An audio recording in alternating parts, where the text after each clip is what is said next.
All right, hello and welcome to Monsters and Madness. This is our 26th session. We have one player here today. We've got we're going to do a little Varric focus for what Varric was experiencing during that last fight, full session fight that ended up being. A little bit of housekeeping at the top of the session. We use music from a couple different places on the stream. One of those places is filmmusic.io. Any information from any of the film music songs down in the panels, you can follow the link to get more information, license for yourself, or you can just listen to the music. Also use official Critical Role music. Welcome to Tal'Dorei and welcome to Wildmount are the official Critical Role soundtracks, and they allow streamers to use those for their live streams. So we do so because it's good music. So information down in the panels for that as well. So check that out. Just a little bit of a quick recap. I'm not going to offer you a lore drop for this because this whole little first part is kind of that. So, but doing a little recap here, the party had headed down into the Sanctuary of the Crawling King after getting some information for one of the Dragonborn acolytes who was a part of the ritual that the Will of the Talon, a arm of the Betrayer, was being retrieved, and the ring fracture that could control the undead was being used to fight off the things down in the Crawling King Sanctuary, so that could be retrieved. So the party decided to go after that. And after seeing a literal horde of zombies, decided to strategize a little bit, figure out a plan of attack, which led them to a room with a few intersections in it. One of those hallways leading to a balcony that was the room where the Will of the Talon currently was. Some of the Dragonborn there had the weapon, and it looked like the ring fracture as well. For the sake of this and what we're doing right now, as the first time that Varric laid eyes on the Will of the Talon, his own eyes changed, took on a yellow color resembling the orb that he had seen just days prior. So, for Varric, as you look at this scene with the zombies crossing from one side of the room to the other, still planning with your party, making plans to send Nara off to the other side of the room as a distraction, your consciousness fades, your vision fades away quickly, and you move from being down in the Sanctuary of the Crawling King to being on the deck of a boat. A familiar dream at this point. Sometimes nightmare, sometimes more peaceful. But a familiar boat nonetheless. You look down at your hands to see small hands. Not your adult hands that you have now, one of them iced over. But with that, you look around to a foggy morning. The waves lapping on the side of the boat. A little bit of a rocking back and forth as it moves through the waters. You hear some voices, but it's mostly quiet on the deck of the ship at this point. What are you doing as you're on the deck here? Who else is out there with me? Go ahead and roll a perception check.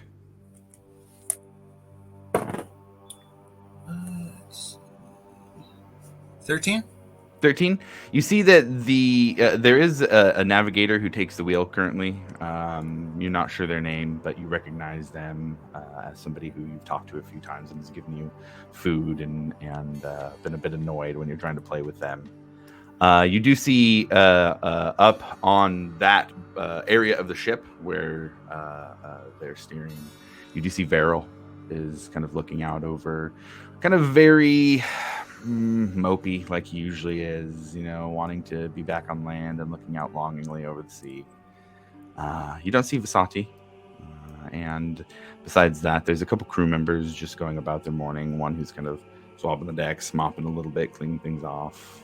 You hear one's nailing something down. You hear some hammer pounds in the background. I think I would be trying to find a spot to kind of like fit in. Like, whether it's like imitating stuff that I'm seeing or trying to do what everyone else is doing, try to seem like useful or trying to Sure. learn. Yeah. Yeah, absolutely. I would say the sound of the hammer would be the closest one. That would be like learnable. You kind of look over at the guy swabbing the decks, and you're like, no. That's I want Yeah. to learn something, and kind of walk over there. You do have to walk up a smaller set of steps. It's on the opposite side of where the navigator and barrel is, but you walk up there and you see a familiar face. It's a pirate with they've got a full beard, black hair, long, put in a ponytail, but really grubby clothes. They have a rapier at their side, even here just now on deck, and are kind of grumbling while hammering down. It looks like they're kind of reinforcing one of the hooks for a rope to come down off of the sail. And kind of give a look over at you. Oh, hey, Varric. I don't have any time for card games right now. Oh, that's fine. I was just watching, trying to see what you're doing. Oh, yeah, well, don't get in the way. He kind of looks over at you. Go ahead and roll a persuasion check.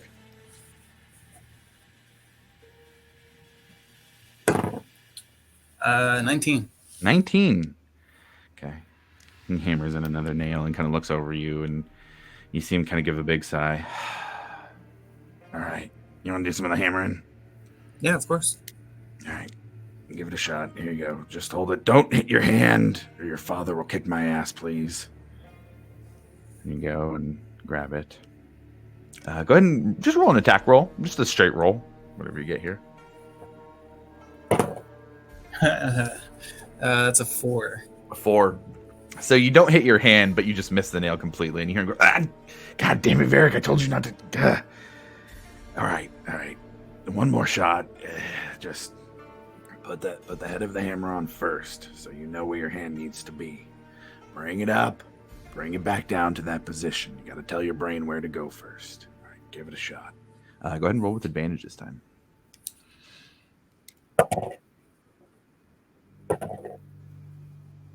That is a natural 20. Natural 20. One hit. Boom. And it kind of rings out a little bit. Not just the sound of the hammer hitting the wood, but the hammer hitting the nail too. It's this weird mix of the wood, the kind of that hollow wood noise with the ringing out of the metal. And you kind of give a little shout out and excitement and kind of look around, and he goes, hey, wow, nice. Not bad. And you can see Varel from the other side of the ship glancing over. It was a loud enough hit for that. And looking down at the nail, kind of looking at your handiwork. Very kind of, hey, that's awesome. You know, I did something. Just a little young Varric. See something in the ocean. It's right on the side of you. It's your peripheral at first. You're looking at the nail, looking at the railing, but it doesn't match the color of the ocean.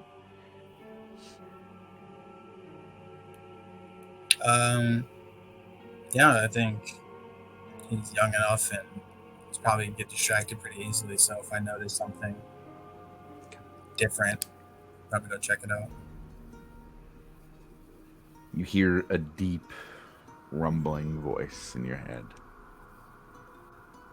Return.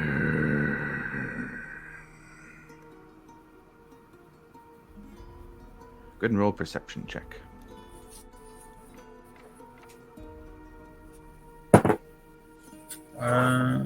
12. 12. It's round, this large yellow round circle in the water. Hard to tell what it is. You think it's a big fish maybe at first, but it's far too big for that. This is like nothing you've ever seen before. The guy you were just talking to doesn't notice. He's turned his head already, talking to somebody else, asking about what they've got down in the mess hall for stuff that's not hardtack. Hey, Varric, just don't do anything until I come back, all right? I'll be right back. And heads off. Who's the closest person to me? I would say right now the one who was swabbing the deck would probably be closest. Where they're at now, probably about 45 feet away, down about another half level.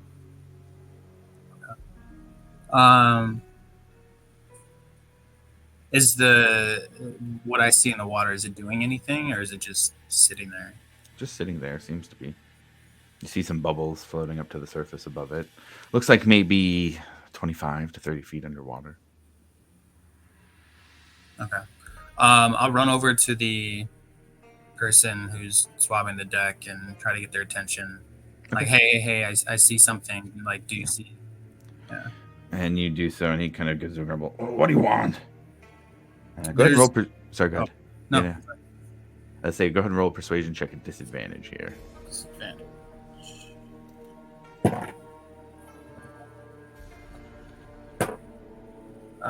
11. Okay, and what are you trying to say to get him to? Just like really excited, like, hey, like I see something in the water, something glowing. Okay. He kind of brushes you off a little bit. He doesn't go so far as to push you away. They know better than to do that. But he kind of brushes you off a bit and looks over around the deck. Vero, come mind your brother, damn it. He's talking about some weird shit. And you see him kind of... Fine. Kind of walks down the full set of stairs from that deck to the lower one. God damn it, Varric. What? I just grab his arm and pull him over. He follows, he doesn't resist and try and stop and pull you, and goes with you up to the second half of that deck. What? God, what do you see? Come on, man. This is going to be nothing again. Yeah, I just point towards the water, like where I last saw it, and just say, look. What? And he kind of looks over. Oh. You see it. I do.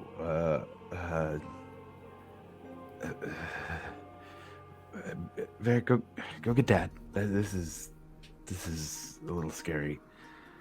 That's big. Yeah, go get Dad, please. Okay, I'll try to go find him. Okay. Run down the set of steps, and as you move towards the staircase that takes you down into the lower decks, down to where he would be, go ahead and roll a dexterity saving throw as you feel the ship lurch.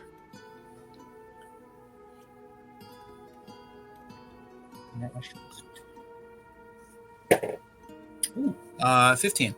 15. Okay, you're able to keep your footing enough, and you feel an urgent sense of needing to get your father now. Whatever's going on is causing the ship to lurch. You need to go now and find him. Okay. Yeah, as I'm running down, I'm like literally screaming, Dad. Okay. And by the time you get down there, because you're screaming, you see him poke his head out of his cabin. Son, what is it?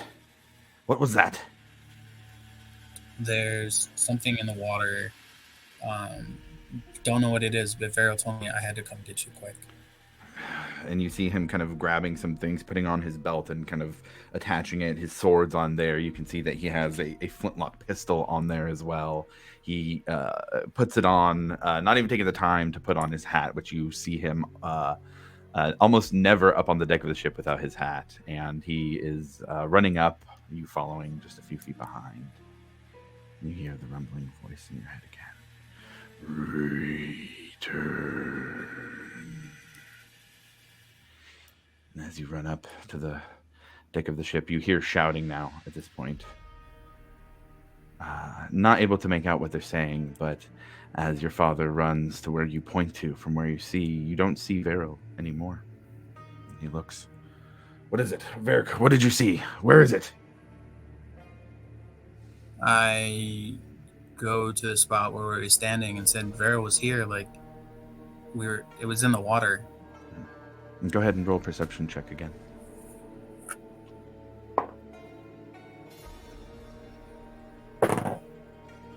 23. 23. You see there's some waves, but whatever you saw is gone. Your father turns to you. Where's Veril? Did anybody see him?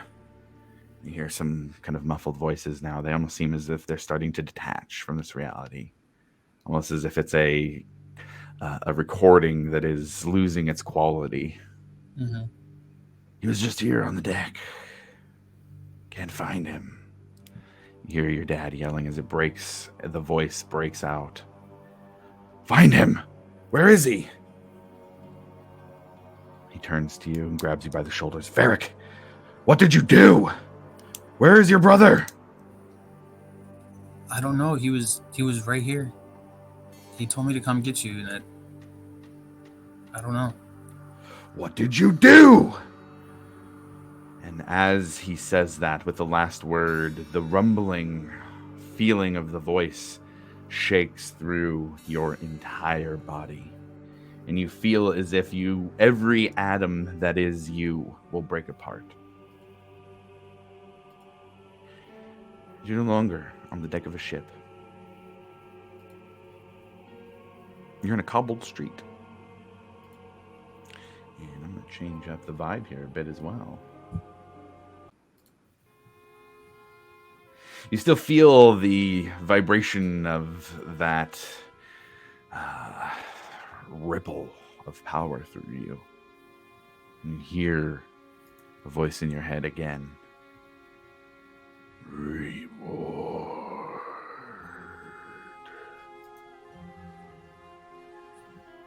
You're in familiar streets. The tension's gone, as are the waves, at least beneath your feet. You can hear the soft lapping of the coastal shore here in Port Damali. Looking around the city, you've had an interesting time. You're fed for now. You're not hungry, and you feel that's a success. But you've got a different mission today. It's Vasati's birthday. And you know of a dress that she has been wanting desperately. It's far too much for you to just save up for. It would take months working with the new contacts that you've made. They pay enough to live off of. They pay enough to survive. But not for the extra things. And you think she deserves it. You're confident enough in the skills that you've developed and the jobs that you've done. You might be able to do that on your own. Make some money, that is. Or take it. Your call. But you want to get Vasati that dress very badly. Port Damali itself is alive with life. People walking the streets. You hear crowded talks. People moving along through the stalls, going into the storefronts with open doors. It's mostly a very happy, cheerful day here in Port Damali. It is on the Menagerie Coast often this way, living in such a wonderful place with relatively few things that are a direct risk here on the coast. Most people are at ease and potentially able to be taken advantage of.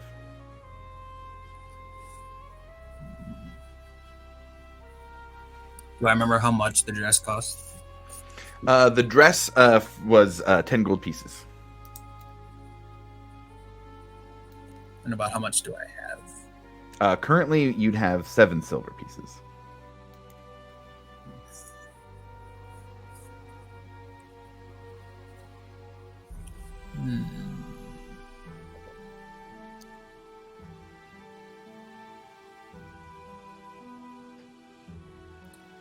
Well, I could try to set up some sort of table or something and do some arm wrestling. Try to get some money off people. Mm-hmm. Absolutely. Okay.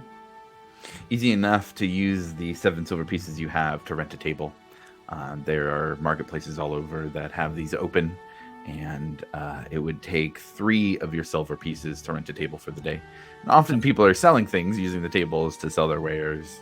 or whatever it is they're selling.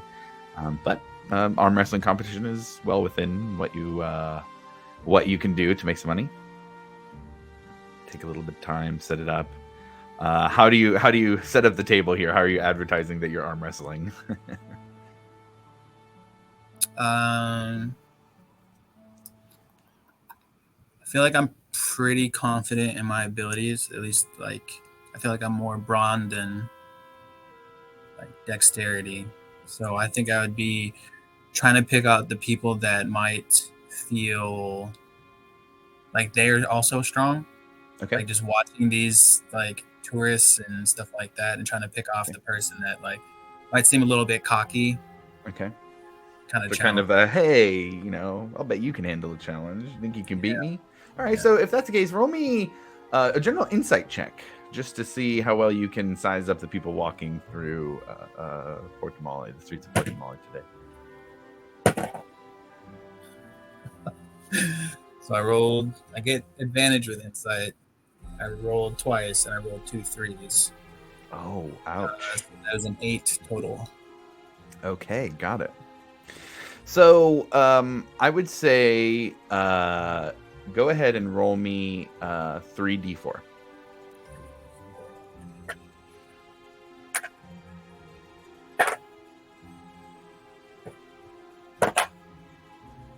It's 5. 5. Okay. So you are able to pick out 3. I mean, they're not marks, It's you're doing it legitimately. It's just a friendly competition, but it is a bit of gambling involved. You are able to pick out 5 people though, or enough people to get 5 gold pieces worth. So minus what you've made today, you do get an additional 5 gold pieces for that. The fourth one, you see somebody, and your thoughts initially when you see them are, oh, this person has some money. I might be able to take them and get the rest of the 5 gold. You've been there for about 4 hours. It's taking you a full 4 hours to get that 5 gold, which you're halfway there, and you're looking at the rest of the day and thinking I could get there, but you see this mark. He's a brown-haired, kind of slicked back, greasy hair. And he looks like he's probably overweight, but has a big build, so he might think he's very strong.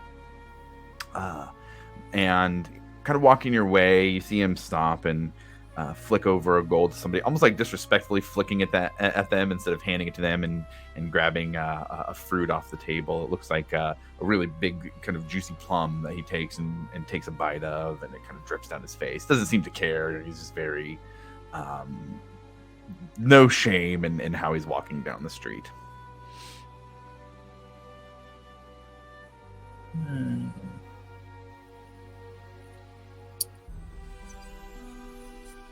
I'm not very good at it, but like you said, I really want to get that dress. So, do I see where he keeps like his coin pouch or whatnot? Go ahead and roll a perception check. I'll give you it with advantage because he's being pretty boisterous. Okay.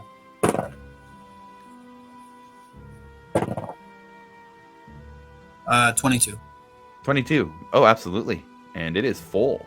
You know that maybe he could be convinced for an arm wrestle. Maybe it could be lifted for a big pocket.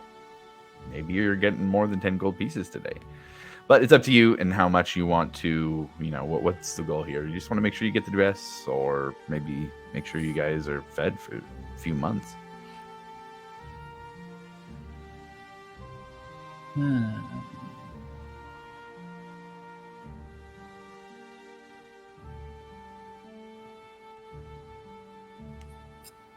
Let's see something real quick.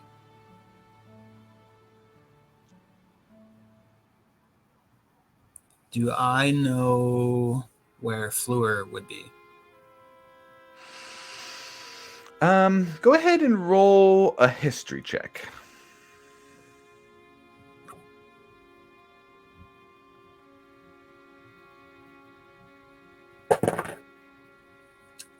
Oof, that is an 8. 8? Not currently. It's been a couple days since you've seen them. Okay.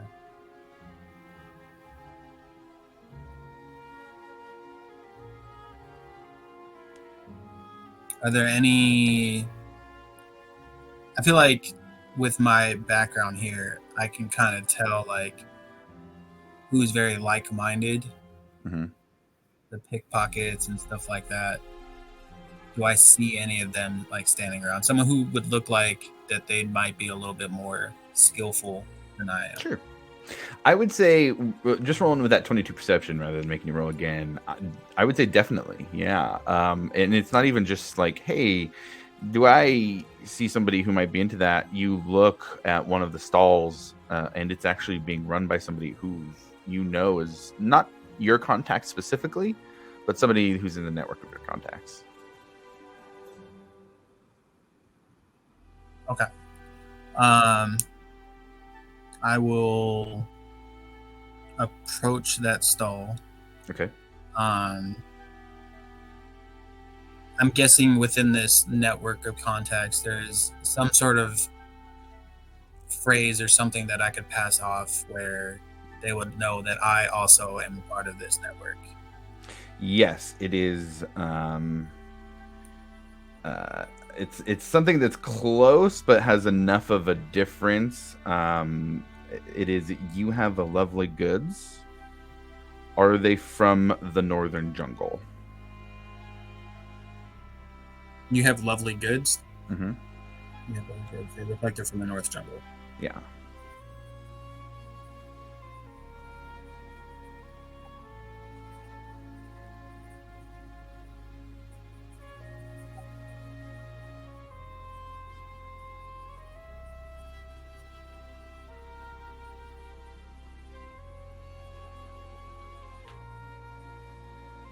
Okay. Yeah, I'll approach. Just kind of say like, is it? I'm guessing it's like morning. Yeah, kind of morning. The sun is warm, but there's some shade because it's not super high in the sky. As you approach the table, you do see there are wares here. It's mostly scarves and cloaks, even like shawls. It looks like just mostly very basic clothing, textile type stuff. And they give you a warm smile as you approach. Yep. Same. Return the smile. Say like good morning. Just kind of start looking at the cloaks. Sure. And yeah. And this is a black-haired, tan-skinned woman, kind of a medium height. Looks pretty unassuming, just a normal Port de Molly resident here.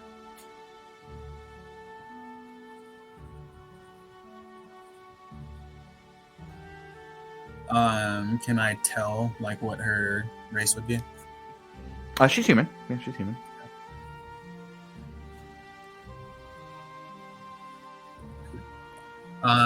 Yeah, I start looking at the cloaks and I'm just like, wow, there's some lovely goods here. Thank you. We look like they put might quite a be bit of effort into them. That they are.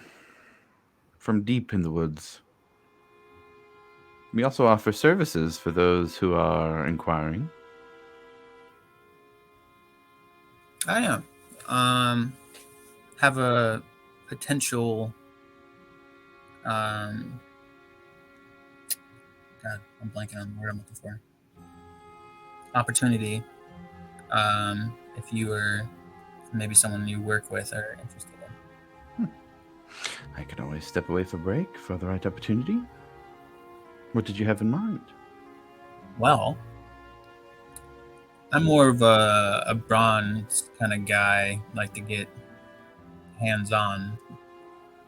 I have an individual walking around. Looks like they're pretty strapped on cash, but it looks like it would take more of some finesse. If you were interested on going in on this little venture with me, maybe split the money. You provide the distraction, and I will offer the lifting of said items. Works for me. Give me a few minutes, and I will meet you, say, about 60 feet east of this boisterous gentleman. I think I know who you're speaking of. She kind of gives a look over down the road. You can almost even be heard yelling loudly over here at this point. After a few minutes, She sees you in an alleyway about 60 feet behind. Wearing a little bit different clothing this time. Seems to overall was wearing just kind of very casual Portamale clothes. Now is showed up with a cloak with a hood on it. Looks to be a set. It's just a regular shirt, but you can tell that there's probably a set of leather armor underneath it now as well. She says, "All right, you're the distraction, so you'll be kicking us off. Anything I need to know?"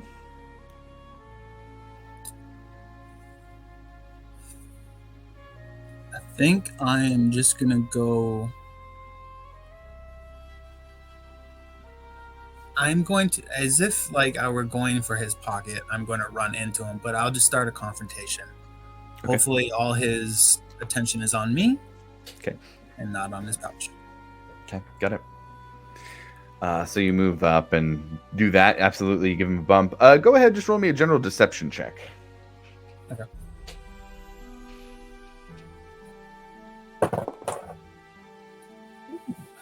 That is another natural 20 for another a natural 20. Nice. Yeah, as you bump into him, he goes, "Excuse me, watch where you're going."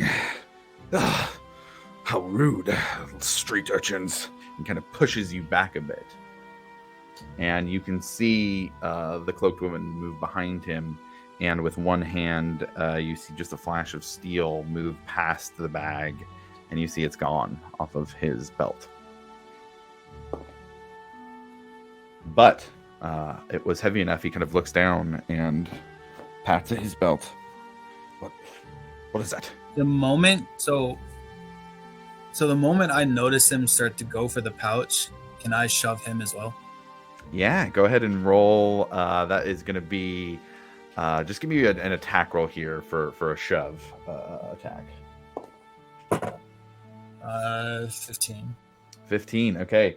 That pushes him over. He stumbles backwards. Oh, as he does, he's yelling, "God!" Oh, and it falls, and it looks like he might hit his head a little bit and not like fully pass out, but just kind of reach back, and you see a little bit of blood on his hand. What are you doing now at this point?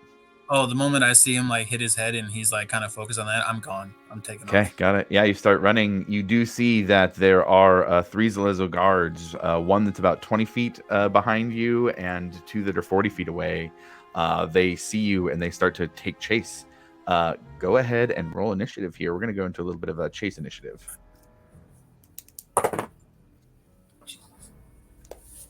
That is a 5. A 5. Okay. Well then. All right. So chase rules are as such: no bonus actions, no reactions. You have movement and you have an action each of your turns. You are currently 20 feet away from the firstmost guard, 40 feet away from the back 2, and you are running down the streets of Port Damali here. Busy streets, a bunch of stuff going on with the marketplace. First in initiative is going to be one of the 40-foot away ones. They are going to use their movement to get... they're going to go action, dash, and their movement. So you see one of the guards running fast enough to get about 20 feet in front of you as you're trying to weave through the crowd. He just pushes through. "Get out of the way!" And he gets 20 feet in front of you. So you now have 20 feet in front, 20 foot in back, and 40 feet in back. That is going to be the end of his turn and all he does. And you are next. The other 2 rolled jack initiatives on the auto roll. Yeah, you got lucky on that one. All right, what actions did you say I get? Action and movement. That's it. But you get your full character sheet. Okay.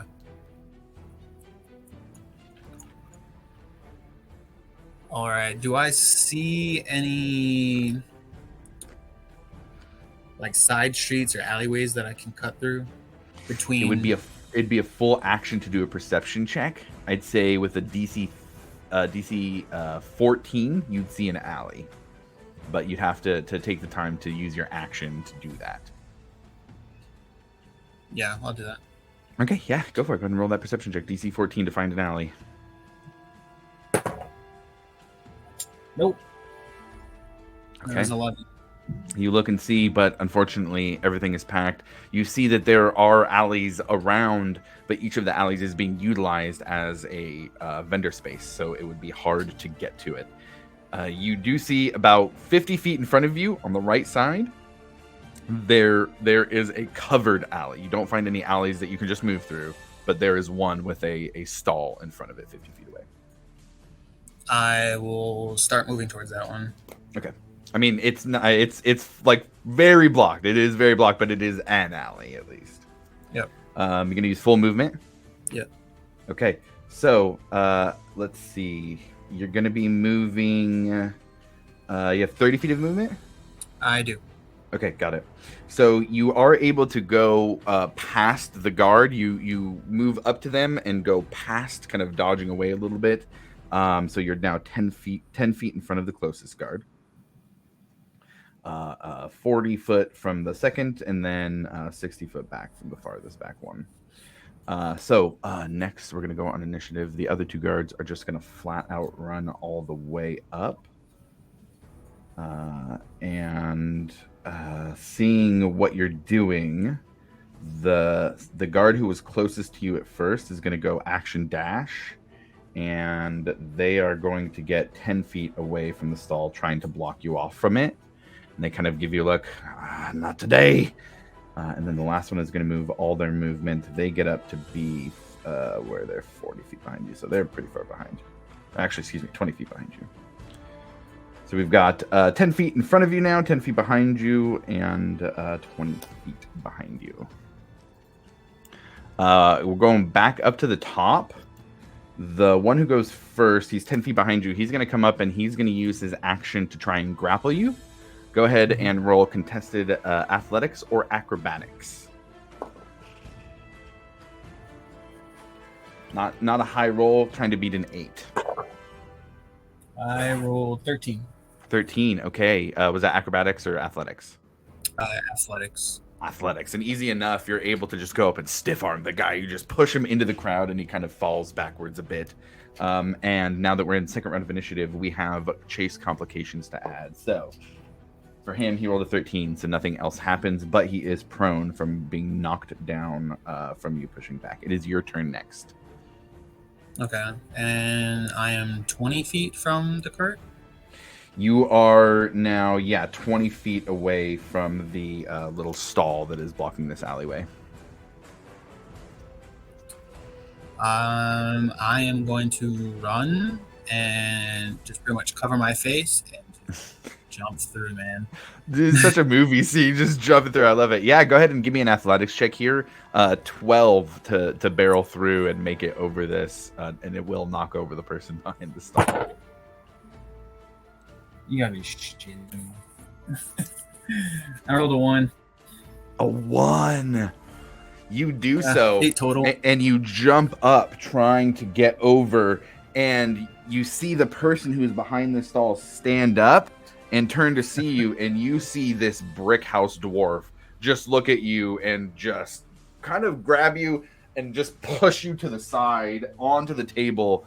You are now prone on this table here in this marketplace. I also need you to roll a d20 on top of that.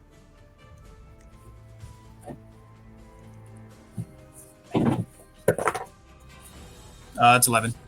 11. Okay, no complication besides that. However, you are prone and knocked on this table here. So the next one is going to go. They are going to move all of their movement up and try and grapple you while you're prone. Go ahead and roll. It's going to be contested again, but this time I'm going to roll disadvantage after taking that push from the vendor. And this time we got to beat a 14.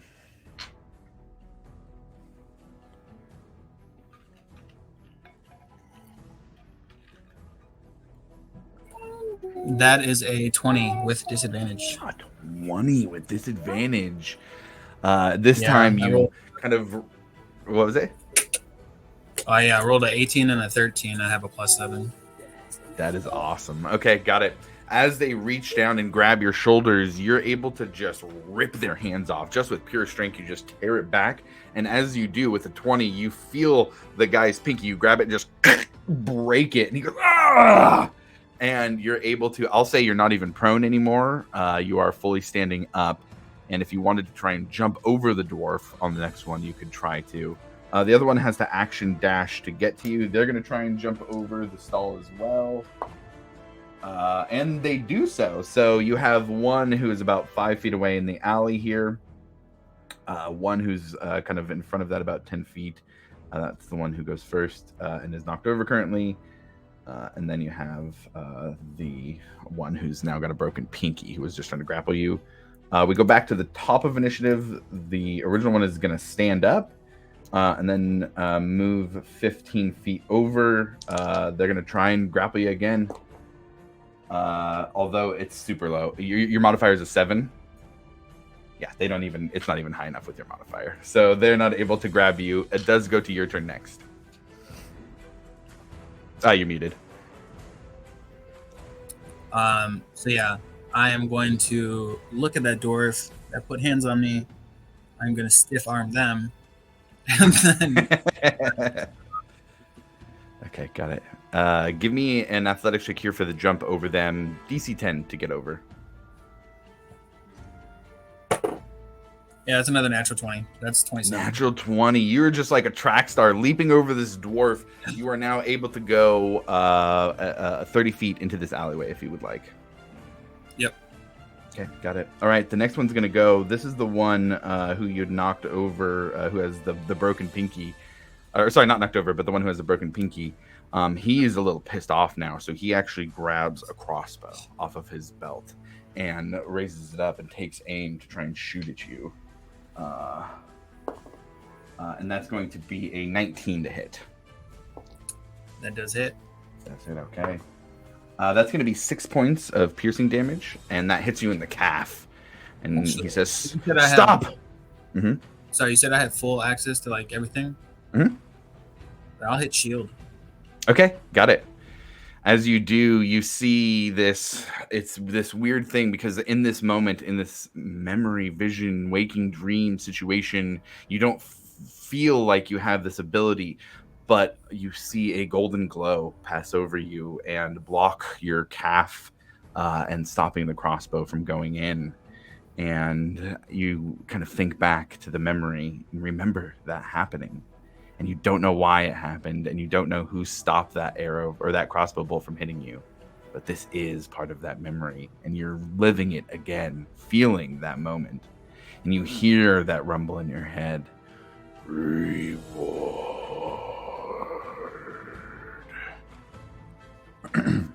The next one is going to go. This one was the one who was already jumped over the table. He's going to run up to his speed, and he is going to try and grapple you. Give me another grapple check for contested. 15. This one's an 18. Varric is grappled in this moment, and as the next few rounds play out, the other guards come in, jumping on you, restraining you, putting shackles on you, and eventually exiling you. And as this memory begins to fade, turn to smoke, you look at the characters and they kind of, like they're being dusted. They've been snapped away. They float off into memory.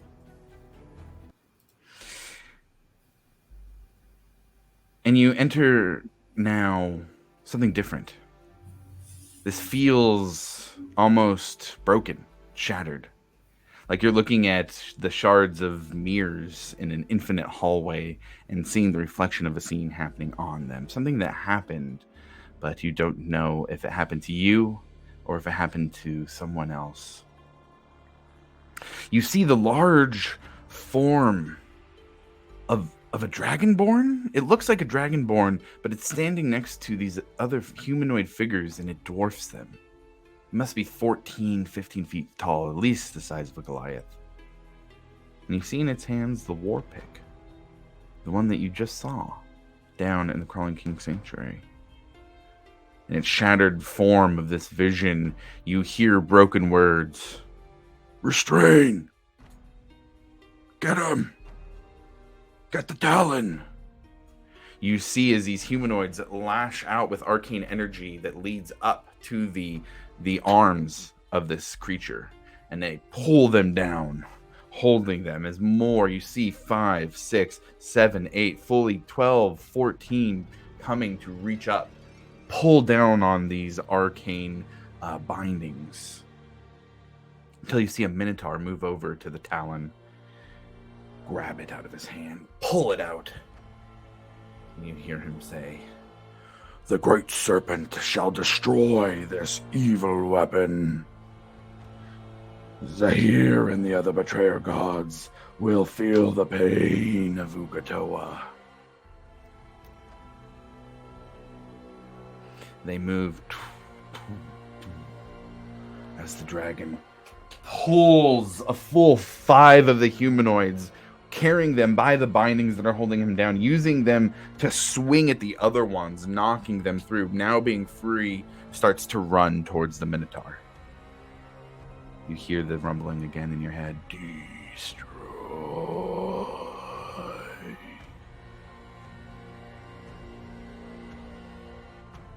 And you flash again. Back to the deck of a ship. Not the one from when you were a child. Not even one you've been to in any physical form. You recognize the deck of this ship as the one that was in the shared dream with Breck. One that was more familiar to him than to you. It's empty now. You look out on an expanse of ocean, empty and waveless, still like a mirror. Fog covers the horizon. A still, eerie quiet on the air. You take a step forward and hear the echo of it, and look around on the deck. 50 feet in front of you, you see 2 figures. You see the familiar form of your father. Sharp features, fierce gaze. Standing 10 feet next to him, you recognize the form of Beryl. Appeared to you in this form in similar dreams. Covered in sea life, barnacles and crustaceans. Carrying a jagged sword. Dripping with water on the deck. As you're standing still, you hear each drop hit. They're just staring at you. And you hear the rumbling voice in your head. Resurrection. Reward. Protection.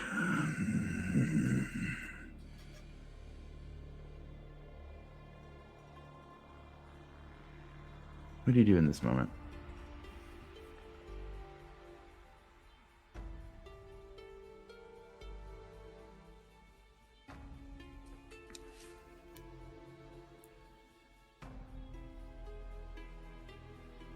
You muted. Keep forgetting that.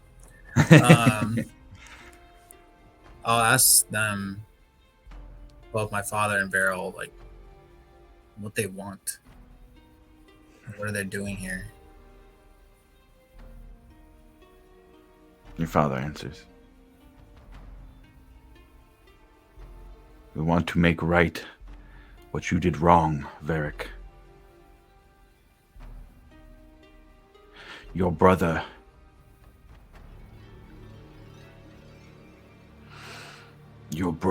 can serve something mighty.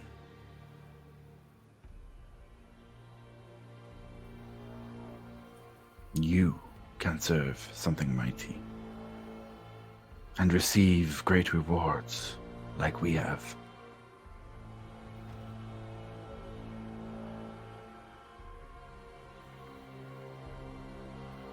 You can be granted the power to destroy what you need, to kill your enemies, to destroy, and the voice starts to morph and change, to destroy the arms of the betrayer gods. Come with us, Varric. Come with your brother and I. We can rule the seas together. We can make this world safe for all.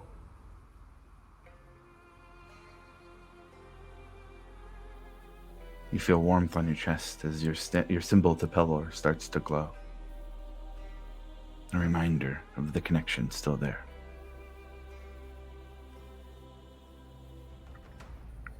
And I think that's exactly where his mind would go. Like, obviously, he sees his dad and his brother before him, and his promise of power and all that. But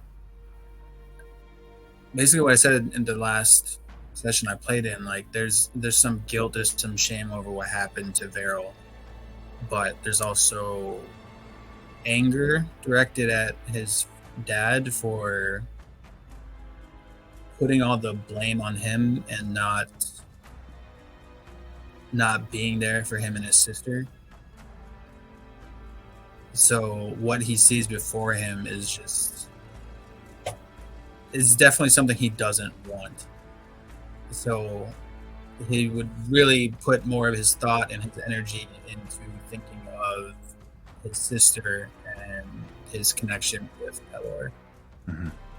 That being his like sanctuary and his protection against the stuff that happened to him, his trauma in the past. And you look down as you see the glow at first.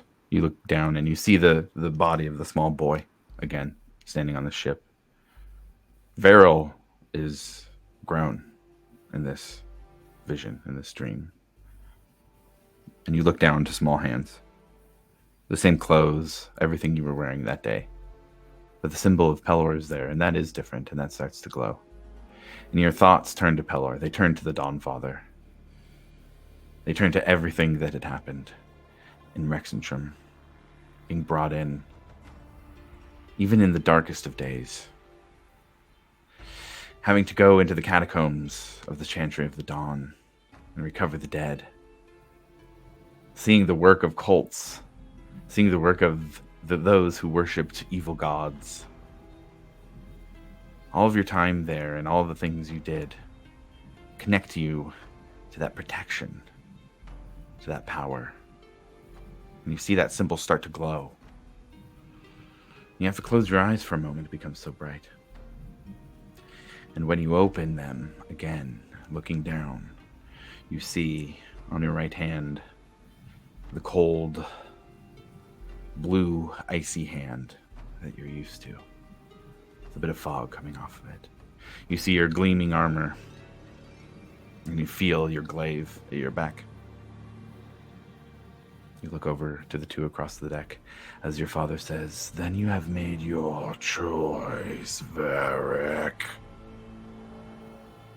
He pulls his sword. Go ahead and roll a quick initiative here for me. Oh, that's better. 17. 17, very nice. Okay. Get to this one.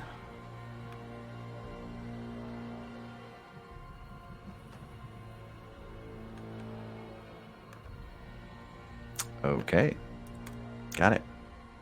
So as you stand here on the deck of the ship, your father moves first, 30 feet forward, pulls, or with a rapier pulled, pulls a dagger out in the other hand also, and looks to you now if he was 50 feet away, he's now 20 feet away, yeah, and he's going to throw the dagger at you. Does an 18 hit? It does not. Okay. You're able to block away the dagger, dodge before it hits you. As he says, "You cannot escape us, Varric." It is your turn next.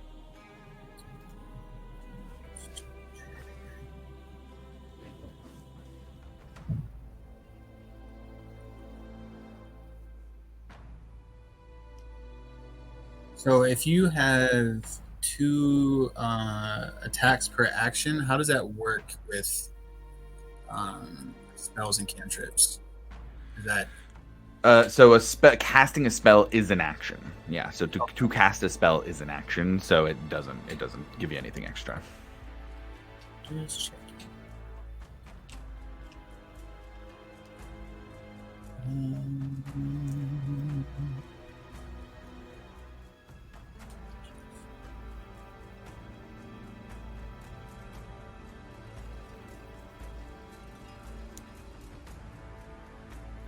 I am going to. Does Vero look like he's doing anything?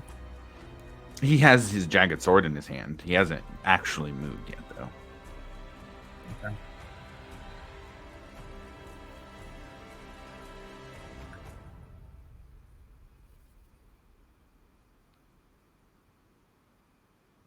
I am going to take 5 feet of movement forward, and then I'm going to use lightning lure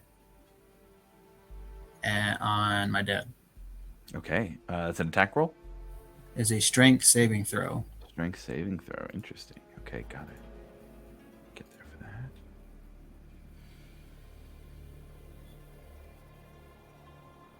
Okay. That's a dirty 20. Yeah. So as it goes out, you see, similar to how you had cast shield recently, he takes his hand up and the lightning lure seems to just go into some kind of dimensional space, and he just kind of laughs.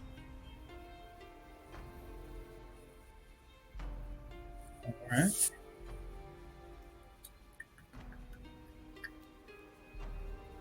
I'm going to bonus action.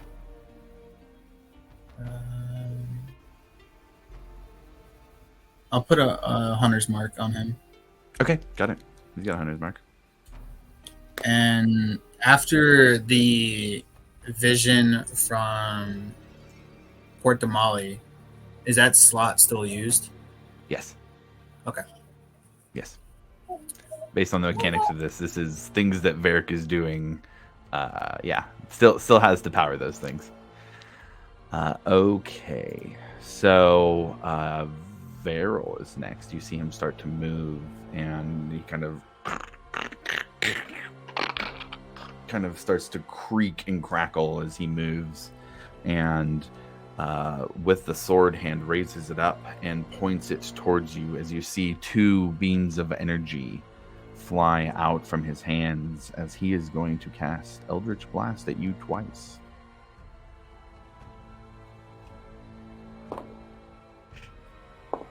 Uh, 24 and a 19.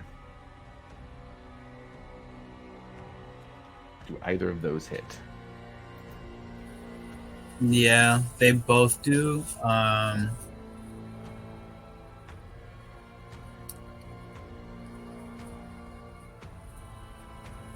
I am use shield. Okay. So one of them will hit the 24 does. Just one. Okay, got it. Right, that's going to be 10 points of Eldritch Blast damage, which I think is force. Yeah, force damage. That takes us back up to the top of initiative. You see your father reach down to his leg, pull out another dagger from a harness that's reached around there. He's going to move forward 20 feet to you, and with rapier and dagger in hand, is going to start making his attacks. First rapier attack. It's going to be a 14 to hit. Second is a 17 to hit. Neither hit. Neither hit, okay. And then the dagger attack is last. That is a dirty 20. That doesn't hit. Okay. With your shield up, you're able to use that golden light from Pelor as a secondary, or as a shield, not that you have a shield, but use it as a shield to just kind of push off the attacks without even having to make any physical block with your glaive. It's back to your turn. All right. I'm going to use my Vow of Enmity on my dad. Okay.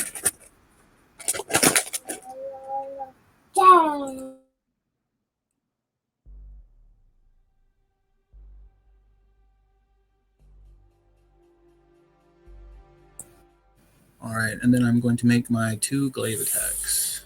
Okay.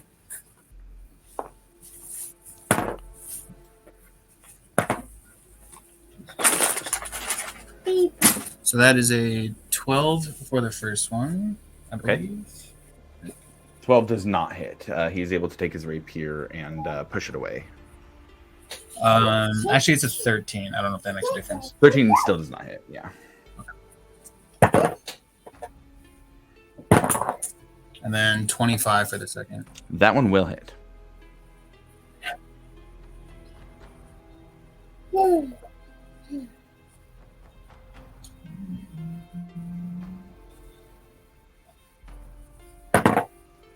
So that is 11 points of damage. Nice. And then I'm going to use Cold Hand. Okay.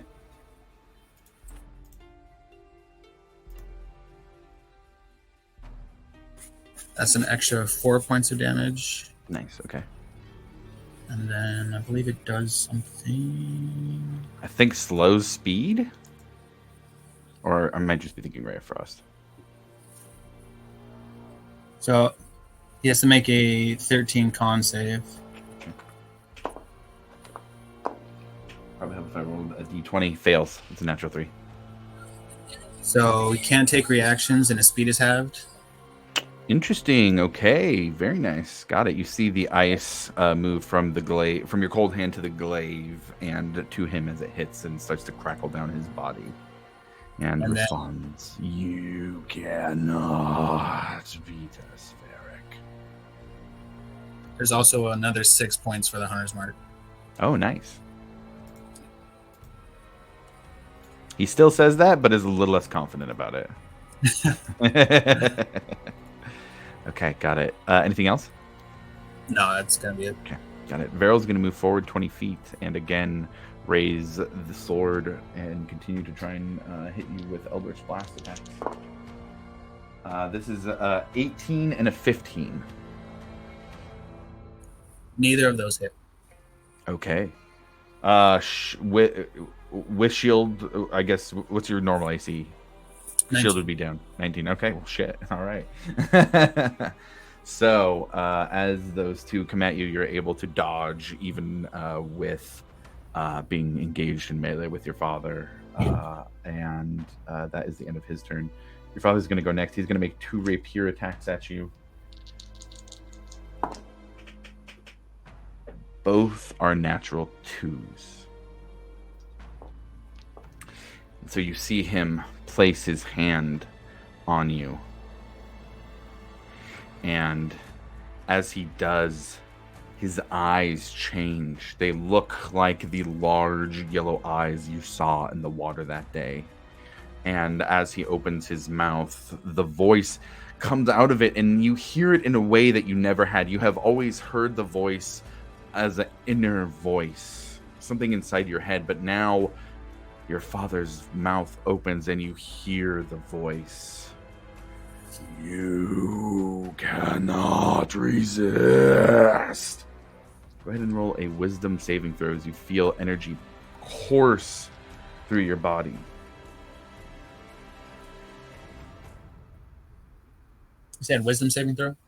Wisdom saving throw. That is a 12. A 12. Your consciousness changes from being here on the deck of the ship. You're underwater. Sinking. I would like to use Favor of the God, or Favor by the Gods. Okay. If I failed it, which it sounds like I did. Yeah, go ahead and roll. It becomes a 17 now. 17. You're in the water, grasping for breath. You feel your lungs begin to burn, but the weight of your armor, your weapons, still drags you down. You feel and see the light of your holy symbol begin to glow. And as your vision begins to fade into unconsciousness, you see one last vision. Standing on an Exandrian land, Pelor, the physical form, giant in shape, dwarfing any of the mountains that stand behind him, fighting alongside Melora, the Wild Mother. With her sending energy out to the fields, healing places where some large, destructive force is attacking the land, creating gouges out of it. But the Wild Mother heals, as he does. And you see Pelor come down with a large spear made of light, stabbing into this creature.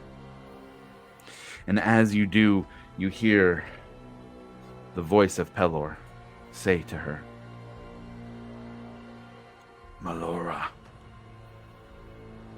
please guide this passage to where it needs to go." And you feel a slight bit of warmth under the water here. This is a warm breeze on a forest day, or on a day walking through the forest hits you.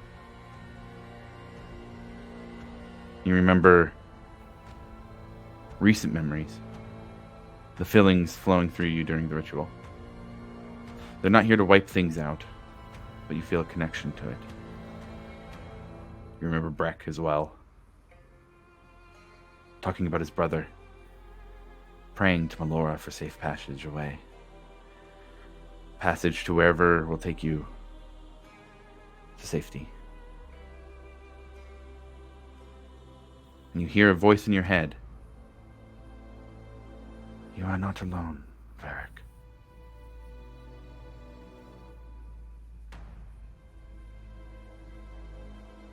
Do I recognize this voice? It seems to actually be two voices overlaid on top of each other.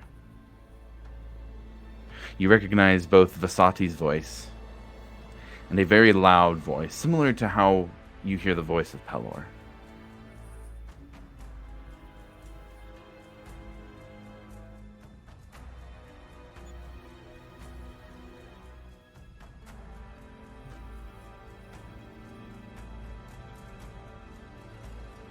What else? Nothing. The endless void of the ocean. Go ahead and roll a Constitution saving throw. Oh boy.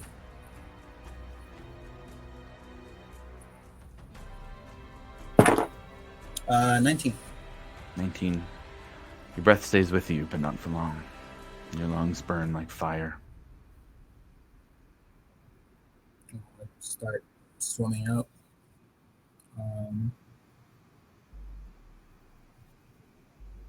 I'll use Misty Step to assist with my movement.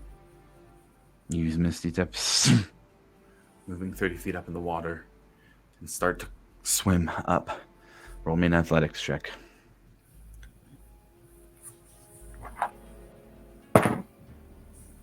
Uh, 13.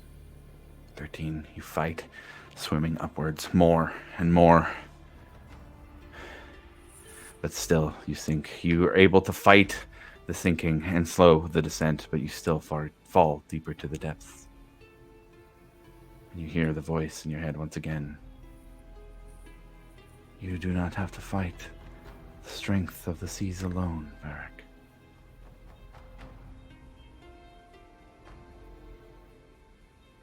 Help is there for those who ask for it."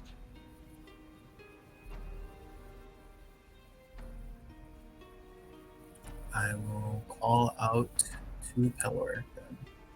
Nothing else seems to be working. And what do you say?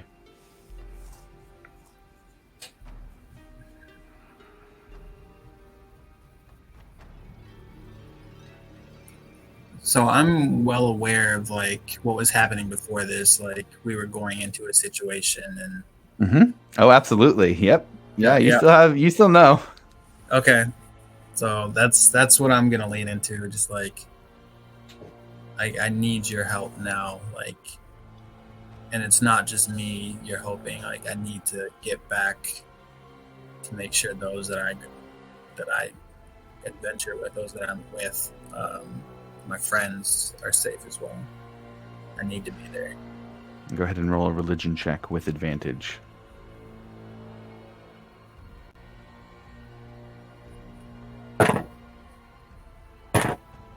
24.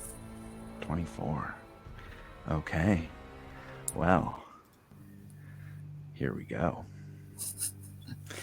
Deep beneath the waters, you feel the glow. You see it as it starts to light up the ocean around you. This blinding light goes out hundreds of feet in every direction, and you look out directly in front of you in this ocean, this void, and you see the giant head of a serpent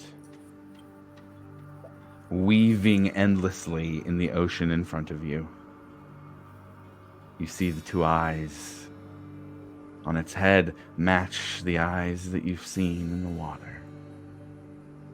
And as you feel the magic of Pelor begin to transport you back to your body, you hear in your head, "Return and be rewarded." And you open your eyes. And you see around you your friends, injured, hurt, bleeding.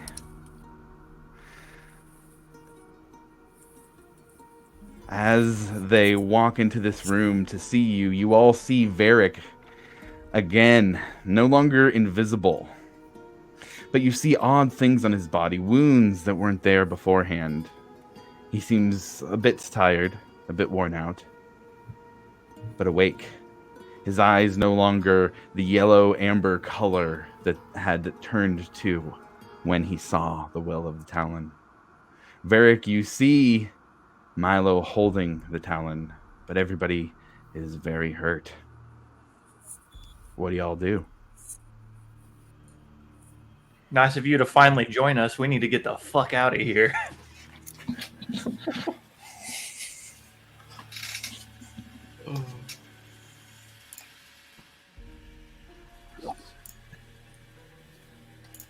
What happened?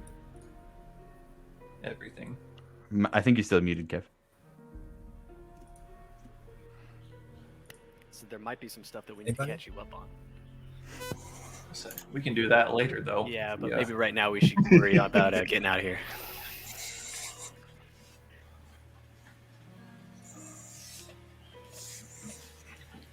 We did get the ring and the Talon, though. I got fucked up. The ring don't work, but who is the most hurt? Like, Yes, is the answer, I think. Yeah. I'm fucked up. I think Rufus We is all pretty are. fucked up. I'm hurting pretty bad. I don't feel He great, came but I back think from I'm the probably dead. better than Rufus. Let's better than this guy over here. same. I think Rufus might be the worst off. needs it. Let's see. It depends on what we're about to do. I think we're about to run. Anybody? I like that idea. Uh, I think running is a very good idea right now. let's see.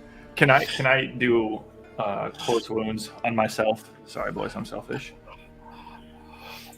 Yeah, absolutely. Yeah, go ahead and roll some Sweet. healing on that. I'm gonna need that. 5 points. You're cutting out a little bit for Varric. If you're trying to say something. Con mod.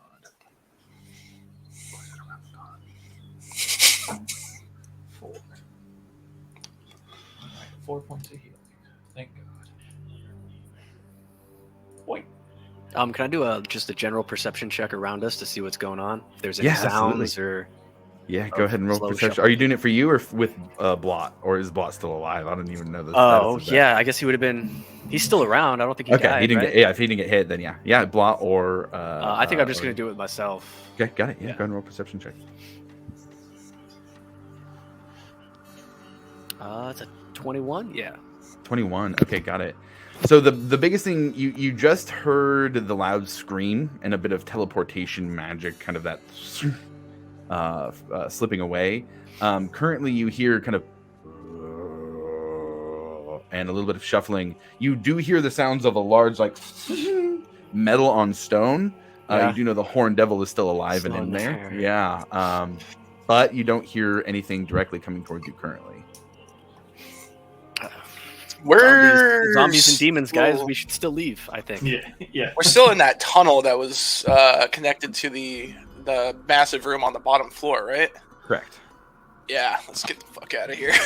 Yes. Yeah, I'd like to move back the way we came, because that Okay. connects to another place, an intersection, right? Then we can Correct. then yeah. go back down to. Okay. Exactly. There was where you guys had seen the Horde the first time, and then the main room where you had started, and then all of the tunnels from there. Do you guys want to go back to that main intersection that on the way back to either the way we came in or to the village?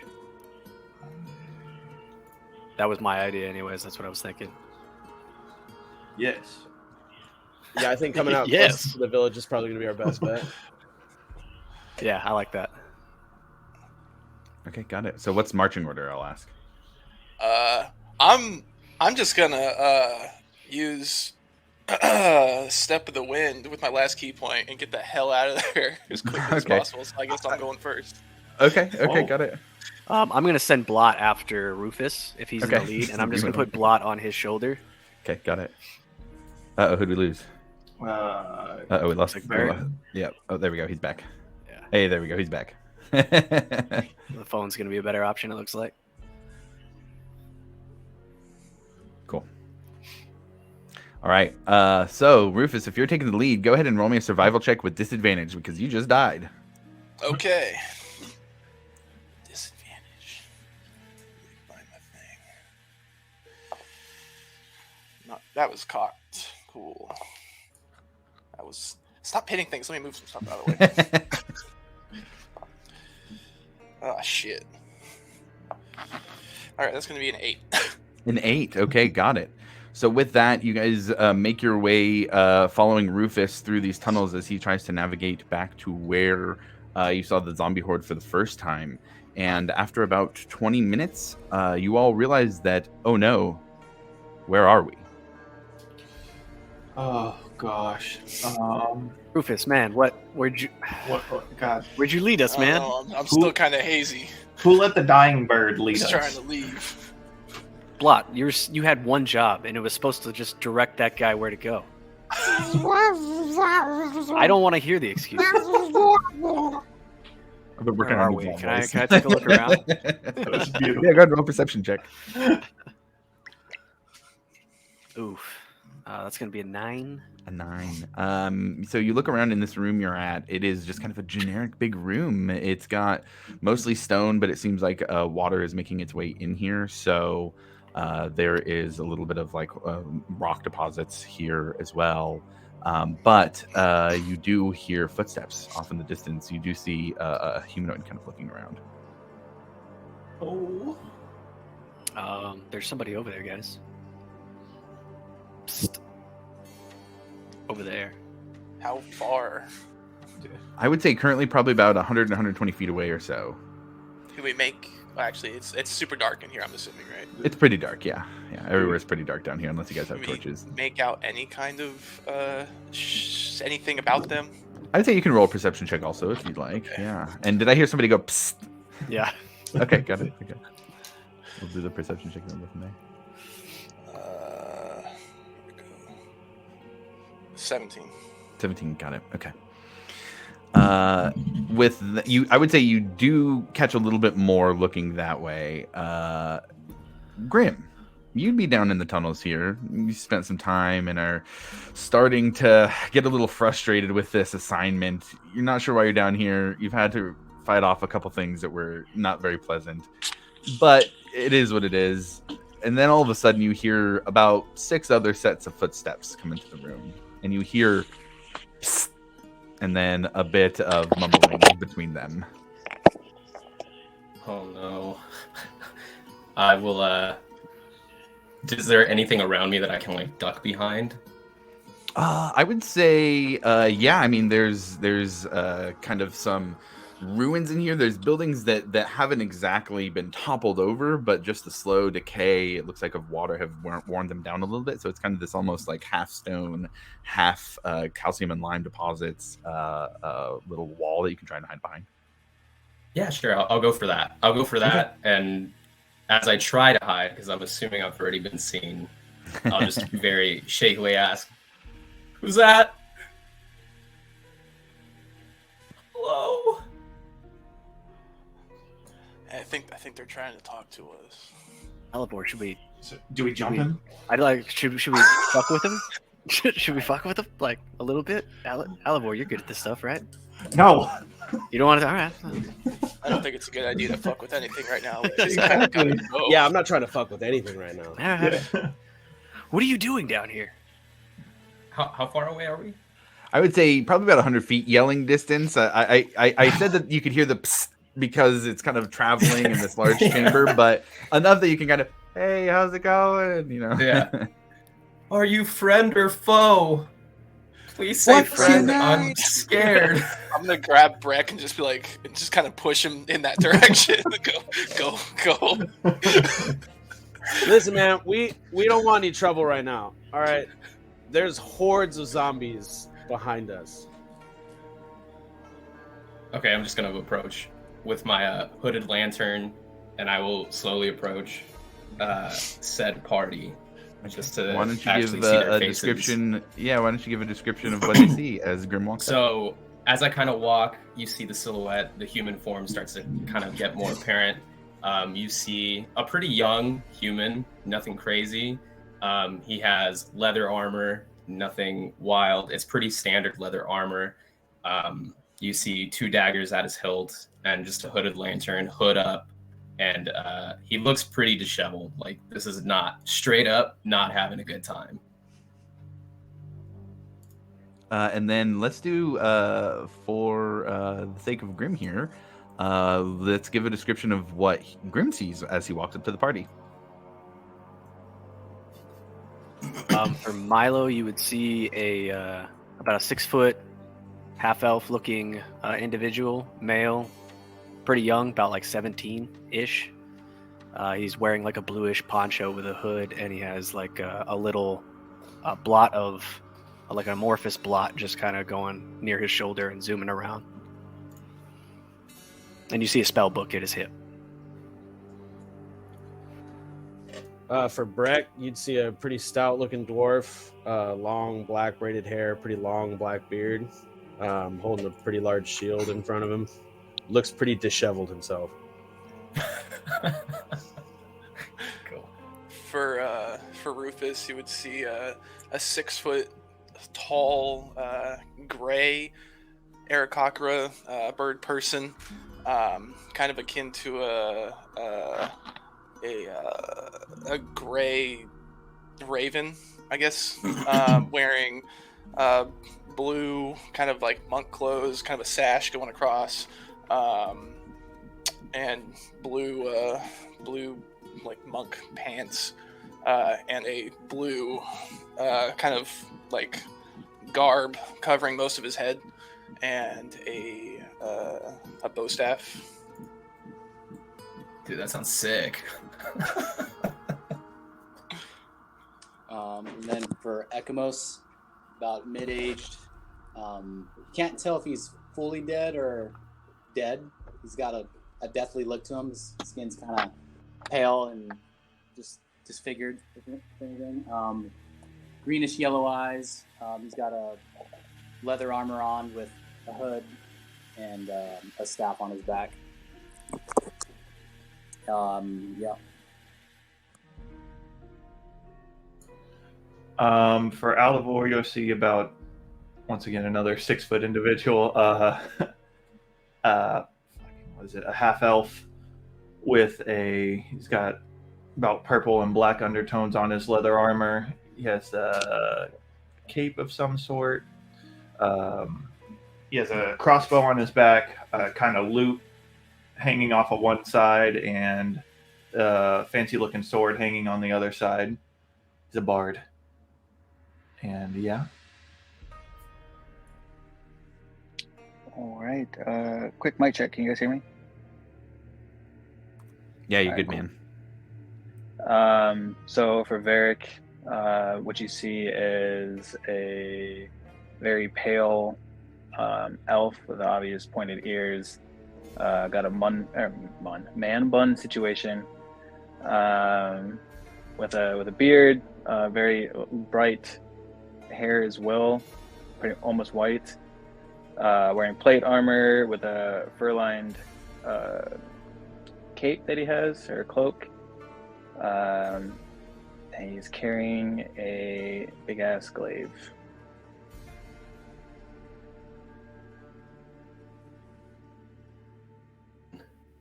Really tall. I feel like there should be a height requirement for this group.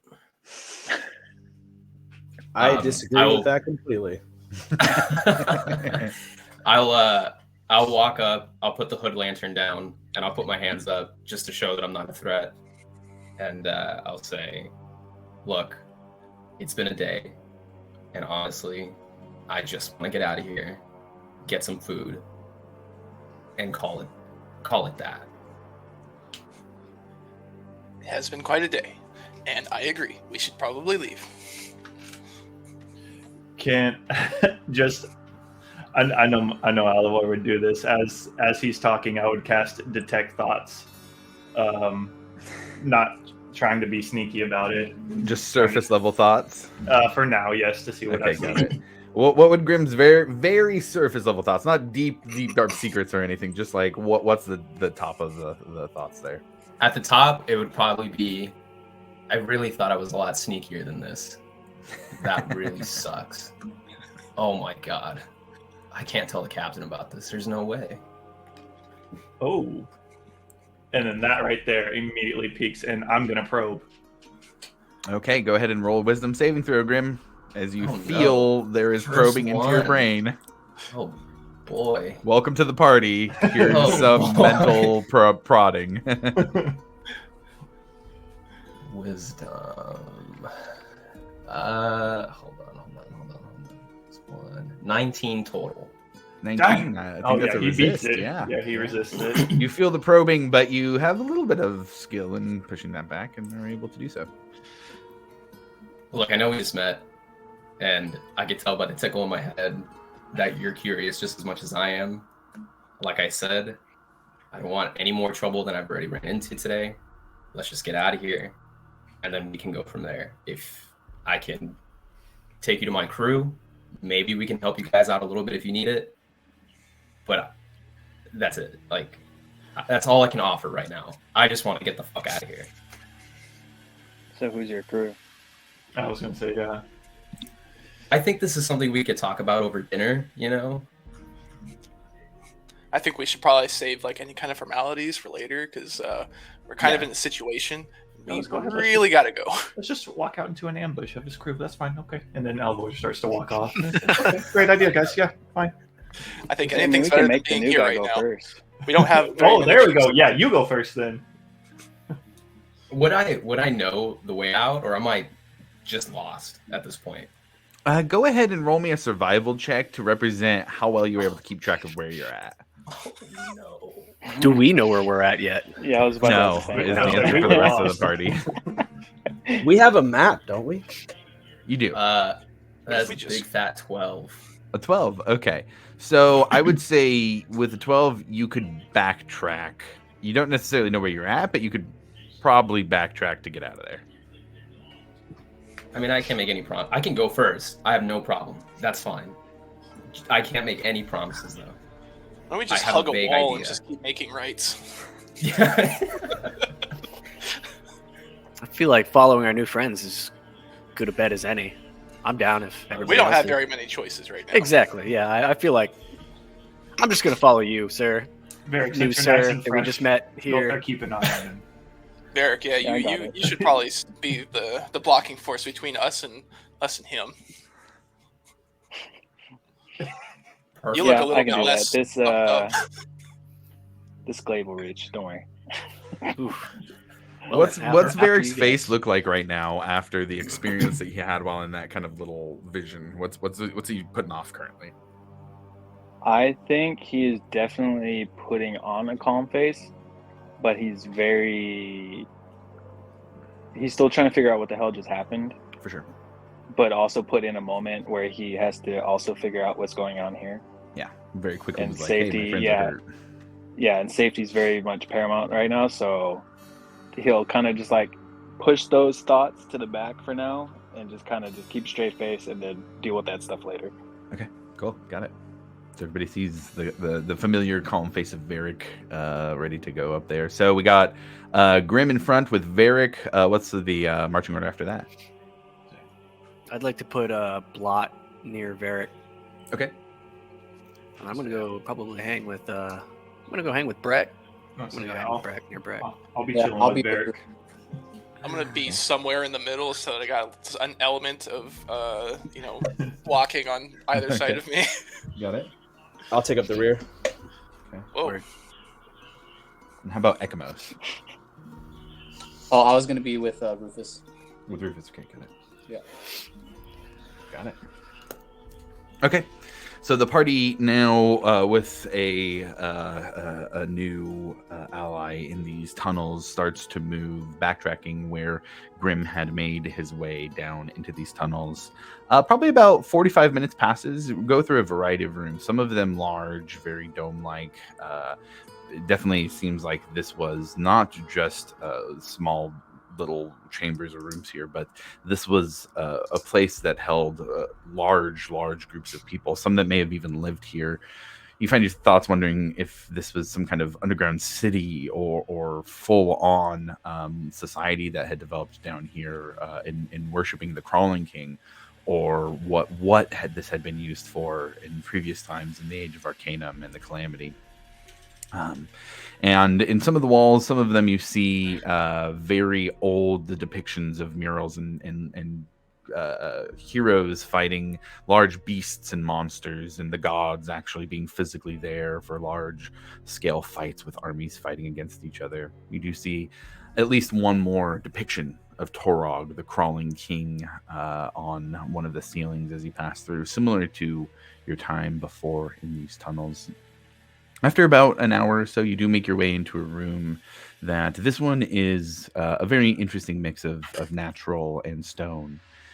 You make your way in as the stone starts to turn to limestone and calcium deposits and more natural buildup of rock on top of the stone, covering it up, but making it look like nature was overtaking this room itself. And you enter into the room through one of these natural or these hallways that has kind of been overtaken by the natural aesthetic over hundreds, if not over a millennia in time. But as you walk into this room, you do see that the left side of it is made still having some of that stone. It looks like there is a small staircase up to a storage room that has a couple of weapons racks. Hard to tell what is on them from here.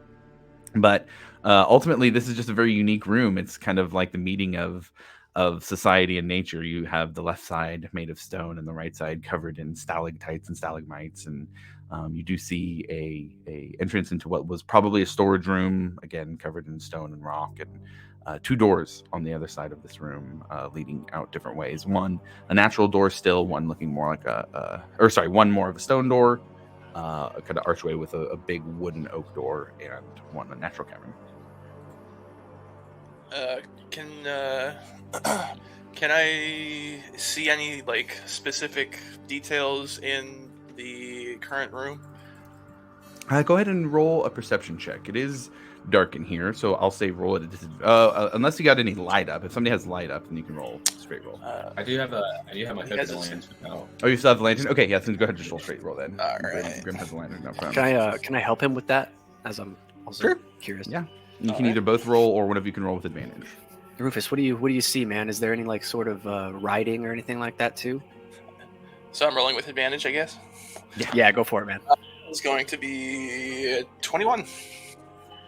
21, very good. You see on the left side, the more kind of constructed side of this room, or the one that's at least not been covered up by rock. There is a brazier. It looks like there is still old oil in it if you wanted to light it. On the walls, there does seem to be some murals, some writing. It is just kind of basic stuff, but hard to tell. Do you speak Infernal? No, I do not. Okay. Anything in Primordial or Celestial? Actually, it does seem to be a phrase, as far as you can tell, it's repeated in a couple different languages, and one of those is Primordial. Okay. So as you scan this wall, you do see something that you can read, and it says, "The champion of the Crawling King will poison the ground he was defeated on."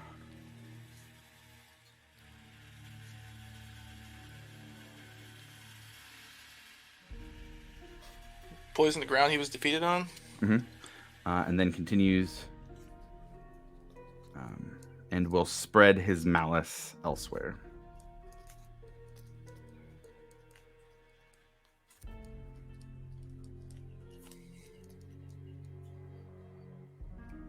And that's on the which side of the The left side. It's the left side of the room. The one that is right behind the brazier. Okay. Is that the more like natural looking or the more No, man-made? no, the more constructed, yeah. And it Okay. kind of looks like this whole room was constructed at one point, but you can now hear like drops of water falling. Drip, drip, drip, drip, drip. And you can Okay. see kind of falling off the stalactites off the ceiling and building up to stalagmites on the bottom. And it just seems like this was over time eroded and started to get more natural, kind of a natural feel on one side of it with the mineral deposits over thousands, hundreds of years. Not sure. Okay. Hey, Josh. Mhm. Back half of that quote. Was Poison the ground he was defeated on, Yeah. and and will spread his malice elsewhere.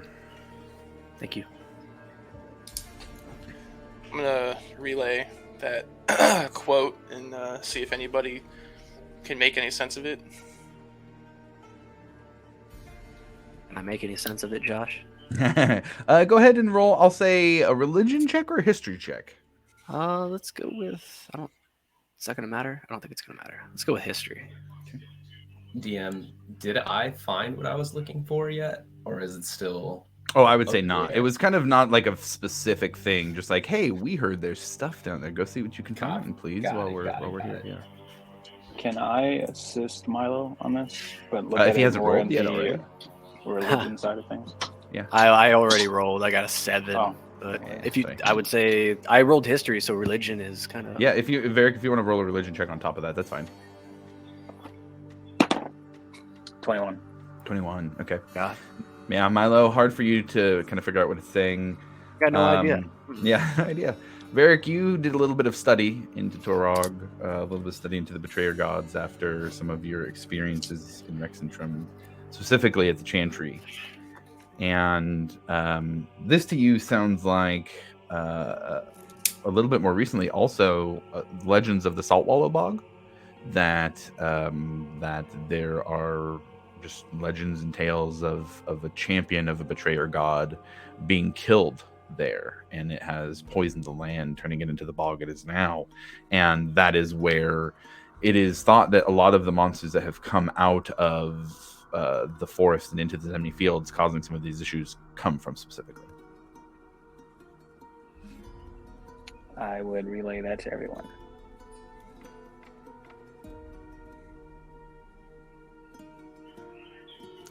I mean, it is kind of interesting. That long ago, that shit happened right here. Would I be able to light that thing with with radiant sunbolt? Because I don't really have anything else that can do it. Because I know it's not fire damage; it's radiant damage. Just out of curiosity. That's interesting. For the sake of this, I'll say yes. Okay, I'm gonna do For the that. sake of this, I'll say yes. I'll just shoot a little radiant sunbolt at it. You kind of have this idea, man, I'm gonna try that, and you do, and it kind of like splashes up a little bit and then falls back down. So there's some of the oil. It's like this brazier that has a little gargoyle covering on top, and it hits the top and is just slowly dripping down after it's lit. So as it drops, it kind of goes and kind of spits up little flashes of fire. Is anything specific illuminated after the fact? No, no, it just looks like it was probably here for light. You said there was a storeroom? Yeah. Not very far from this, probably about 30 feet back into the room. There was a storeroom. It looked like there was maybe some old barrels and weapon racks. I'm gonna go investigate that. Sure. Yeah. You head up the stairs, easy enough. Walk in. It's just a very small room. 10 feet by 15 feet, maybe 15 by 15. Hard to tell. Some old weapon racks in here. Yeah.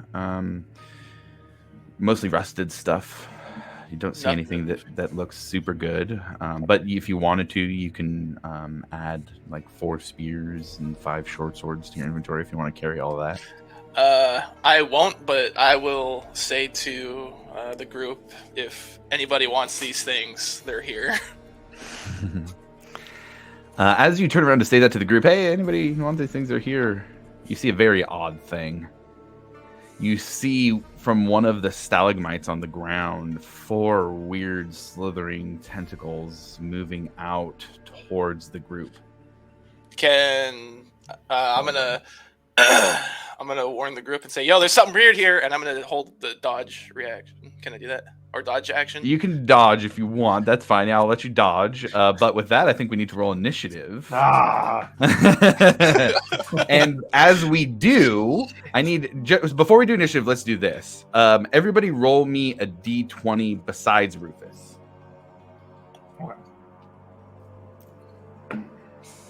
Oh. I'm still voting for the initiative, right? No, just a straight roll. This is just a straight roll. Oh God. Rip. See you later, boys. Albor got a 4. 4, okay. I raised Ekmos rolled a 19. Oh. Okay. So Milo got a 19 as well. Milo got a 19, okay. How about Breck and Grim? Brett got a 5. Breck got a 5, okay. Grim got did you beat the 19? 17. Okay, got it. Okay, so now we'll hop in. We'll do initiative. Let me get my encounter builder up here for those who are rolling in D&D Beyond.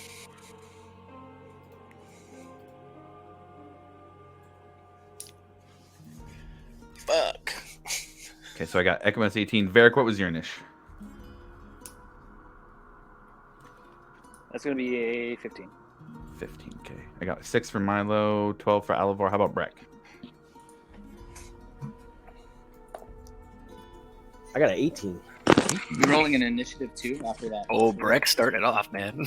Yeah, initiative also. Yeah, so give me an initiative roll now. If you roll in D&D Beyond, it'll automatically go into my encounter builder. Oh. I got a Dang. 16. And what's initiative look like for Grim? 15. 15. Okay, pretty good initiatives, you guys. For the most part. Sorry, Milo. yeah. But it's Okay, so first things first. We are going to start off. Let me get the camera set up here now. Rufus starting fights that we don't need to take again. Hey, I was just checking things out. Just had to touch stuff, didn't you? I didn't even touch anything. I just walked. Are you trying to die again? Ooh. I might fucking peace out of here. Did you take that 25 lay on hands earlier? Mike was like cutting out a lot, so I don't know Did if you give it to me? Yeah, when I first came out of it, I said 25 for you. Yeah, that's fine. You were cutting out real bad. So if you want to do that retro right now while I'm setting up, that's perfect. It's added.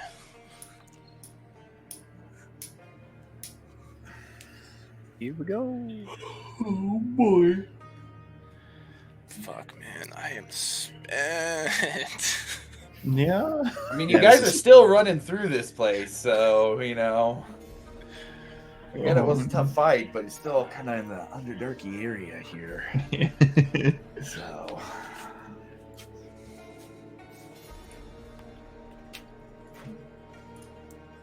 Man, I don't even have Stunning Strike. Hold on, I gotta tell my wife that Josh is kicking us while we're down.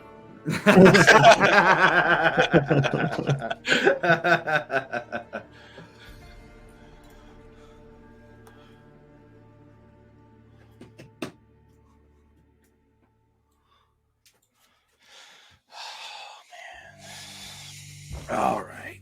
Let's see here. Yep, too low. I don't like the look of that.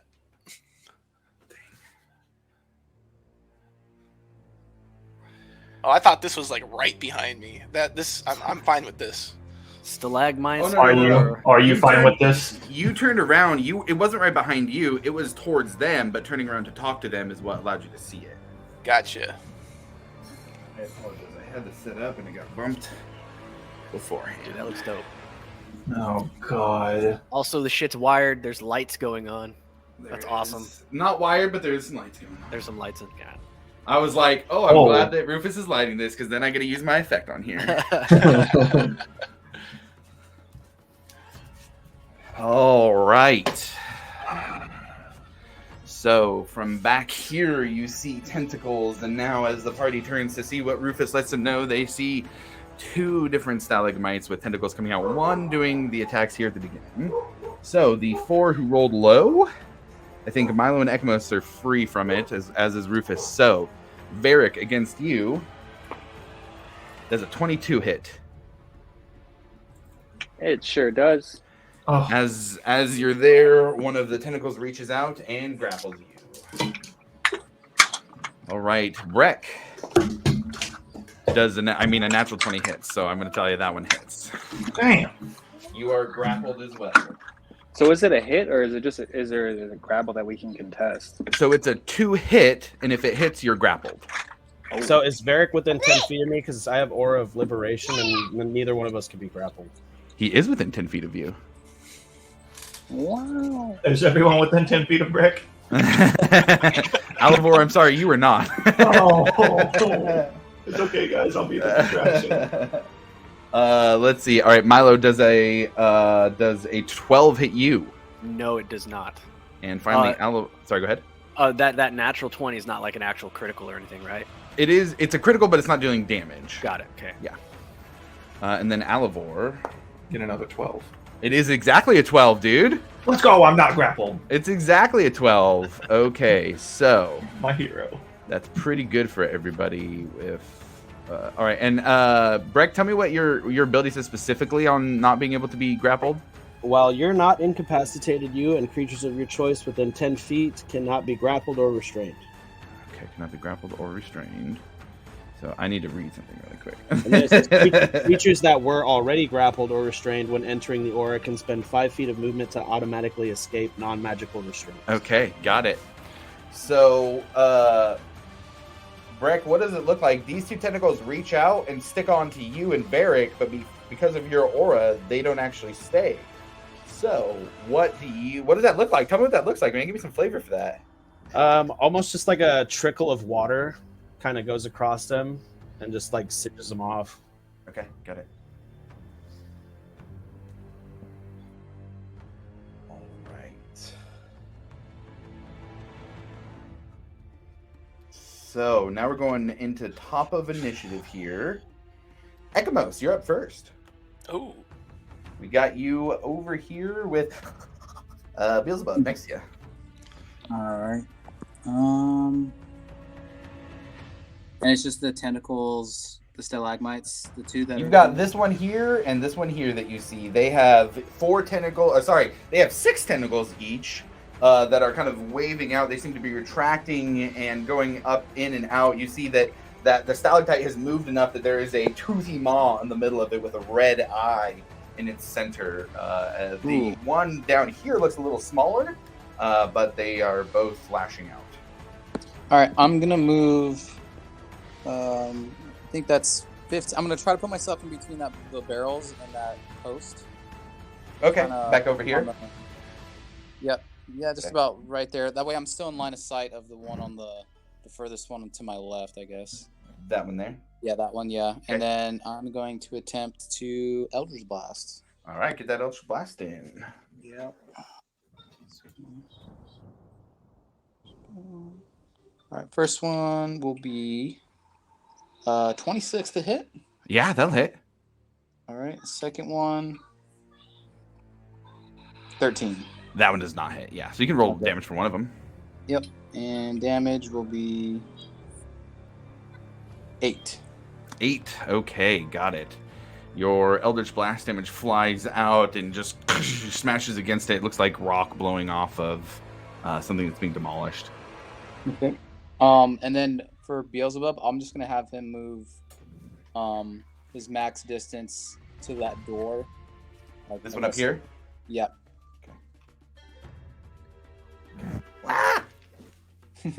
Anything else? That'll be it. Okay. All right, Breck, you're up next. Rufus, you're on deck.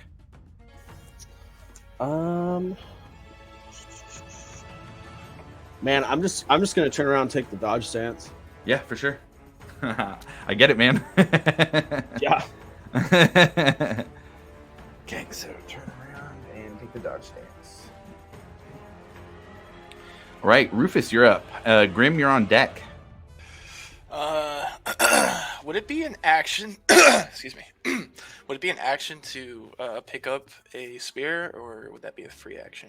I'd say a free action to pick up a spear. Okay, I'm gonna pick up a spear and try and throw it at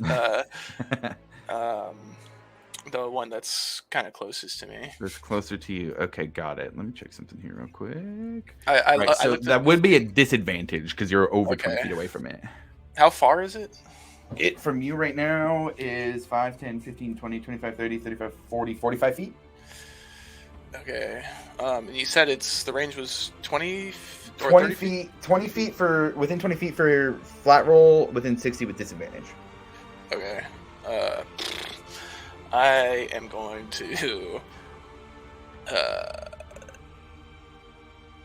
I'll just throw it with the disadvantage from there. Yeah, go for it. Oh, that's the wrong guy. Oh, well, that's not going to hit. 10. 10. You throw the spear and it goes, you threw it really well. It hits and just falls to the ground. All right. I am going. How tall is this room? The room itself is probably about between 30 to 40 feet tall. All right. I'm going to fly out of there and then get close to Brick. Okay. On the ground?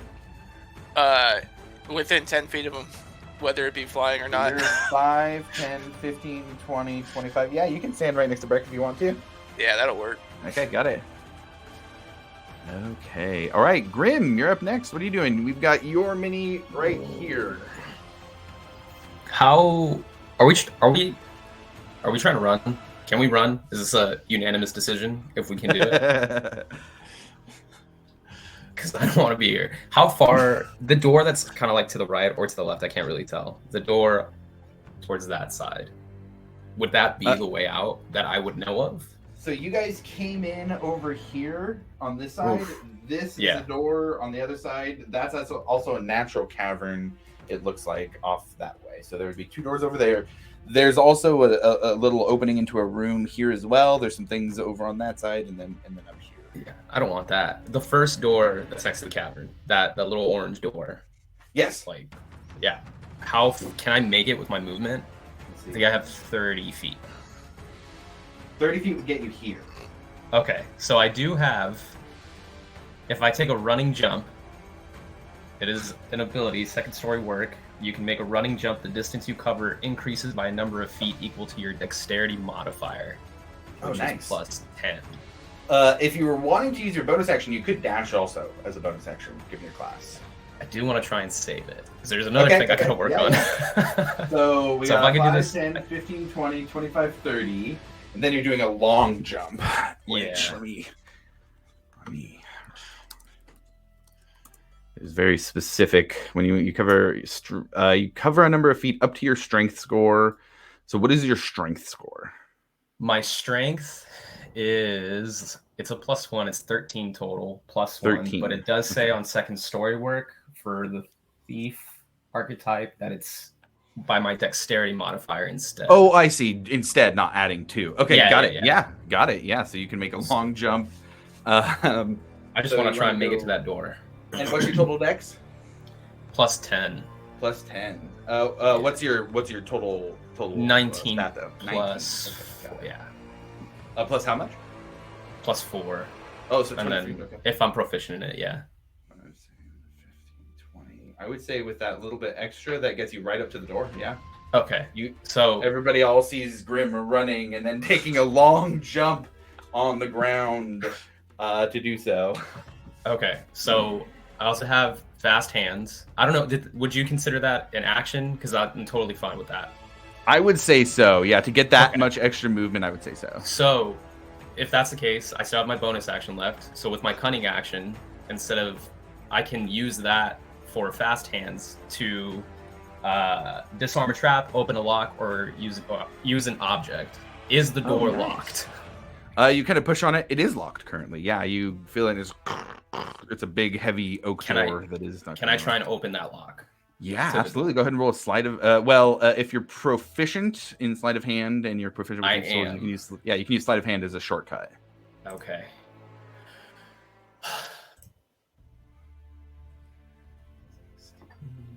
26. 26. Yeah, easy enough. You put the lockpick in, or yeah, your lockpick kit in, and you start to looking for the pins to push up, and then you get it turned. You feel it unlock. Okay. Let's go. Let's go. Let's go. I want to go. Let's go. And that'll be it. That'll be my turn. Got it. Barrick, you're up next. All right, so we're running. Let's see. How far is the thing with tentacles for me? There are two. The closest one, 5, 10, 15, 20, 25, 30, 35. 5, 10. They're both 35 feet from you. Okay. Well, I guess I see the new guy got the door and he's running. He seems to be the one that knows the way out, so I'm going to follow. Okay. Yeah, I'm going to go max, 30 feet. Okay. And then...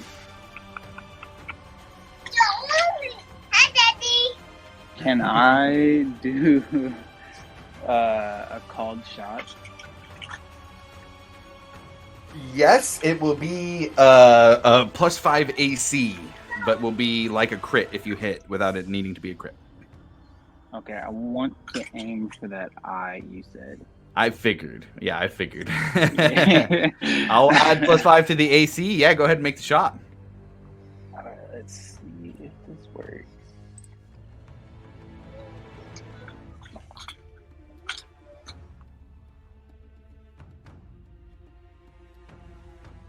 So that's gonna be a no. Very similar to Rufus throwing the spear. You throw it and it hits and just falls down. Then I'm going to bonus action Misty Step to get closer to the door. Okay. And Missy's 30, right? Yep. Okay, you are 10 feet behind Grim, moving towards the door. That's everything. Okay, we are up to the big roper's turn.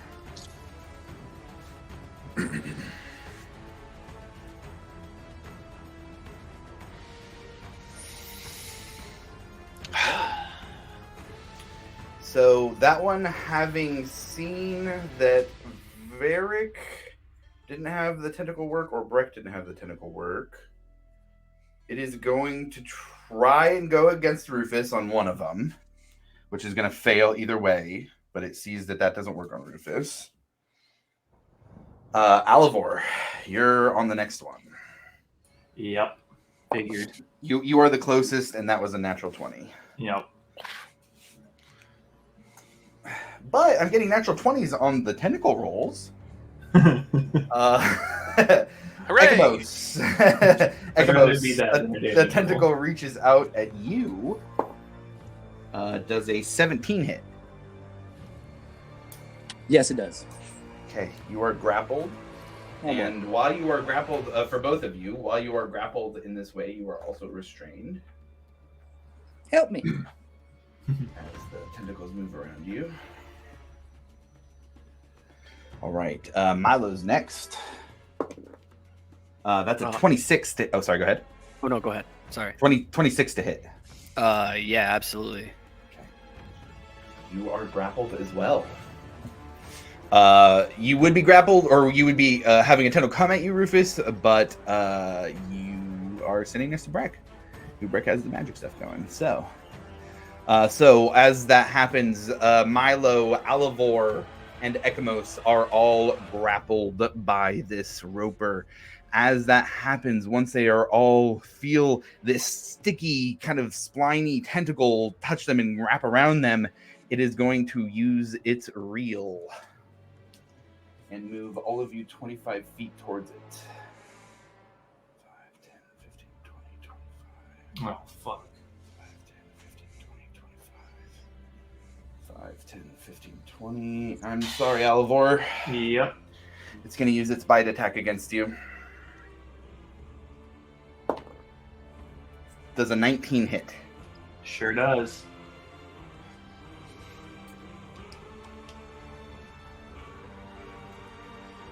Roll this on D&D Beyond here. You take 19 points of piercing damage. And your boy is down for the count. Boop. Okay. That is the end of the Roper's turn. Next in initiative is Alivor. All right, let's get a death save going. Gonna need that death saving throw. Come on, don't fuck me. All right, it fucked me. I got a 4. That's a failure. Milo, you are up next. You are grappled and restrained currently. Since you entered the aura, you only have to spend 5 feet of movement to automatically escape. Oh, shit. Okay. I assume you'll do that. Yeah, I'm going to do that. I'd like to make that movement towards...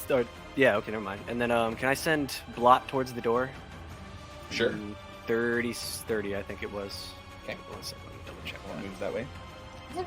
Yeah, 30. Oh, he always says funny things during these times. Milo, Milo, you hear a voice in your head. It says, "Leave the fallen one. Be the leader and bring your friends to safety." Man, I don't know who the fuck you are, but I was already technically planning on doing that, and I'm going to start to sprint, use my movement to run towards the door, and I'm going to look back and cast a healing word onto Alivor. Okay, go ahead and roll that healing.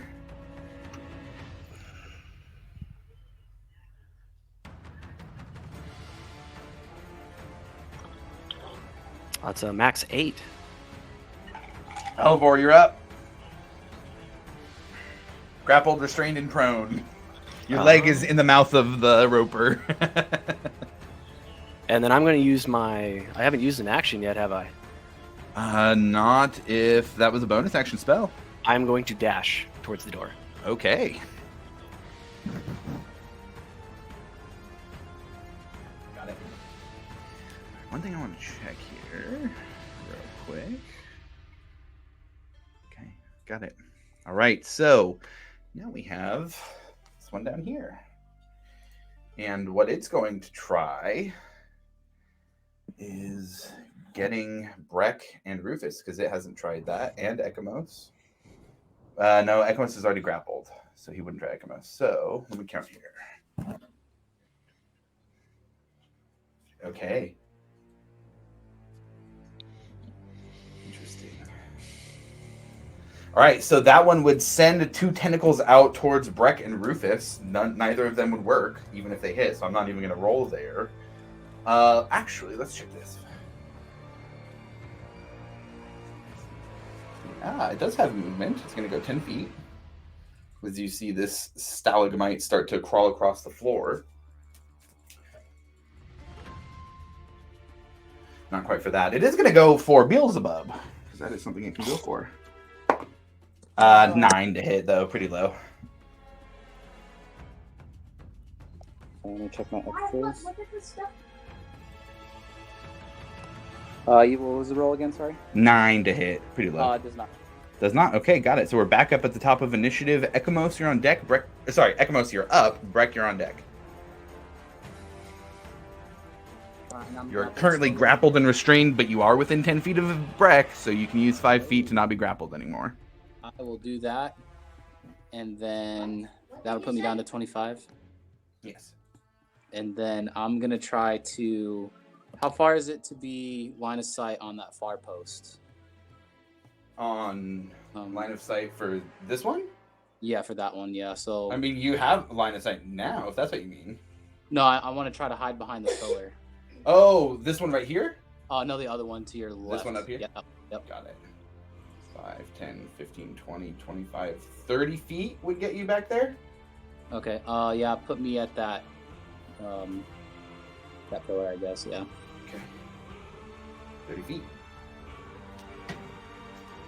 And then I'm gonna try to just. Oh, you know what though? You had to use 5 to drop. 5, yeah. So I'll yeah, be- that you could only make it to here. Okay, that's fine. Okay. Yeah, I guess that'll be my movement. I'm not gonna try to attack. I'm just gonna try to make it to the door. Okay. And then, Beelzebub will use his full movement to try to get to the door as well. Okay. Got it. So you were going to use your movement instead of going over here? Is that what you mean? What was the question, sorry? You're going to use your movement to go to the door instead of going over here? Well, I can't make it to the door, so I was gonna try to use the pillars like line of sight to hide from the. Oh, okay. Got it. Yeah. Okay. But, I don't think you've used your action yet, so if you want to dash, you can make it back there. do I have? I don't know if I have that dash. Action, you can dash. Okay, yeah, I'll do that. Okay. And then, does that give me how much more feet does that give me? That adds a full extra movement. It just takes your action to do. Gotcha. Well then, yeah, I guess I'll just use the rest to try to keep up with everybody. Okay. Back over by the door? Yep. Okay.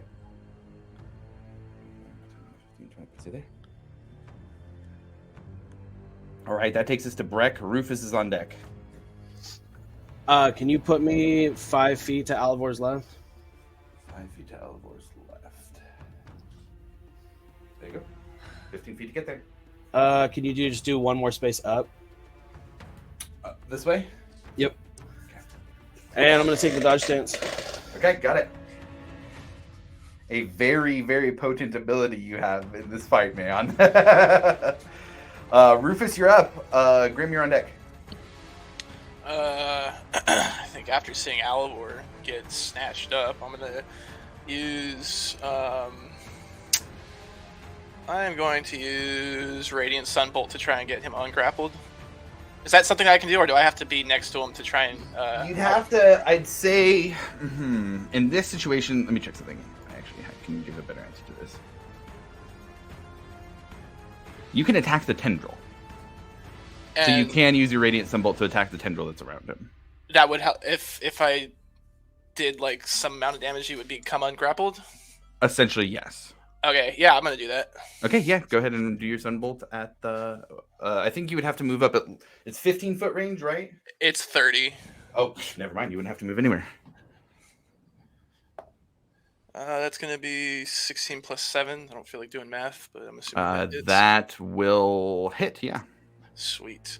That's gonna be 1d6 plus 4. Ooh, it's gonna be 9 points. 9. It hits and cracks, and it looks like it's just barely hanging on by a rocky thread, but does not fully destroy the tendril. I'm going to use that second attack. Okay. Yeah, go ahead and roll again. Oh, 19 plus 7. That will hit also. And it's only got 1 hit point left, so you will break it. Alivor, you are not anymore grappled, but you are still prone. All right, I'm going to say run to both of them, and I'm going to use my movement to get towards the door, and then Misty Step it as well to get towards it. That's right, because you have 2 attacks per action, so you can... My Misty Step is a bonus action with the Misty No, Step. I was just talking about for your hits. None of those were bonus action, like 2-weapon fighting or anything. Yeah. Yeah. Okay, anything else? I I'm just gonna say open the damn door. That's Okay, it. got it. All right, Grim, you're up next. What are you doing? I will open the door. Okay. You just And God, I feel Creaks so open. useless right now. I can't really do anything. I don't got cool shit. So those two at the bottom are no longer grappled, right? They just have to They're run not at this grappled. point. Yeah, And Alivor's hopefully prone, but that's it. I can't really do anything. I will open the door, let everyone go through, and I will hold an attack in case one of the little tendrils gets any closer to me. Gets closer to you. Okay, got it. Where are you holding to do this? Are you just staying where you're at and opening Literally, the door? I'm being a gentleman, opening the door, stepping aside just slightly so that there's room for them to go through. But I'm just waiting in case something pops off. So I'll go ahead and actually open the door there and set you off to the side to let people through. Okay. Anything else?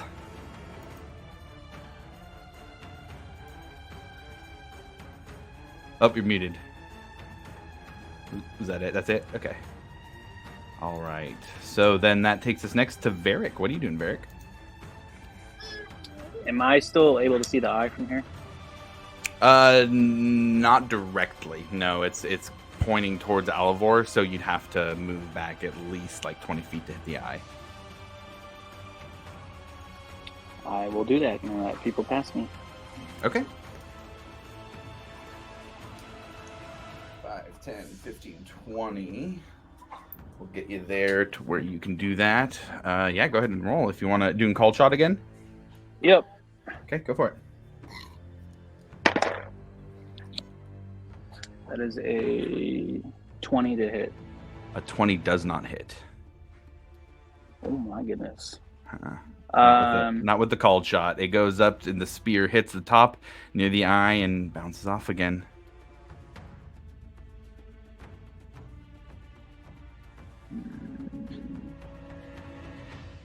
I'm gonna try one more.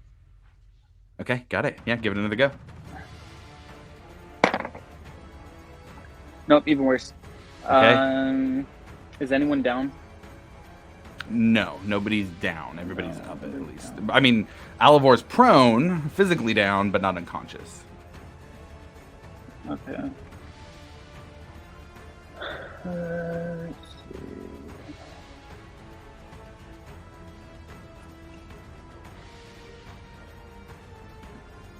I'm going to...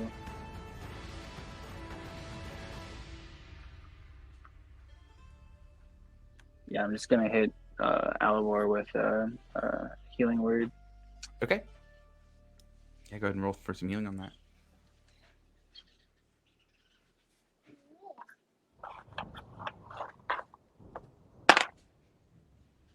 6 points. 6 points. All right, Alivor, you get an extra 6. And then I will use my 10 feet I have left and move a little bit back towards the door. Okay, got it. All right, anything else? Nope, that is everything. All right, it is the big one's turn next. And let's see. It's going to do a couple things here. It's got lots of stuff to do. First thing is seeing how Brick has been harrying it the whole time and stopping it from getting its prey. It's going to, with a just slide across the ground. And before it does anything else, it's going to make its bite attack at Breck. I'm in my dodge stance, so disadvantage. That's right.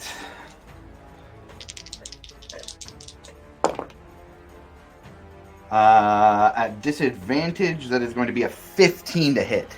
No. Okay. All right, so it is going to reach out to the 4 that are closest to it over here. So we're going to go Grim first. Does a 25 hit you, Grim? I'm gonna say yes.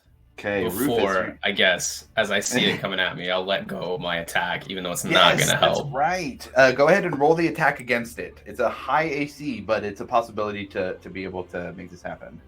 Okay. Oh no. I'll use my dagger. Okay. My dark toe dagger. 25 to hit. A 25 hits? Yeah, go ahead and roll some damage. Because it's coming at you, you would technically have an ally next to it right when it gets to you. I'll let you roll sneak attack damage on that. Oh right. Okay, so we'll do the damage first. So it is a 1d4 plus 5.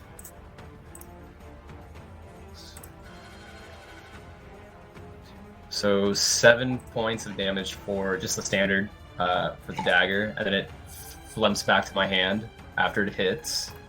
And then for sneak attack is 4d6. So here we go. Plus, not that great. 19 points for sneak attack. Yeah, so you are able to, as that tendril reaches out at you, you are able to track it, and at the last second, let loose the dagger and throw it. And as you do, it just shatters along the tendril back up to the roper. Avoiding the hit. All right, so we got Rufus next. Rufus, that is a 14 to hit. It does not hit. Okay, Varric, you're up next. That's a 22 against you. That hits. Okay, and then Ekamos finally. That is a 19 to hit. That hits. Okay. So Ekamos and Varric are grappled and restrained. It has already used its bite attack, so it can't do that, but it will use its real ability and go 5, 10, 15, 20, 25. 5, 10, 15, 20, 25. Hey, welcome back, guys. Ekamos, you're within 10 of Breck. Varric, you're 15 from Breck. All right, and that takes us next to Alivor. You're up. Milo's on deck. Sweet. So as I'm laying on the ground, I am going to cast Dissonant Whispers on this guy right in front of me at first level, seeing that everyone's spears and stuff have just been bouncing off of him. So I was like, maybe some magical work. So we're gonna do that. Okay. Yep, I need it to make a Wisdom saving throw for me. Wisdom save. No, that fails. All right, so it's going to 16. take. Oh yeah, no, that definitely fails. So it's going to take. Ooh, some good rolls. 11. It's going to take 14 points of psychic damage. Very nice. And it needs to use its maximum movement away from me. Okay. So it moves 10 feet back. Yeah.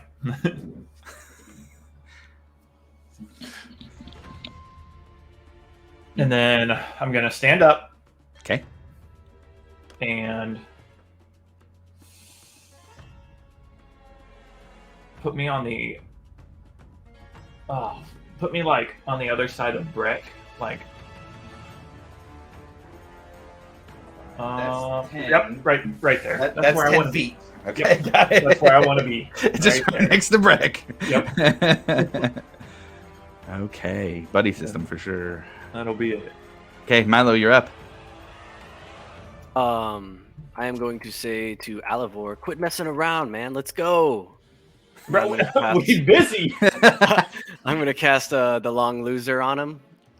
And then I'm going to step on the other side of the door and take the hide act or bonus action. Bonus action. Okay. Typical. It's 11 for the wisdom save on Sweet. the loser. 6 points of psychic damage, and it has disadvantage on its next attack. Ooh, very nice. Okay. Oh, and the stealth roll. Pretty key. Yeah, what's the stuff looking like? Oh,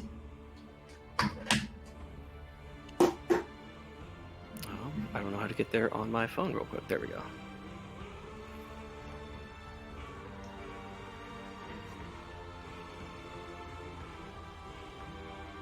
Okay, never mind. You can go ahead. I'll get there eventually. Okay, yeah, just let me know. Yeah. Let me know. Okay, so we have the second member here. They're gonna go. They're a little confused about what's going on, so they're gonna see. 40, 45, 50. All right.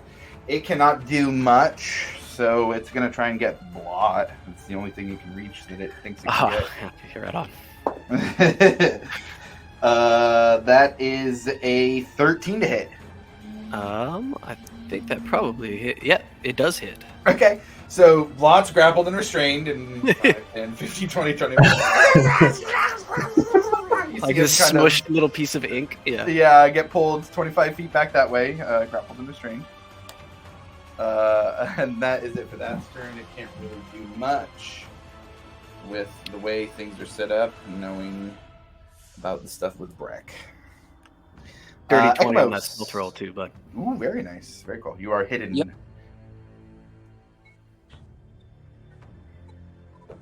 Ekmos, you are grappled and restrained. You have a tentacle around you. What are you doing?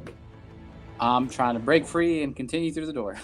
Okay, so to break free, let's see here. Is he within 10 feet of me?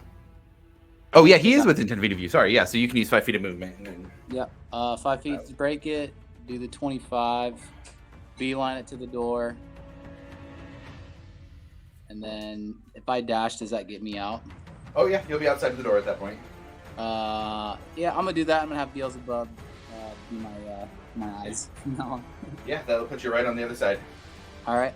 Beelzebub will then move kind of near Grim, Okay. and then just like, because I'm able to, I think through my pack I can cast spells through him in case anything else happens. Turret yep. devil. From there, yeah, he'll just hang out, and I guess he'll hold an action. If I guess the one that's causing us the most issue with the tentacles, he'll cast. Or actually, I can't because I did my dash. Yeah, right. You Yeah. did your action. Yeah, that's fine. So yeah, I'll just have him chill there, and then my next turn I'll have him do that. Do something. Got it. All right, Yep. Breck, you're up. Rufus on deck. Is there a spot where I can be within 10 feet of Varric and Alvor? Oh, sure. Even if you move 5 feet up, that'd put you 10 feet away from Varric and 5 feet away from Alvor. What if I moved like 5 feet up more? Would I still be within 10 feet of Alvor? Yes, you'd be 5 feet away from Varric and 10 feet away from Alvor. No, but like 5 feet like behind the space behind him. I didn't want to be that close that it could bite me. Correct. You could do that as well. All right, yeah, I'm gonna sit there and take the dodge stance. Okay.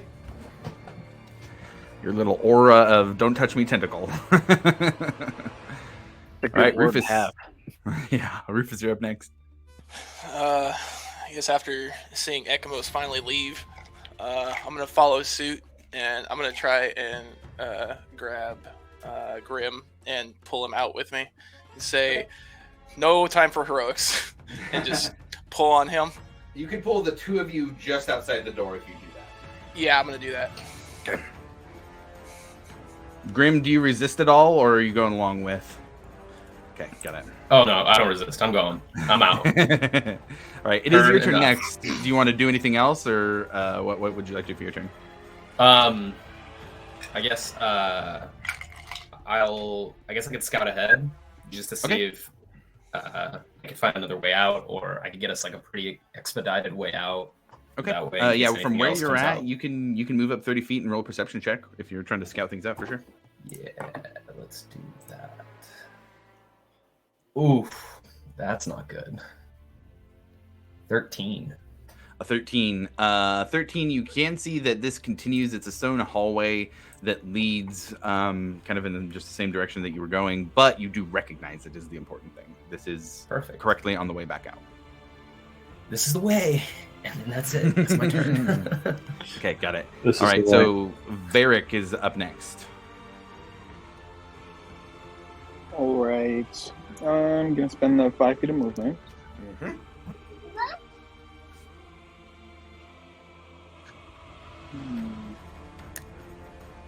Who else is restrained right now? That's it. Well, I guess Blot, but that's it. I think I'm 10 feet away from Blot too, right? You are, but Blot would have to use movement. That'll be fine. Oh, wait, no. That happened. No, the block got reeled He in. got reeled Yeah, into it got it, reeled yeah. in. Yeah, so he'd have to use movement on his turn, but he is within 10 feet of you. I am going to pop invisibility Okay. and make my way to the door. Okay, got it. Currently invisible. Let's get a circle for you on that.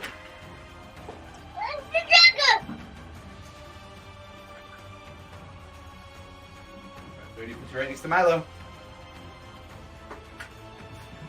Is Milo? You should be on the other side of the wall, hidden, right? Oh, yes. Yeah. Just not have... There we go. Actually, you don't see Milo because Milo is higher than your passive perception. Okay, anything else for Varric? No, I think it's everything. Okay. Interesting. Here we go. It's the Roper's turn next. And it knows it can't get anything. It can't see Varric anymore. He sees Breck. He's going to go for Breck. I'm in the dodge stance. So Oh, yeah. It He's should coming be with that. disadvantage. With that. Oh, never mind. It doesn't matter. Oh, yeah, it is. He's got that toothy maw coming at Breck. Okay, so that's going to be a 23. Got a 17 and a 16. Oof. Yeah, 23 does hit. 23 hits, okay. Actually, I'm going to roll that on here. That is 23 points of piercing I'm damage.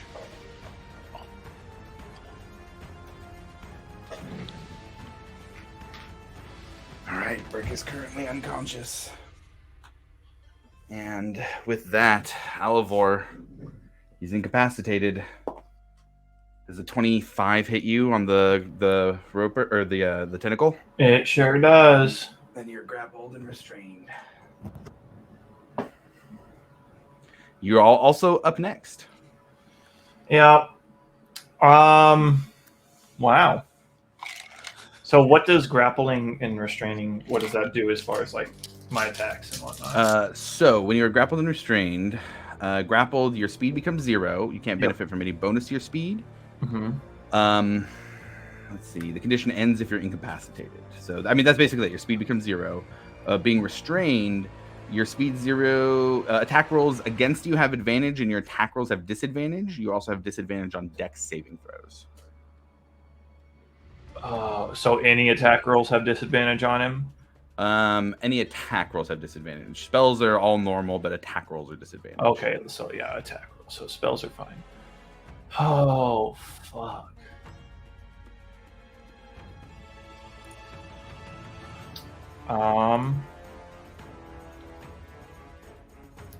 Oh, this is rough.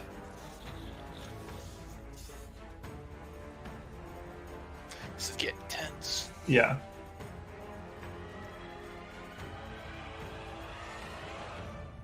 Alvor in it. Book. In a panic, since he's got a tentacle on him, he's gonna pull his beautiful sword from its sheath, and as he pulls it, he utters the term "Vengeance is in my heart, death in my hand," and he declares this Roper his sworn enemy. And I'm going to attempt to stab this thing in the eyeball with my burning heart rapier. Doing a full called shot, or just that's the flavor of it? What do you mean? What's a called shot? Full called shot would give you it's a +5 to the AC, but it would give you crit damage if you roll it. Sure. Why not? Let's try and. It's pretty high. I'm just gonna tell you. Yeah. It's pretty high. Well, I don't. Well, what's the difference? I don't get it. I don't understand. I don't know what a called shot is. So it's against the AC you're going against. So it has its Okay. regular AC that you'd Yeah. be rolling against for the attack. It's a +5 on a called shot. So whatever its normal AC is, add 5 to that. That's what it is for the roll now. Can I just like norm? Yeah, usually Normal? normal for sure. Yeah. Yeah. Let's just normal hit. I'm not trying to. For sure. Yeah. Go ahead and roll disadvantage with that sword. Since he's my sworn enemy, when I make a melee attack roll with the weapon, I have advantage on the roll. In addition, the target gains no benefits from cover, and I suffer no disadvantage if they take the dodge stance. Oh, yeah, then go ahead and flat roll then for sure. Yep, I was say it should be. Shoot, I don't think that's gonna be enough. 20.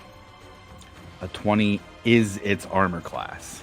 Beautiful. All right, Go, so and you do have an ally within 5 feet also. oh boy, and I'm also going to burn a bardic inspiration point to add psychic blades on top of this. Give me some damage here. Let me know what this Alright, damage is. so This once is, again, this I gotta is a find all lot, the and this dice. is important here. All right, so one of these. So He doubles all that dice, right? This might be. no, it wasn't a cold shot. This was just Oh, okay, No, never mind. and had you done a called shot, it would not have hit. yeah. That's all right. So that's going to be that. So it's going to take this. It's going to take this and this. Okay. So first off, it's just going to take a regular 6 points of piercing. Okay. It's going to take 6 points of flame fire damage. Okay. And then it's going to take roll low with a 1 on the sneak attack, but then it's also going to take 14 for the psychic blades. Ooh, nice. Okay. You stab up at its mouth and it gives a roar with its oddly rock organic mouth, and it's looking hurt. Yeah, It is still up. I had some super low rolls, a bunch of 2s and 1s.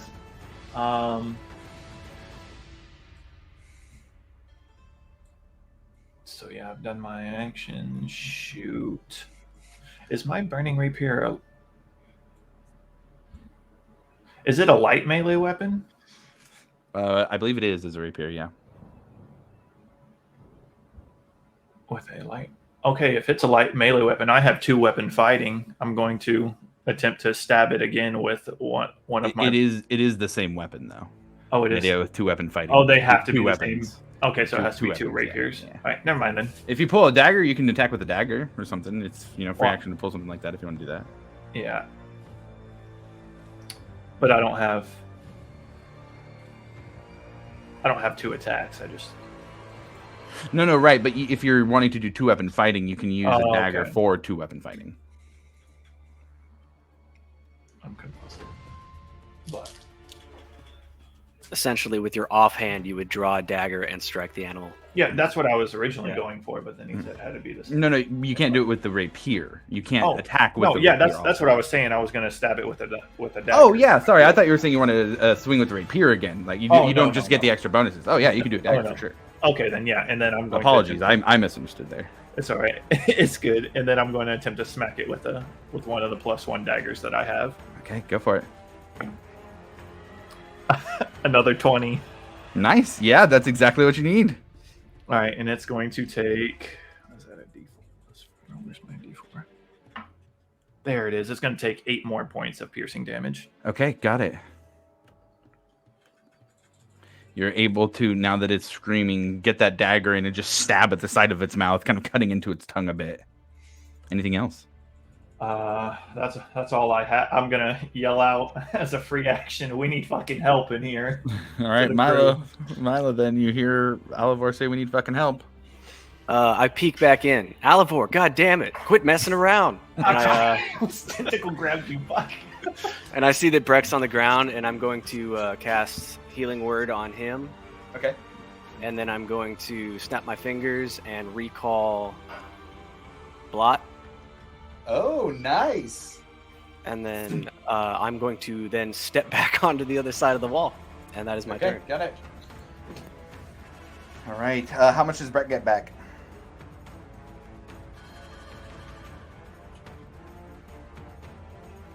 Another max 8.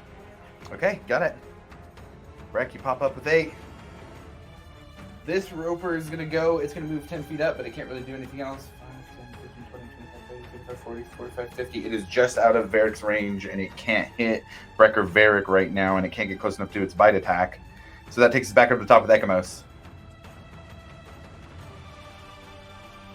Alright, I'm gonna stay out of the room, but yeah, I'm going to cast Eldritch Blast through Beelzebub. Okay. Go ahead and get a couple blasts in. I'm gonna aim for that red eye that's got. You gonna do called shot? What's that? Called shot will be double the damage if you do it, but it's +5 AC. Oh, okay. Yeah, sure, why not? Okay. All right. For both or just one? For one. Okay, we'll do the first one. First one's a 24. That misses. Oh, shit. Okay. And second one's 27. That will hit for sure. Hey.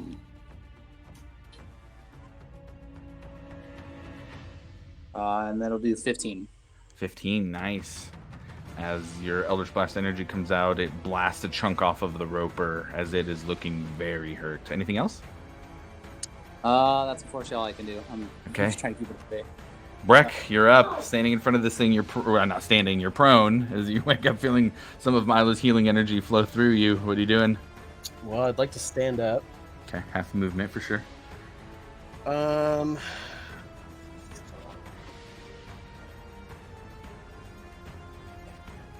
Is it an action to free Alivor? So to free Alivor, if you're trying to do it, that would be specifically... You could either attack the tendril or try and pull it off. It is up to you which method you would like to take. Fuck. Nah, fuck it. I'm just gonna sit right here. Okay. In the dodge stance. Dodge? Just wait Okay. for Alivor to get away. Okay, got it. You can, I would say, if you want to, you can hold movement also. Actually, I'm going to use my bonus action to use my last spell slot to cast Shield of Faith on myself. Okay. Bump that AC up by 2? Yeah. Okay, got it. All right. And then I'm going to sit here in the dodge stance. Okay. Rufus, what are you doing?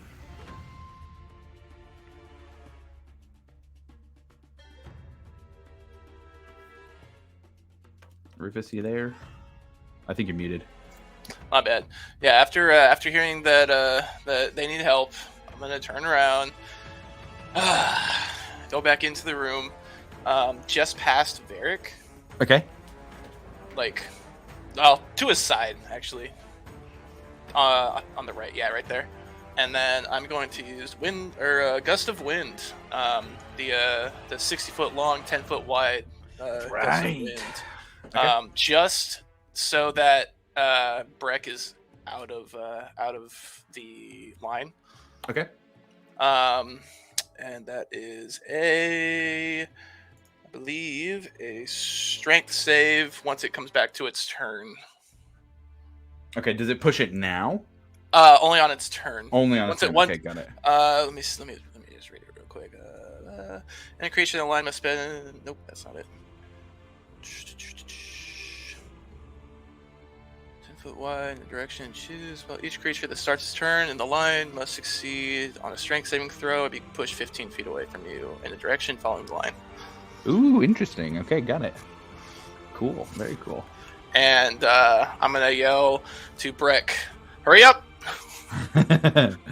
Grim, you're up next. What are you doing? Oh man, I don't think there's really much I can do. I already ran. If you Scout went ahead. your distance back, you'd be in the doorway basically. Okay, I'll go to the doorway. Okay. Use my movement. Peek, do a little peek ski. Mhm. And You turn in and look and see, yeah, Breck is right in front. One of the tentacles is still grappling Alivor, and you do see Rufus also kind of generating a wind from... What does that look like, Rufus, when you do that? Well, give me some flavor here for that. So when I came back in next to Varric, I'm going to kind of fly up about 5 feet and then beat my wings super hard and cause just some insane turbulence being sent towards it, kind of displacing any dust or debris that's kind of in the way. Nice. So that's what you see. okay, I guess I'll try and take a shot at the one that's closest to the two over there. Okay. So I'll take out my short bow instead and make just an attack roll at it to try Okay, and yeah, just go get for him it. off. For sure. It is going to be... And we have this now, so we're going to use this gust of wind. Sweet. That's a 25 to hit. 25 hits. Yeah, go ahead and roll some damage. You do have allies within 5 feet. Perfect. So that'll be okay. So this one's a D6 plus 4. So that's 6 points of piercing damage with the bow plus 4d6, which is going to be.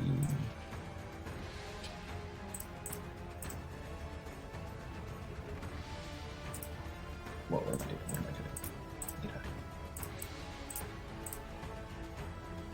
Oh, that's awful. And 14 points for sneak attack.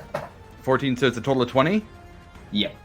Graham, go ahead and flavor that fatality for me. How do you kill this thing as it is trying to finish off your new allies? So I peek in the doorway, and I put away my dagger. I take out the short bow, and I just take a little breath out, like, God, I hope this works. And I just let it fly right towards the eye, and I just hope that I make it right through the two that are in the doorway, and I just try and aim for the eye. And you split the needle on Varric and Rufus, and Breck and Alivor. What you see is it doesn't go directly into the eye because of the way it's facing, but you see an arrow come from the side of the eye and pass into one side of it and go all the way through, and it actually go out the other side just from the little bit of space there is between, where the eye sticks out and the rock itself, and it just starts to deflate like a balloon with liquid just pouring out as it is now dead. Alivor, you are no longer grappled either. And with the gust of wind, the whole thing just goes tumbles down the cave, no longer having life to fight for itself. All right. Anything else for your turn, Grim? No, that's my turn, I say. Okay. Gotta go. Varric, what are you doing? I am making my way towards the door, and then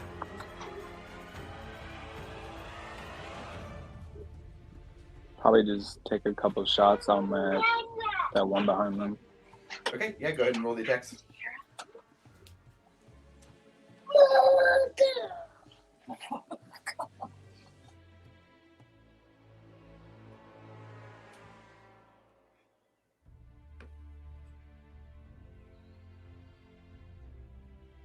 So 24 on the first one, 14 on the second. One of them hits.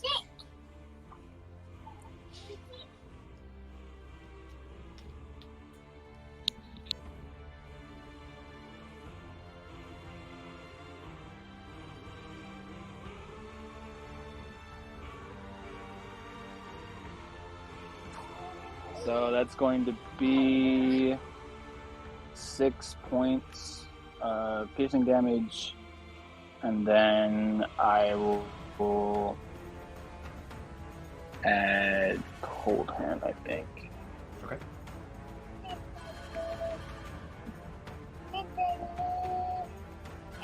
Are they within 5 feet of it?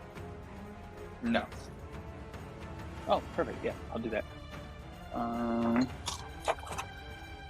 2d6. That's 8 points of cold damage, and it needs to make a. Oh wait, actually, I read that wrong. It needs to make a DC 13 Dex saving throw before I do the damage. That's a natural 4. It's a failure. So yeah, then it would take an extra 8 points of cold damage. Okay, got it. Any additional effects on top of that? No reaction to speed or anything? No? Okay, got it. No, nothing on the projectile. Okay. That one's dead. Then Alivor, you're up next. Oh yeah, full movement towards the door. Action dash. Get out that door. I'm Out gone. the door. Sorry. Milo, you're up. What are you doing? I'm going to. Is the roper 60 feet within 60? Or is he out? 10, 15, 20, 25, 30, 35, 40, 45, 50, 55. About 70, 75 out in the door. Yeah, I'll run in, give him a long loser, and then run back out. Got it. That is a total of 12 on the saving throw. Sweet. That's going to be 8 points of psychic damage and disadvantage on his next attack. Nice. Okay. Taking all Looking these back hits. inside. Yeah, I figured. Taking all these hits and seeing the other one killed and thrown across the floor, this one's going to start moving this way. And Breck, you see it move towards the one that is now dead. You hear this kind of as it starts to move in that direction. If anybody wants to keep attacking it, we can say an initiative. Otherwise, we can drop initiative and move out of combat. I mean, at this point, you guys want to explore the room more, or you just want to take off? I mean, I'm down to leave, but I'll leave it up to the group. Yeah, I'm out. Okay. Yeah, Breck, you see it start moving in that direction instead of towards you, and would be able to decide what you want to do there. If you want to just run, then that is fully valid. I'll leave it up to Breck if he's leaving or not. Oh, I'm out. Okay, yeah. Yeah, fuck this place. Got it. All right, everybody is outside of the room, and we are out of I combat. close the door. I'd like to close the door. And you see it kind of sees what happens to the other roper and starts to move back in this direction. And right as you close the door on a tentacle that is trying to reach back out. Step back inside, close it. And with that, we are out of combat. Can I recall Blot? Yeah. Well,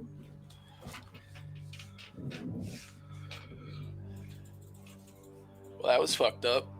Yeah, thanks for your help, assholes. Yeah, that was unexpected. Yeah, what were you doing in there, by the way? Like, Getting grappled and pulled in without the help of my friends. nah, he's probably and the one trying who to pushed save Breck Breck. down. I bet you. Hey, fuck that. I was there.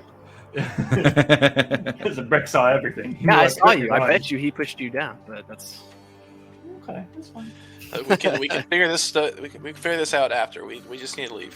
guys. I'm tapped Doesn't too. matter who started Maybe the we find initiative. a place earlier to rest. I think I found the way out. Oh Pretty yeah, sure. afterwards. So we could just dip. Lead the way, new guy. Yeah, after I'll you. lead the way. Okay, got it. As you all travel through the rest of these corridors, another 30, 45 minutes pass. Grim, you see what turns into a natural cave with a bit of light at the end of it. And as you are all wounded, tired, exhausted even, you exit the tunnels, now back in the light of the Zemni fields. Let's go. You know, I don't say this often, but maybe we should go towards the light. Just this once, though. Yeah, I guess that's a. Good Do you thing guys have a place to stay? We do, but what were you doing in there? So we're docked out the docks. Me and my crew. They sent me, well, specifically my captain sent me because we heard of this, or at least she heard of this area. Hopefully there was some sort of bustling treasure or scroll or honestly whatever we could find that could lead us to something bigger. It wasn't anything crazy other than, hey, we just want new stuff, you know? So me being the only one that's really qualified to kind of delve deep into those types of situations, I went in there, just wanted to get a lay of the land, see if there's anything to report back. And boy, oh boy, is there stuff to report back. So I'm going to go and rendezvous with my captain and let her know. But I mean, if you guys don't have a place to stay or, you know, if you feel so inclined, you can come and meet the crew. That's up to you guys, though. What exactly do you guys do? Oh, we're pirates. Oh, is that it? You're just pirates. Yeah, we're pirates. And I take out like a disheveled little dusty hat, put it on. It's like the worst, dustiest, most flat fedora, and it's got just this tiniest little feather sticking out of it. I can't tell Kind if of I'm like more a really curious sorry or... Peter Pan hat. Are you like the good kind of pirates, like Robin Hood pirates, or are you like the bad kind of pirates where you're out there killing people? look, we don't go out of our way looking for trouble. We're mostly explorers. We mostly just try and loot everything we can, and we'll take it back and see what works and what doesn't. But, I mean, we're not pushovers either. If you come and try and mess with us, 9 times out of 10, you're kind of going down. Shit, are we pirates? And while you were all having this conversation, you can see that Varric kind of gets lost in his own thought after hearing some of that and wanders off a bit, off to stay a little bit separate from the group, but still here. Eric, Eric, no. no. Never mind, you can't hear me. Eric, no. And there he goes Not again. He's just, yeah. Like, it looks like it's been a long day, especially for him. He just looks really tired. If you guys want to go back to your spot, you can. That's no problem. But the ship's What? open. How far? What time of day? That's an excellent question. How far is the Yeah, ship? so all the questions. So right now, the way we're sitting is probably afternoon, late afternoon, getting towards evening. The ship itself currently, where it's at, is in Icehaven, so it is a little ways north. It's certainly closer than Hope's Bastion, but it is Hope's Bastion at this point would probably be like a day and a half trip, whereas Icehaven, you could get there after dark, probably before or around midnight. Here's an idea. We find a nice brushy area. I set up the tiny hut. We camp out. We rest. We head for Icehaven, and or that other spot that we own. I like that idea. Because I am beat. Yeah, me too. Yeah, I mean, it's up to you guys. That's fine. That's cool. I mean, I definitely got to report back anyway, so getting a night's Yeah, are you rest on a would time hurt. frame or anything like that we had got to adhere to, or? No, not really. It's just Okay. go in there, check it Perfect, out, so you report can back. stay. I mean, I don't want to get in trouble with a pirate boss, man. That sounds a little bit heavy. So We don't I mean- we don't really need any enemies right now. I think a night's rest will be fine. We can head there and then wake up in the morning and go. That should be. does fine. anybody feel comfortable maybe looking for a spot to set up camp? I'll look for a spot. I'll scout from high. Go ahead and fly up and give a little perception check there. Yeah, absolutely. All right. It's 14. 14. Okay.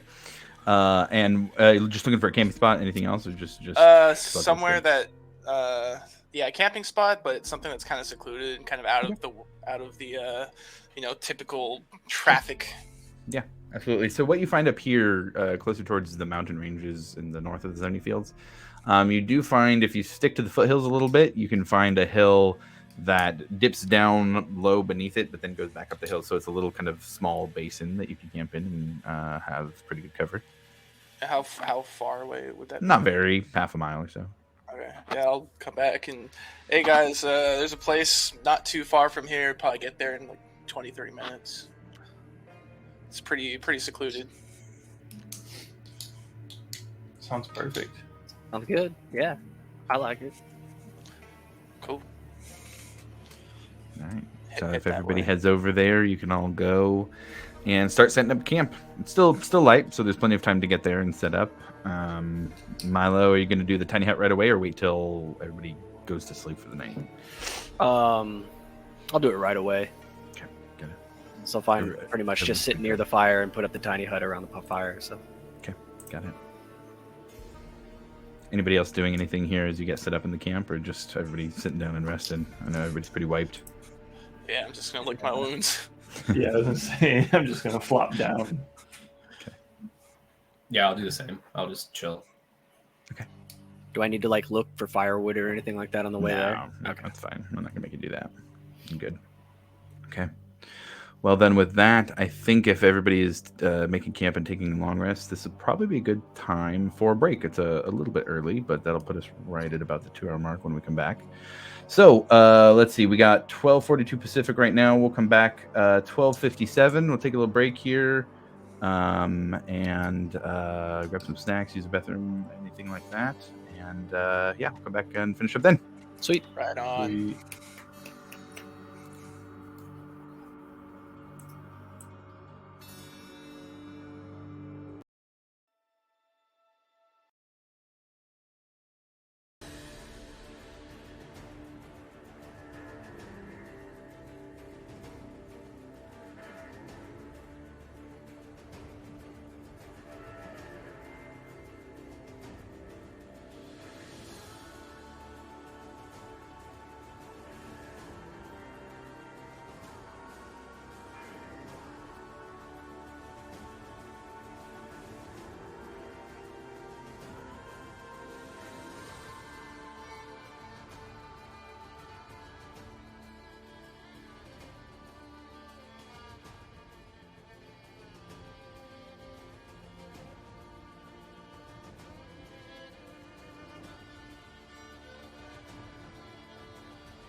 Okay, so making camp down in a little basin here with the day quickly disappearing as all of you kind of rest and tend to your wounds. What's everybody doing here?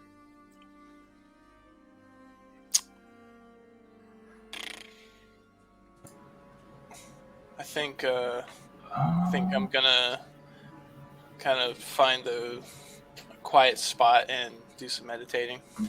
Okay, easy enough. I could take like first watch because I feel like I definitely did not hit as much ish as you guys did. Okay. So I'll do my typical bard thing and just try to play some soothing music for the group as we try to relax and calm down. Sure. What type of music you're trying to play? Like I said, something just relaxing because we kind of got hit hard. Sure. I want everyone to feel calm and at ease. Okay. Yeah. Go ahead and roll performance check. See how well that goes. Let's see how well that goes. Not usually very well, but where is it? 15. 15. Okay, it's a pretty nice song. Everybody feels like there's a little bit of little merrymaking going on, and I shouldn't tell you how your characters feel. Everybody hears a nice little merrymaking song, and you guys feel how you're going to feel. But it is a nice tune to play, and yeah, it's nice. Hey, Grim, would you mind Yes. if Watt hung out with you while you're on watch? He can see. I would love that. He can sense anything in the immediate area that might be invisible or something like that, and he'll wake me up. Or Yeah. when you Yeah, tell him perfect. to, or if he senses anything. Yeah, And that'd then, be awesome. And this is kind of just to end everybody. I'm kind of freaking out. This thing keeps talking to me, and I don't like it.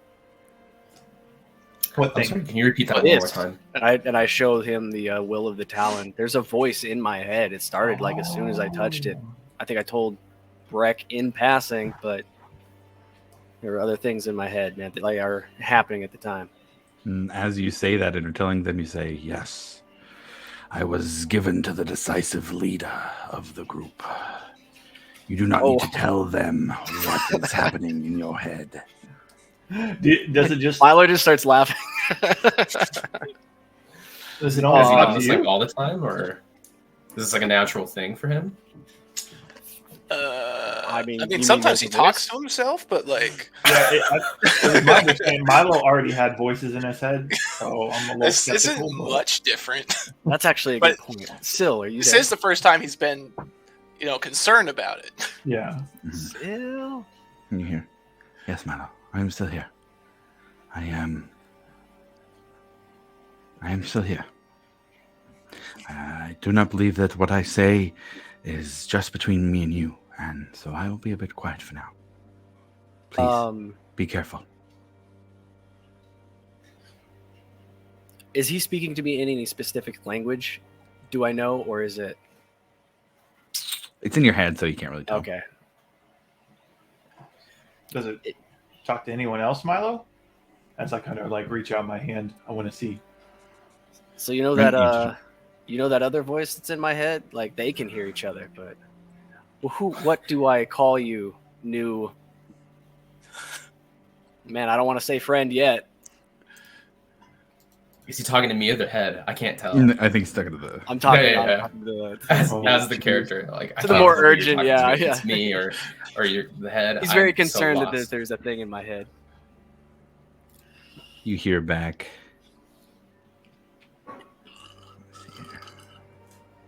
Gotta get my notes up. There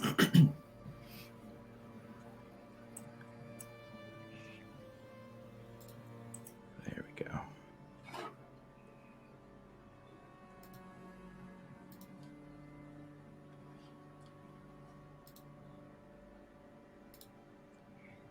My name is Astralon.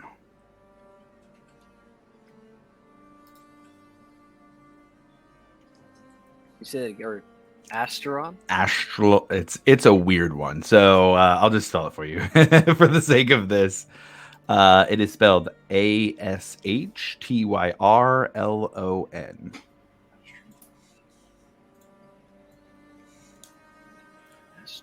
Okay. Yeah. Work. DM, for my first watch, I also have my boots of the vigilant on. So when I wear these boots, you can sense impending danger. Okay. I will keep Just that as in a mind when we get to that. Yeah, FYI. for sure. That's dope. Got it. So, Alivor, were you actually touching the war pick? Well, Is that I what you're wanted trying to do? reached out like I wanted to Oh, okay. see, Got pretty much just asking Milo if he'd allow me to.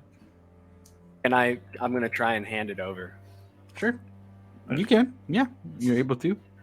And Alivor, you grab it and you hear inside your head, I am part of the will of the Talon and can grant power to those who would wield power, who would use it to rule over those who do not deserve.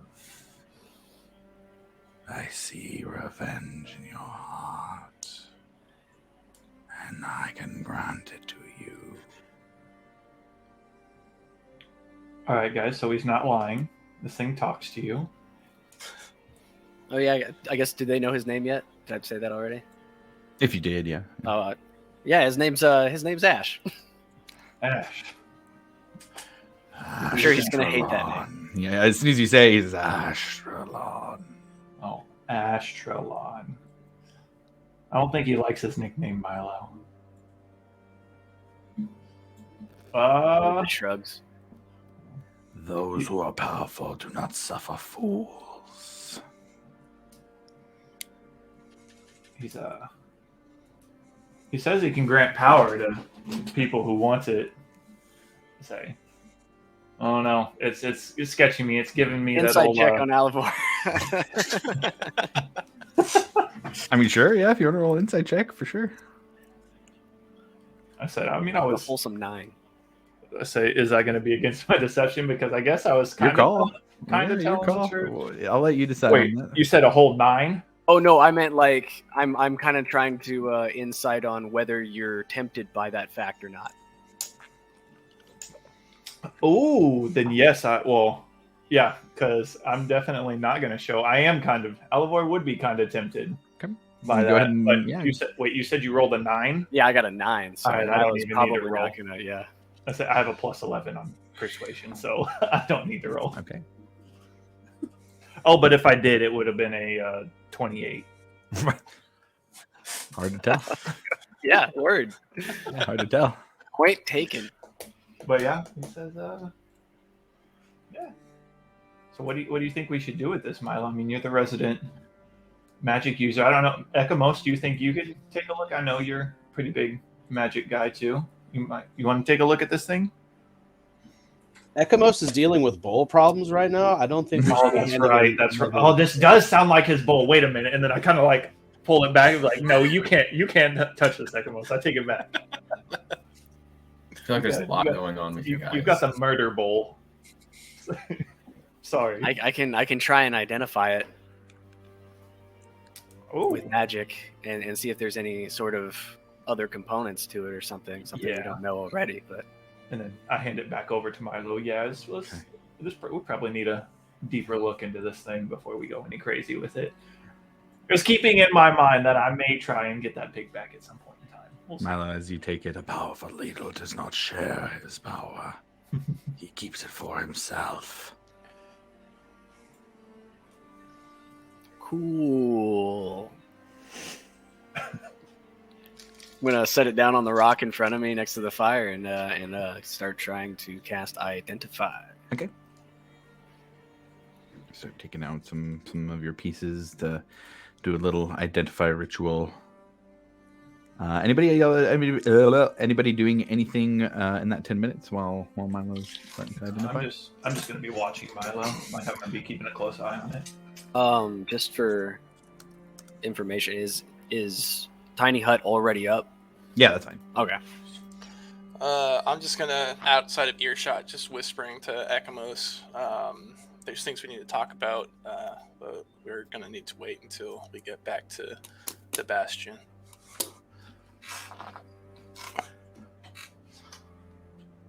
That's it. I'm gonna go back to meditating, and I'll also be on watch with Grim as I meditate. Breck's just gonna kind of go post up in a corner of the tiny hut and just watch. Okay, got it. Understood. Okay, Milo, your ritual goes off. And if you refresh your character sheet, you'll have the details of the item.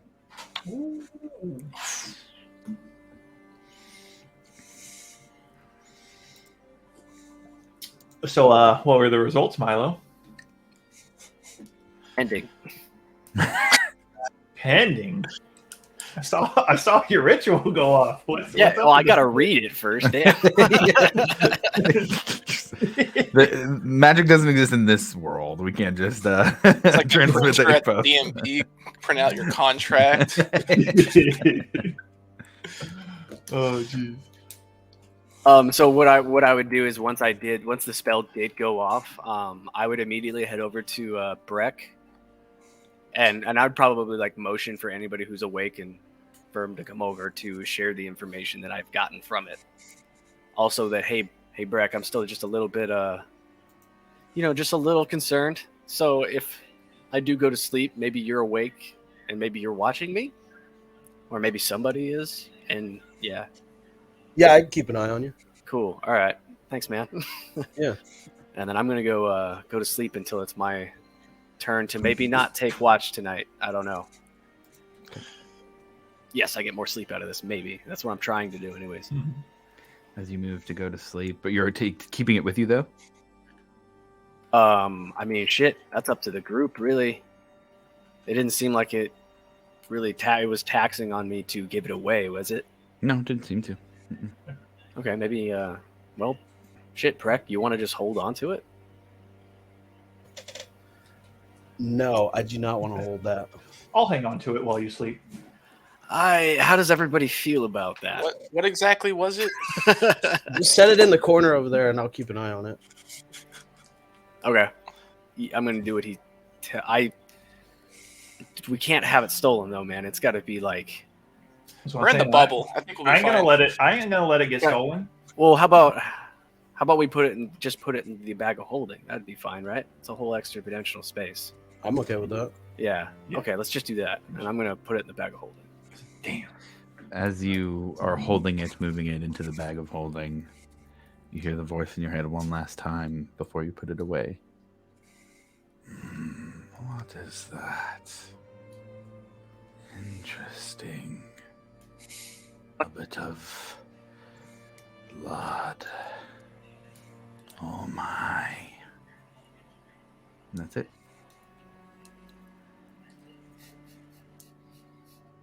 I cinched the bag up and put it back around my shoulder, slinging it over my shoulder, and head to my tent. I'm gonna like spread that thing open though, so everybody can see inside of it. So I guess if you're trying to put a tent up in the tiny hut, there's an interesting. Oh yeah, never mind. Interesting thing here, yeah, for the dynamics, you can't all have a tent in the tiny hut. the hut is big enough that you could all because it's sleep already next to each everything's other. in Yeah, so we're good. We don't need it. and it's safe, but it's not exactly comfortable. It's not like hey, this area of our camp is protected. It's this tiny hut is protected. I'm going to make my space as comfortable as possible. Okay, yeah, that you can do for sure. There we go. Scoot some rubble over and pile up some grass. Okay, got it. So with everybody who's going to sleep, who's staying up for first watch? That would be me, and Okay. I think Grim. And me, yeah. Come in. I'm also staying at. Understood. All right. So why don't we have the three of you roll a perception check as you're in here? Hey Josh. Mhm. How do I put that into the Discord again? There's like a little bot that I could just link that item into. Oh yeah. It's gonna be. I think the command is explanation item, and then search the. In fact, here, let me see if I can do that. I got 13. 13. Okay, got it. 16. 13, 16 for Grim. Okay, got it. 14. Okay. All right there.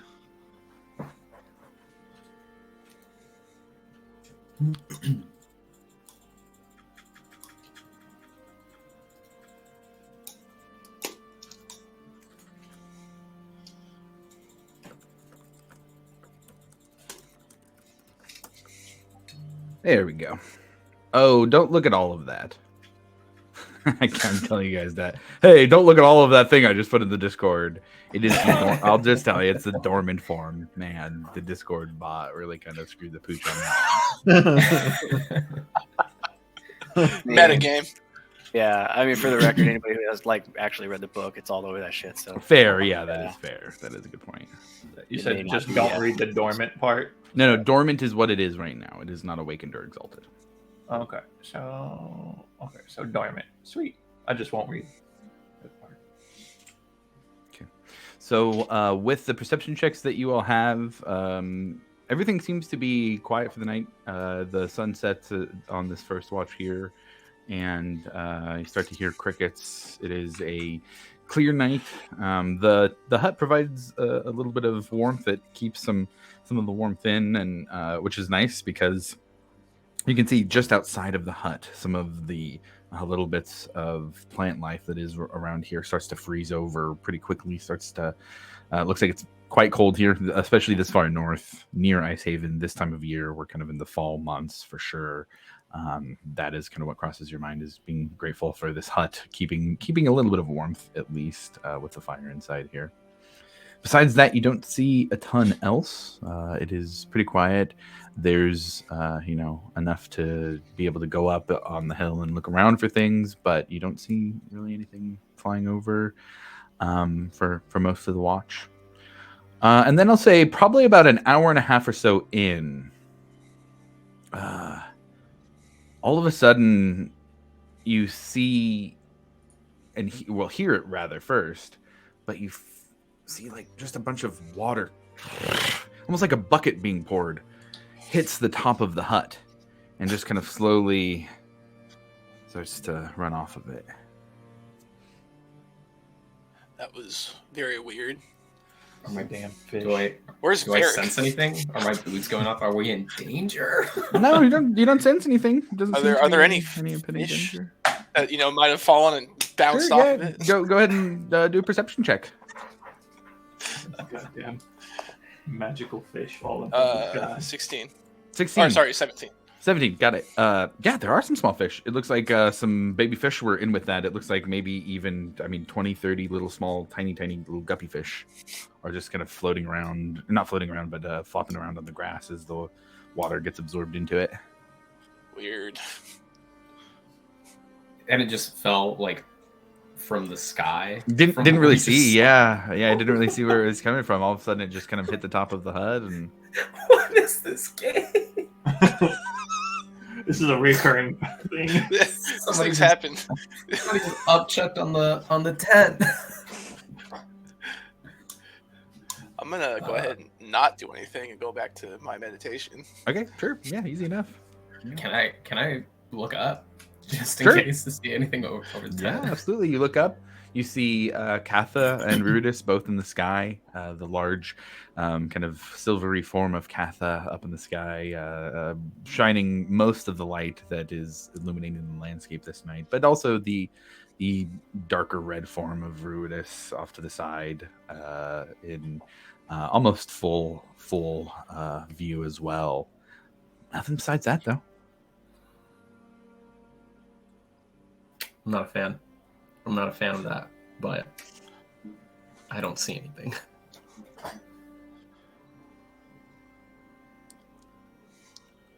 I'll just continue keeping watch. Okay, got it. Yeah, enough time passes that I would say your watch would be done at that point. Yeah. Breck, do you do anything when that happens? No, I've seen it a few times now, so just kind of chilling. Does Just keeping an eye. Blot sense anything within a 60-foot bubble? Go ahead and roll a perception check for Blot.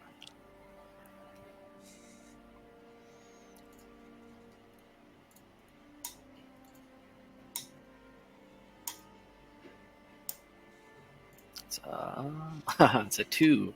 A 2. Nah, not at all. Yeah. He's the best sentry, by the way. Hey, don't be sleeping on that blind sight.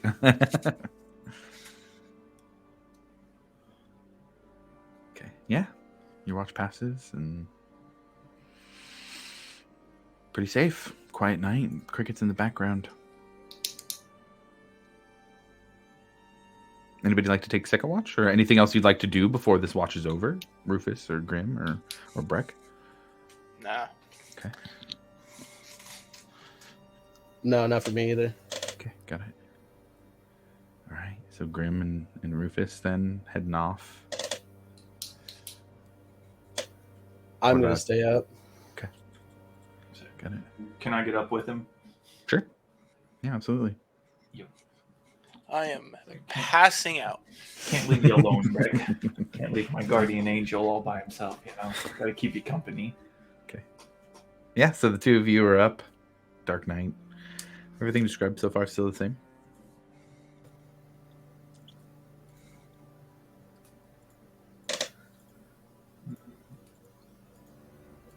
Now let's have a perception check for both of you. I got a 3. A 3. Ooh, Nice. I got a 6. 6. Good You guys are rolls. just distracted. Yeah. It's more My thinking mind's about... my mind's all on this pick in the bag there. Just wondering. Would Blot still technically get one? Yeah, that's fine. You can do another one for Block.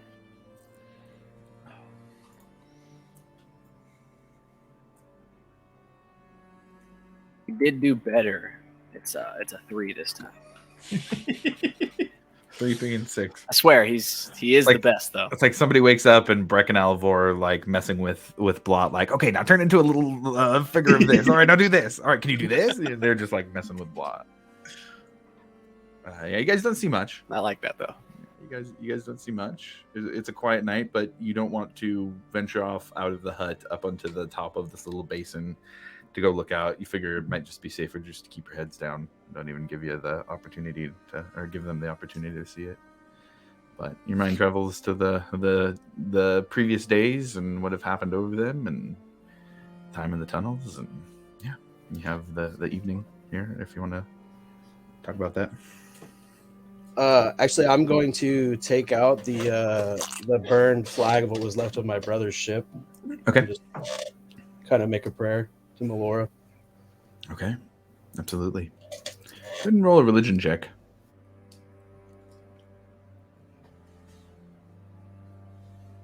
13. 13. Okay.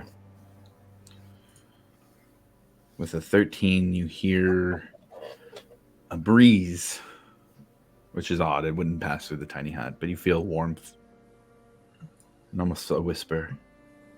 Be calm, my child. You walk the right steps to get where you need to go.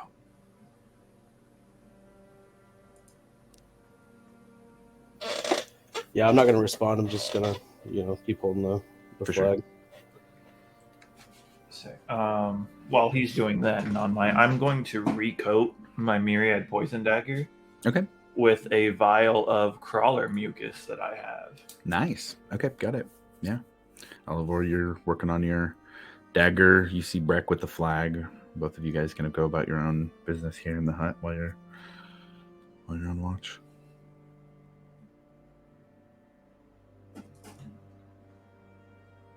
But as the night passes, if there's nothing else you guys want to do, we can mark a long rest as the sun rises. Let's go.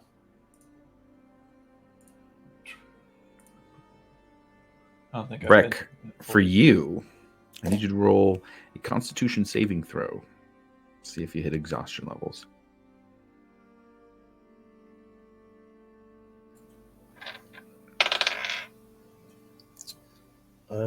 14.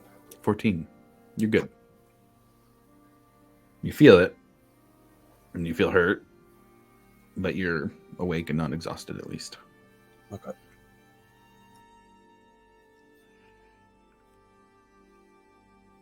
As you all kind of wake up, the hut disperses. You all stand here on a sunny, if not cold, morning in the north of the Zemni Fields here. Well, I guess we're gonna make our way to Grimm's ship. Do we have? I mean, technically, it's not time? my ship, but I'm flattered, nonetheless. Whatever. People from Amon is my question. I was gonna say, yeah, we're kind of crunched on time. I don't know. Yeah, if Lumini we- had told you guys like, hey, like, I'll we hold can't- off them as long Yeah. as I can. We but may need have you something back. to get to, Grim. Yeah, But we you're need welcome get to come back. with us and come back to our settlement and check that out. I mean, that's cool with you guys. Yeah, that sounds like fun. Yeah, Hope's Bastion. It's brand new. It's hardly even on a lot of the new maps. Hope's Bastion. Would I have heard of this at all? Or Go ahead and roll a history check. oh no, that is a terrible, terrible ask. Oh, okay. Well, 17. 17. You have heard of Hope's Bastion, yeah. They've been doing a lot of recruiting, not just in the Empire, but also on the Menagerie Coast, looking for people to settle there, to settle in the city. There were rumors that things in the new settlement of the Dwendalian Empire weren't very safe, but you'd even picked up rumors that a group called Bastion's Watch was working to not just make the settlement safe, but get put in positions of leadership to work on it, and it has taken on the name Hope's Bastion. And recently, when you got to Icehaven, you heard stories of them fighting off a dragon in weeks past. Okay. Oh, wow. You guys have made some pretty big waves.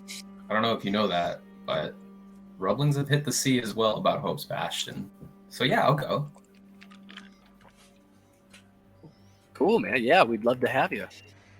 We should probably go, like, now and like hurry too. But probably, Yeah. Sure. Because we were already late when we started these. I agree with that. So yeah, man. I guess we'll. I guess. I look at him like he's already going to be faster and better at this. So it's like, I guess we'll see if we can keep up. Oh yeah. Okay, well, everybody starts hoofing it. You guys don't have your cart, so everybody starts on the path down to Hope's Bastion. Give me just a general survival check for the first day of travel. Whoever's just kind of helming this. Breck, if we were on vehicles, I would say it was you. If you want to, it could still be you, but I'll let the group choose on the survival check here. Anybody proficient? Not really.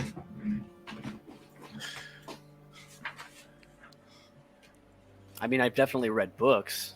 I'm proficient in survival. There it is. But if somebody else wants to do it, you're more than welcome to. I do. Breck's really distracted right now. Are there any mushrooms around that I see?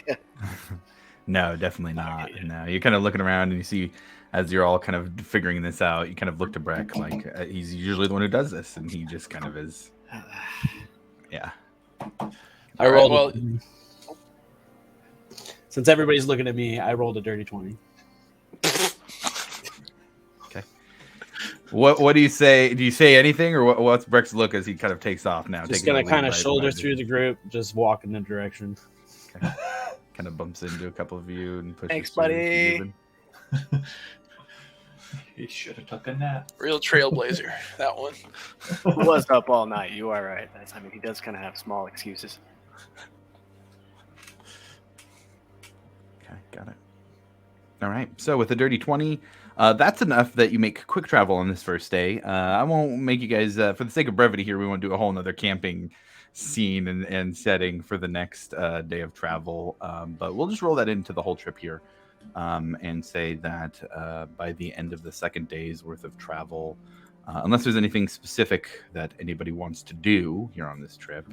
I mean, I wouldn't mind just talking to Breck after the first day. Yeah, Because for sure. Travel is over. Yeah, absolutely. So after the first day, you guys make really good progress. Everybody's pretty beat, but in a different way than after the fights. And you kind of, in setting up camp, we can absolutely do that for sure. Go for it. Hey, buddy, how you doing? I'm all right. How you doing, Milo? Doing good. A little, a little tired and stuff like that. Definitely still thinking about the voice, but Hasn't spoken to you you just- since you put it in the bag? no, not yet. Thank God, because I don't really want to deal with that out here. Rather do it back home. What are you planning on doing with that when we get home? I'm going to try and get rid of it somehow. What should we do with it? This is the main thing that's part of our whole dilemma here, I think, right? So, but I don't think we got to be very careful about who we tell. Well, if it's cursed, I think we should probably start with the Chantry. Did the identification show anything specific about the curse? I mean, the curse, quote unquote, part of it is Astralon. Oh, so it's just part of him. Okay, yeah. I guess I'm. Do I have any sort of inkling that I'm attached to this in any sort of way? I handed it off fine, so it doesn't seem to matter, Breck. I guess I'd say you can certainly try. So I wouldn't use it. I guess we hide it. It's probably a safe bet. We could probably talk to Lumini about it. See if there's a safe place to hide it for the time being, that it could be guarded. Yeah. There's gonna have to be some magic stuff that's probably beyond my capabilities. So maybe Caleb could help us, or Professor Civic will. That'll be something as well. Remind me to send that letter. Yeah, I think Silver Quill would be extremely helpful in this situation. You just noticed that you were kind of, a little anxious yesterday, or grumpy. Was it just from sleep, or you got something else on your mind? How many people are within earshot of us, Josh? I mean, as many as you want. You guys could step aside if you'd like, for sure. Yeah, I mean, if he's taking me off to the side to talk about it, but if there's people next to us, I'm not even going to talk about it. Yeah, no, we could say you guys are off to the side for sure. Well, I mean, first off, I'm disgusted that all of you were willing to leave Alivor. And secondly, I'd like to pull out that cloth and say, this is what's left of my family that was murdered by pirate. Milo's eyes would his brow just shoots up. Big eyes. Okay. That is definitely a development recently. And man, I was just joking about Alivor. I know you were just helping him. I had your back. That's why I was tossing little heels back at you, man. I was never going to leave you. I just like to hide. You know that. Oh, yeah, you're good, man. I appreciate the heels, I really needed it.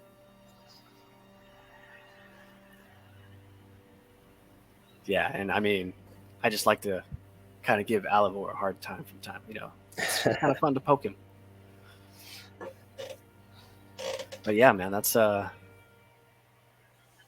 how do you feel about our new friend here? He's not going to respond. He's just going to roll the flag up, put it in his bag, and just keep walking. Can I insight check that?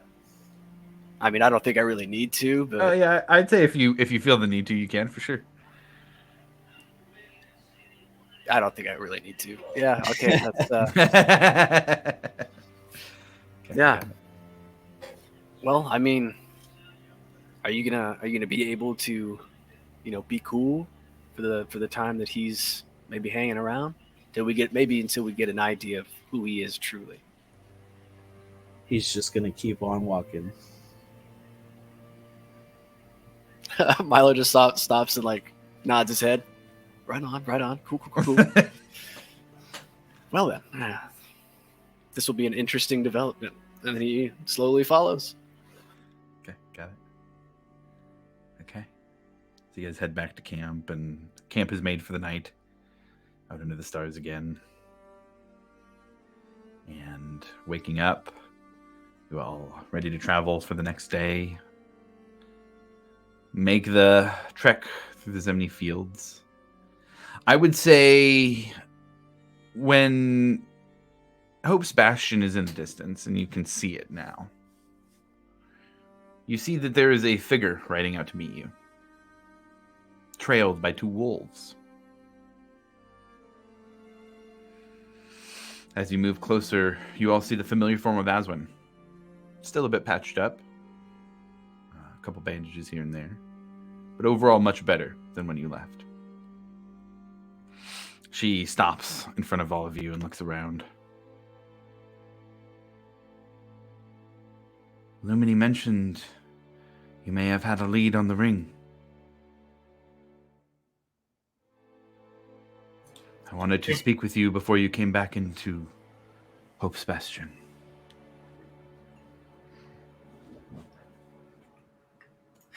We're talking about the ring that controls the zombies, right? Yes. What do you want to talk about? I would like to take possession of it in exchange for a very large amount of gold. What? Why did you feel the need to do this away from Hope's Bastion? That is a very, very powerful ring. If it is something you do, in fact, have in your possession. And she looks at all of you now, says, I intend to keep it safe and take it to somebody who can do that better than I can. Inside check. Sure. Go roll an insight check. Also, just for, is there anybody better at insight than yeah, just Well, wondering. well, our insight guy left. Yeah, exactly.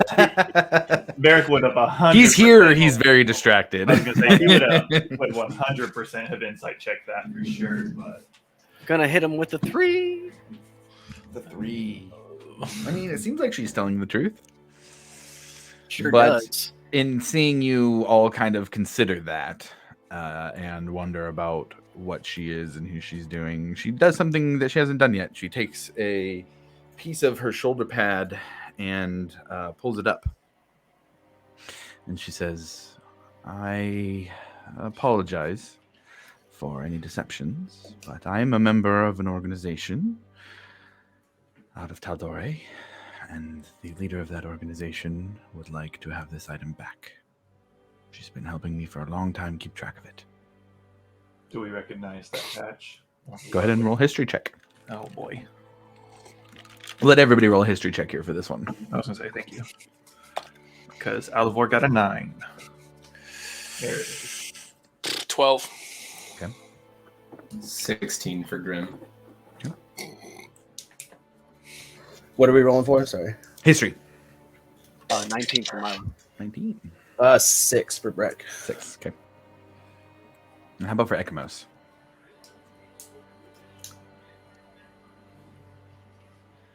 AFK. All right, we're gonna skip Ekimos then. All right, so Milo and Grim, the two of you would recognize it. Milo, just in your studies, you've studied different organizations, in particular Taldore organizations, extensively, trying to figure out where the best place for you to land would be, and some of the things you could study.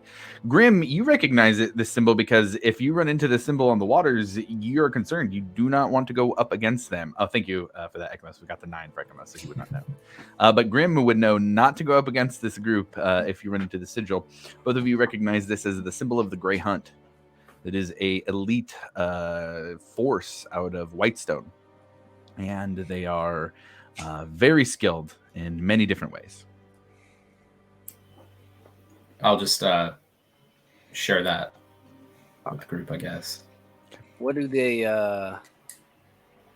like known to do specifically? Like what jobs do they normally take on? So they are essentially a fighting force that is specialized in like subterfuge, like spy work, combat. They are proficient with firearms. They are the elite of the elite. If you were to have to pick out an elite force, the elite force of Taldore, they might be it. Some of them are magic. Some of them are magic users. Some of them are not. But it takes a lot of training and to be accepted into the Grey Hunt. Okay, so they're Taldores, like elite military forces. Whitestone specifically. White Stone. They are the most Okay, elite yeah, of they're- Taldore, but they are Whitestone specific. Gotcha.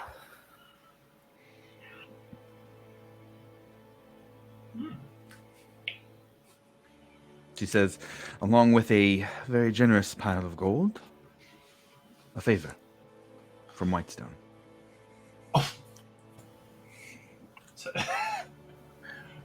What? I- What? I'll go next to Alawar's ear and I'll be like, that's not bad. I say she had. I'm gonna go back to her. She had me at a good chunk of gold. What exactly does the owner of this ring plan to do with it? Keep it from anybody else. To not use it, to put it in a vault somewhere, and to not let things like what may have happened with it just now happen again. Seems like the safer option in that case would just be to destroy it. Destroying magical items is sometimes easier said than done. It is something that has been attempted, but not succeeded. This is a very old, very powerful artifact.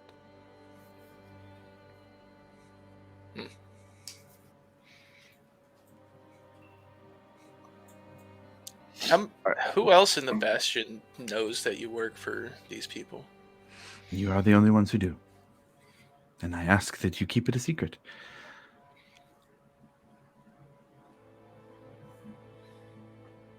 What's the reason for all the secrecy? The less people who know about the trail I am on for this ring, the better. There are those who are looking for it, who are not the party who had it, not I, and not you who were looking for it. There are at least a handful of organizations I can name off the top of my head that would give much more to find this ring and turn it against those who stand against them. This ring was used as an oppressive measure in the past, used to deceive those who it was meant to protect. And I will not let that happen again.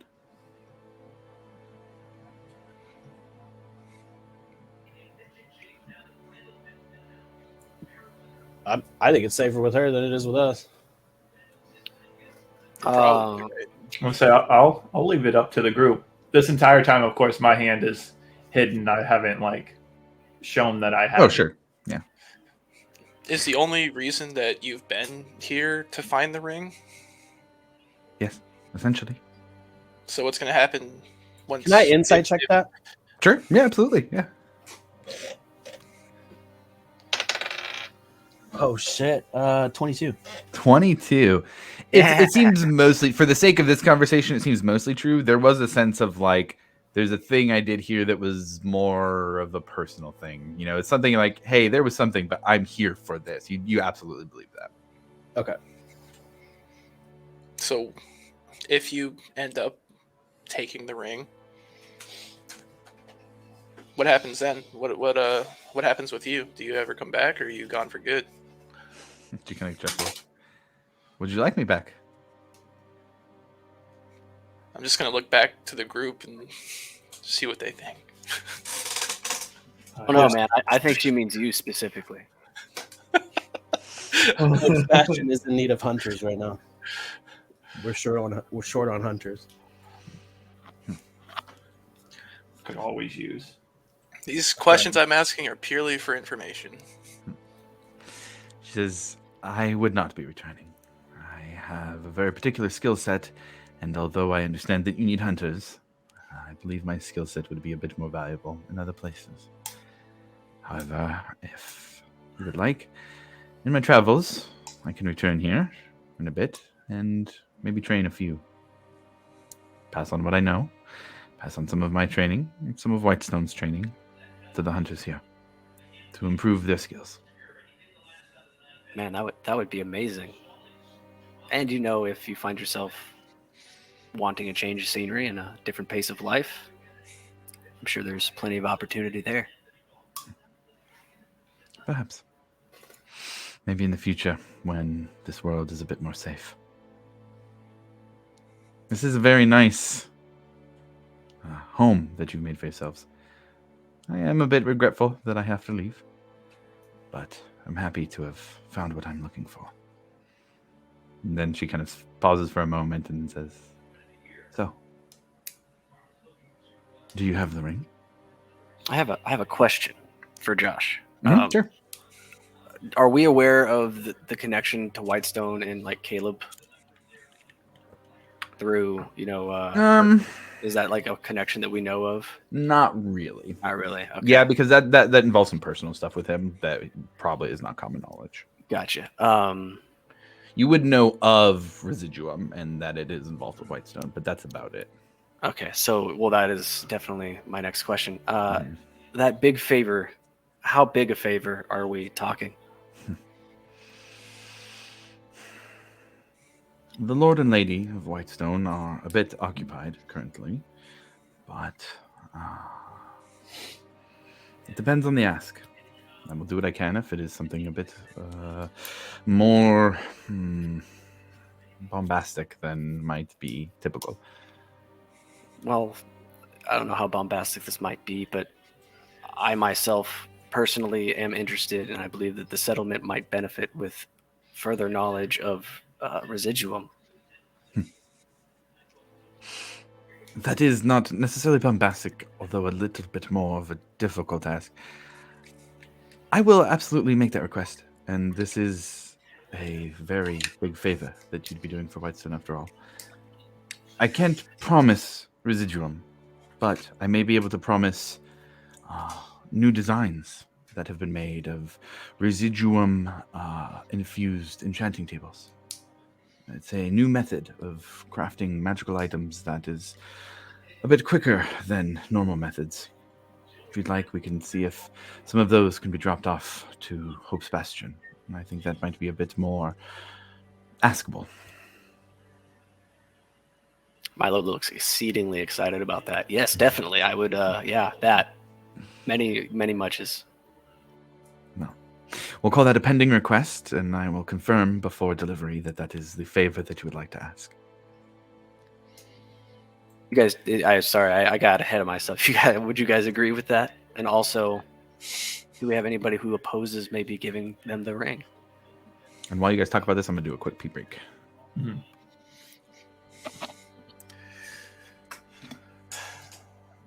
You guys hear me? Hey, there it goes. Yeah, we can hear you. Okay, my mic, the iPad mic was all messed up. I say we give her the ring. Second. From an outsider looking in, I think that's a pretty sweet deal. I don't even know what the hell you guys are talking about. I don't know what ring you have. No idea. But based off of one ring for a favor from a kingdom, sounds pretty good. I don't know much about it. A lot of money. This ring was able to control hordes of zombies that we had to fight in the tunnels. It's a very powerful one. But also that Residuum that we might get in return, or at least some of the stuff off of it, that's also pretty powerful. What do we think the chances are of them making it back to Teldori? I was also wondering about that. Especially if she's super capable. But... Yeah, she's back.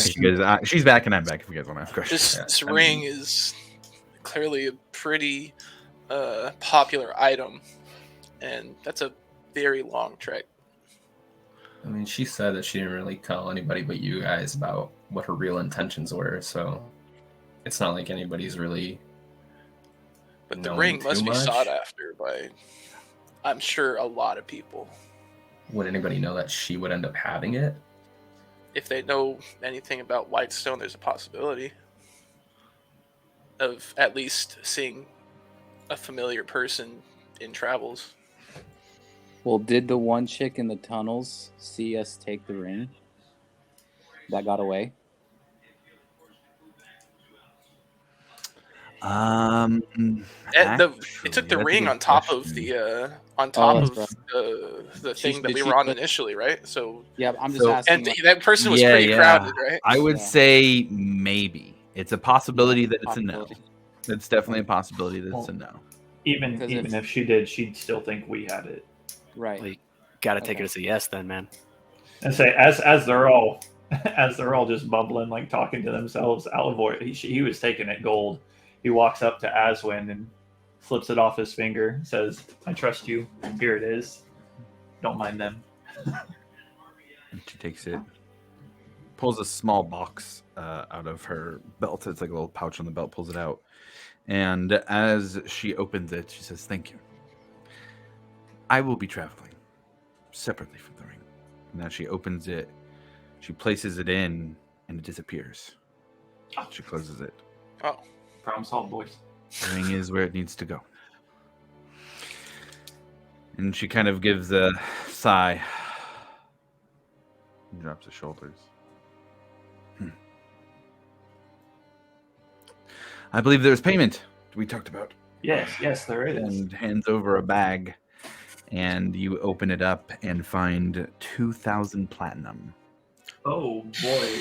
Now Alivor has his bag because I gave the ring. I have it, and then I just turn around and look. I say, "Now, boys, we'll decide this here in a little bit." Thank you, Aswin. Thank you. You have done a great deed, not just for Hope's Bastion, not just for Whitestone, but for all of Exandria. It's good to know that there are others out there that have the world's good intentions in mind. The Lord and Lady of Whitestone absolutely do. I hope I see you all again, but I've got a long trek to make. Good luck. She gets on the luck horse. to you too. And starts to ride off.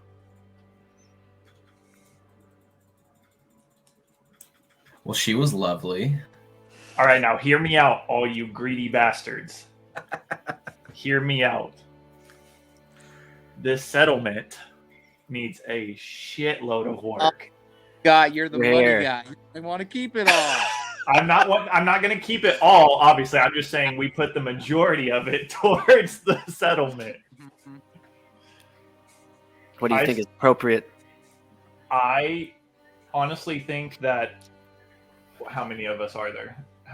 How many ways would it be split if we're splitting here? It would be split 6 ways or 7 if we want to include this Grim guy who just showed up. He'll get less of a share. He'll get less of a share. He didn't help. He ran away. He's gonna get You paid. can put him in a pending. He'll get scraps, if anything. You Yeah, I ran opened away. the door. You immediately ran away the second we started. I opened the door to get us out quicker. I swear. I You was are the thinking about last you. person Alivor will be handing money to at the moment. Oh, look, But, honestly, we just met. Divide it amongst yourselves. Don't count me in here. Consider this I say, a show of good faith. show of good faith. I flip him 1 plat. You get 1. All right, so I take a little bite out of it and put it in my pocket. Okay, that was weird. Maybe I should have kept that. But so that would be six different ways then, out of all of us and Barrick, of course. I suggest 100 plat apiece, and then put the rest towards the settlement. I absolutely agree.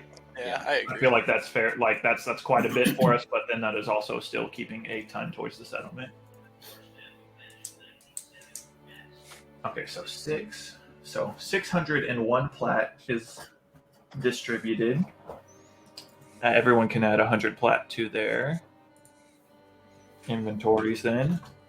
Hey Josh, can I convert that, or do I have to like go into town and go to like a currency dude? You can convert. That's not fun for D&D. Unless it is. If that's the game everybody wants to play, then let's go convert currency. I want a RPG an experience from Costco. Yeah. Roll for standing in line. What's your anger like? Ooh. Let's say out. But so yeah, that leaves me $13.99 plat. I'm gonna actually hand Breck an extra 100 for the friendly ogre.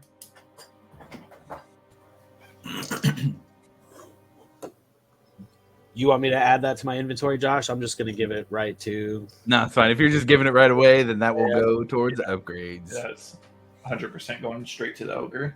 And then, Cool. so yeah, I'll have 12.99 plat. And if everyone would like to think of recommendations as to what we should be building, then I will take those and What's figure that the out and wall send looking like? it to Jack. Well, that's what we're going to Amon Why we're for. going to Amon. Yeah, so I'm talking like buildings, like barracks and all that sorts of stuff. How long have we been gone since the last time we were here? Yeah, it's been a few days. I would say overall around 4 days.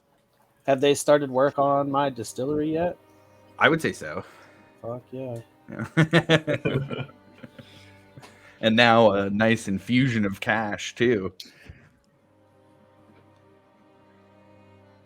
Okay.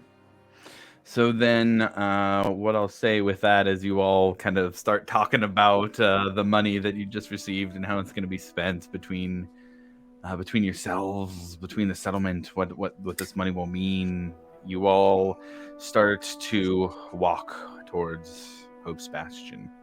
And as you do, you could see that Aswin came out to meet you all, but as you get closer and closer, you can see more of the residents of Hope's Bastion start to file out through the wall. And Grim, this is your first time seeing Hope's Bastion. It is a very interesting sight. It is a city in development. It is in the front of it a wall that is tall and being built. And you can walk around it if you walk about 100 feet to either side, but it is being constructed, and there is a large kind of archway that you can still walk under to get there with a large door that can be closed. But currently, the little dotted buildings and tents that are decorated tents that are on the outside of Hope's Bastion are all starting to have people come out to the front, in front of Hope's Bastion, and you see familiar faces now walking out. You see first the black curly hair of both Serenity and Michonne. You see the dragonborn form of Rutharis. You see Lumini and a bunch of Crown Guard, a handful of Crown Guards start to move out and into this front area. Some of the righteous brand that were sent that Breck had been training move out here. You see Aki and Sunja still here at the settlement come out to greet Sunja, kind of friends, yelling for friends even from there. And as you all move closer into town, you all start to hear the sounds of clapping and applause and cheers as you get closer, as they form a path for you all to walk between, as the triumphant Bastion's Watch returns home to the gratitude and praise of the residents of this settlement. Yes. Island Wave, boys. This feels undeserving, and I'll like take a step back and just shimmy kind of like to the side, let them have their like kind of melt in a walk little of- bit. Yeah, walk of fame, and I'll just walk alongside the crowd, like yay, like clap on the side. Okay, got it. Absolutely.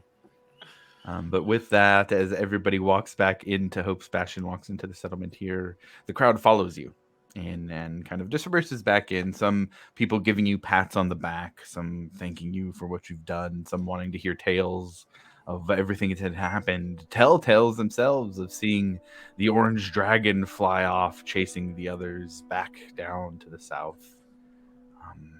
Many head for the tavern at this point, and you can hear music starting to be played.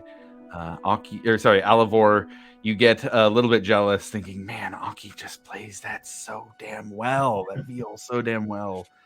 Every But it time. passes out of your mind as you see gnomes from the Velvet Thicket out here celebrating, and all of the people, the Cobalt Soul members, all the people here have come to join in the celebration to thank Bastion's Watch for what they've done.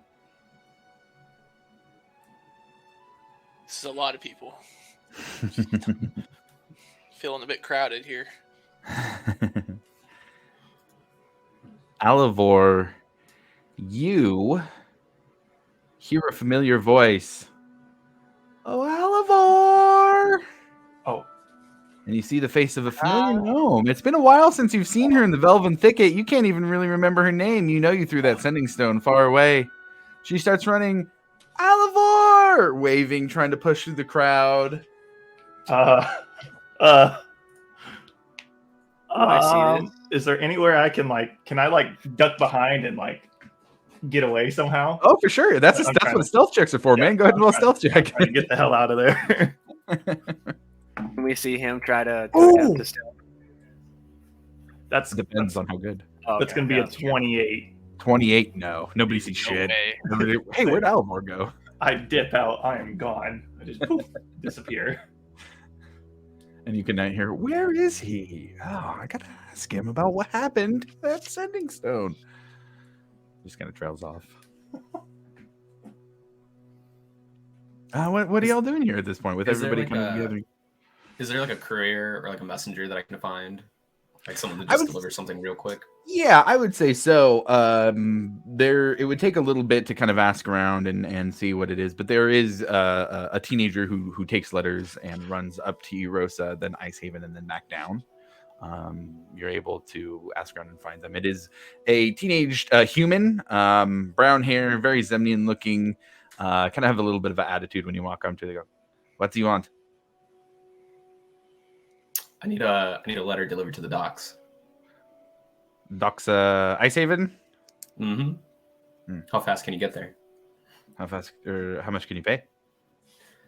Depends on how fast you are. When he kind of thinks, 5 gold they'd have? I'll give you 10 if you make it half in that time. Done. Perfect. I'll give him 10. I'll write a letter. Very short, very sweet. Got it. And it'll just say, Post Bastion, little found, more to come. I fold it up, give it to him. You're looking for The Last Song is the name of the ship. You'll know when you see it. Got it.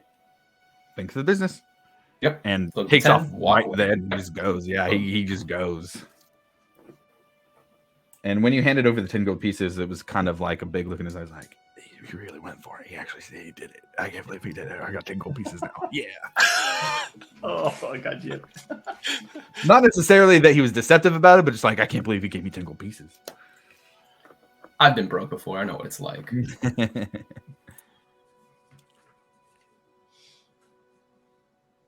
I think I am going to immediately go talk to Lumini if anybody wants to join me. Specifically about this weird thing I got in this bag. Yeah, I'm gonna join you. I'll go with him. Same. Whenever they get there, Alivor's just gonna appear in the tent. They're gonna get there and then they're gonna all look around. I'll just be there, just somehow. Poof. Okay. Breck, you going too? Nah, Breck's gonna go home and go to bed. Okay, got it. He's gonna go chill. Yeah. Breck's tired guy. All right, so then the other 5 of you head to Lumini's tent. After a bit of merriment, you spend a little bit of time talking to people, drinking a little bit as drinks are brought to all of Bastion's watch. But eventually, as the sun gets a little higher in the sky, you all head to Lumini's tent. And she is wearing her dragon scale armor that she has recently acquired and looks to all of you with a smile. Well, that was very successful of all of you. I'm glad to hear that you're safe and see that you were successful on your secondary mission. Yeah, absolutely. Was a question. Yeah. Very well. And I pull the thing out. Thank you for helping us in the first half, by the way. And I put it, just kind of set it down onto her desk somewhat gently. And as you pull it out of the bag and put it on the desk to do so, I'm going to send you a message for what it tells you. I'm going to go, you want WhatsApp or Discord? What's better for you?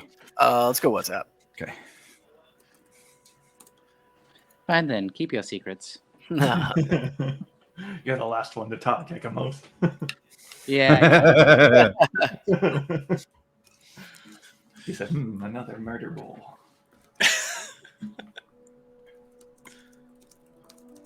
Oh.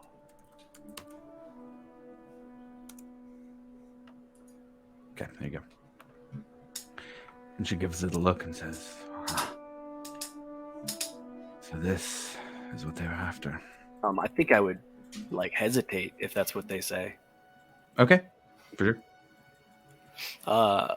Before I put it down, I'm going to ask, what do you mean? I will whisper it. I guess I'm trying to be. I'm not kind of doing it out of secrecy. It's more like instinct, but I am whispering.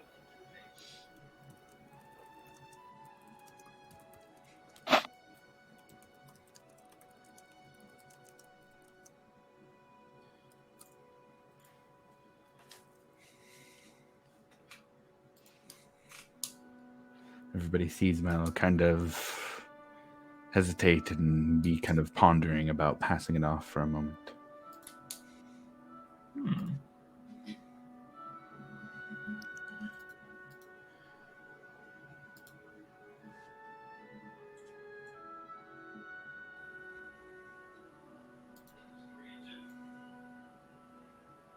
I want to know more.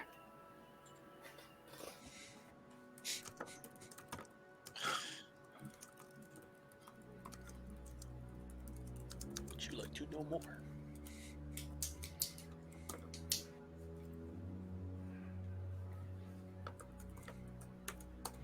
And Lumini just kind of looks around to all of you. Is he all right?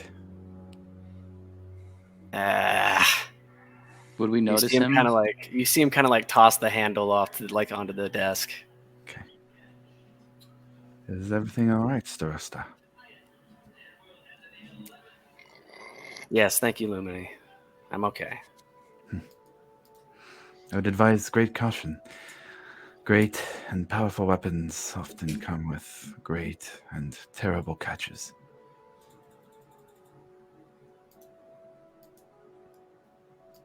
That is exactly what irritates me. It is tempting. It's always just kind of. It's always power. It always seems to be power. Power Greed. rules the world. Power shapes the world. Power makes things the way they are. And those who seek to make things better for them and not for others seek that power out for themselves, for destructive means. This is no proud weapon. This is a weapon made for the champion of a betrayer god. And now we possess it. It is no longer hidden, and it is no longer safe in its earthly tomb. My initial reaction is to immediately contact Professor Silverquill or Professor Widowcast.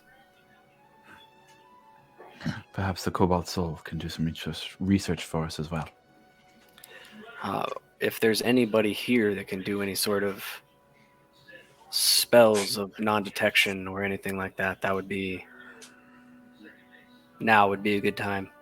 I don't have that capability. Yeah, I was going to say, she gives a wide-eyed look and says, Starosta, that would be you. I don't have that capability. We don't have anybody in the Cobalt Soul that you think might. They are not often magically minded. Gotcha. We can ask, but I will offer caution in deciding who to tell. I was going to say, I don't think we should be waving this thing all willy-nilly. No. Here, Do we have a place that we can hide it immediately? And she also says, to that end, Bingo. hello, I am... who are you? Before she even answers with what her name is, you have a new friend, I see. Oh, hi. It was a brief meeting. Lovely time. Really dusty. Really dirty. Did not have a good time. My name is Grim Whispermaker. And who might you be? You know what? You don't have to answer that. I'm just here, lent a helping hand, and it's kind of going from there. My name is. Let me get my notes up here because I haven't looked at her last name in forever.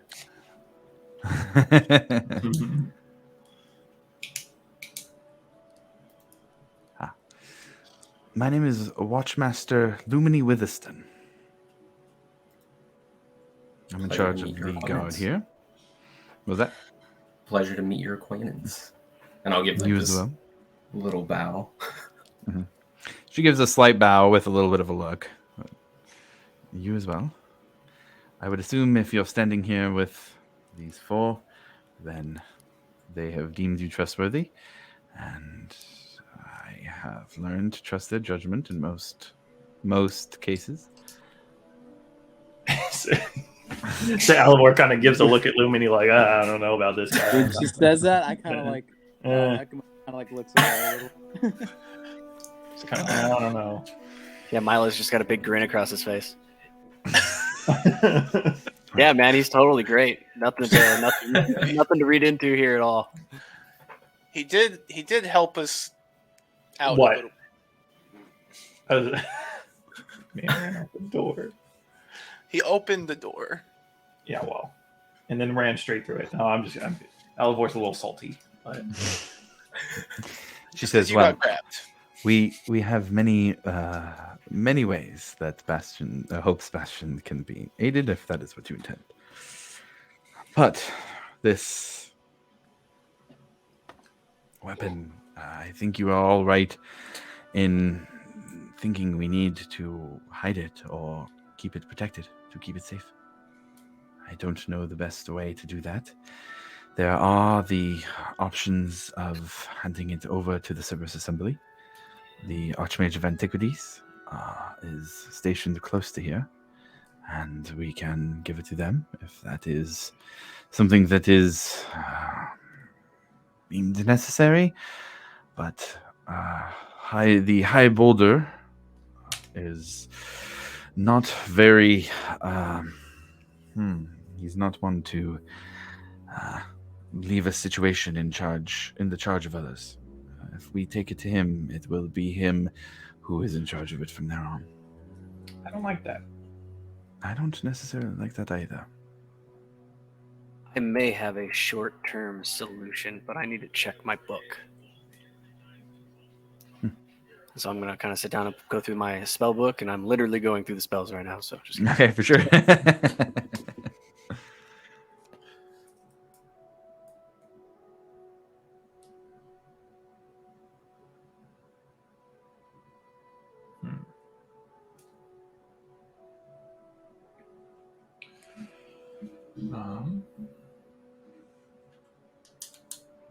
How heavy is this object, Josh?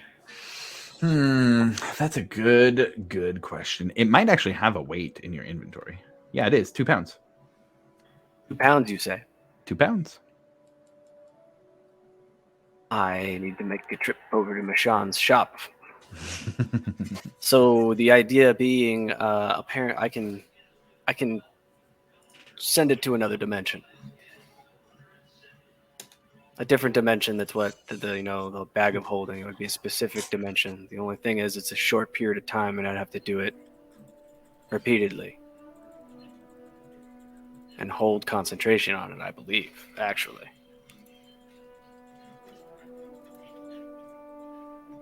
But I don't think you can track it.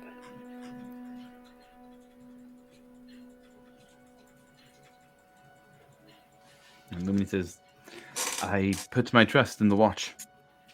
If that is what you think is best, then you are not just part of Bastion's watch, but also the Starosta here. You have the authority to say that is what we will do if you choose. But I think that based on what I've seen, you'll probably decide together. Yeah, let's think of this as a very preliminary idea. You guys got anything? Any other? I'm also going to start drafting up a note with illusory script. Okay. To send to Professor Silverquill. Okay, got it. I will be right. I got to step away for about 30 seconds. I will be right back. Other than keeping it on hand, that's not a bad idea. How often would you have to do it?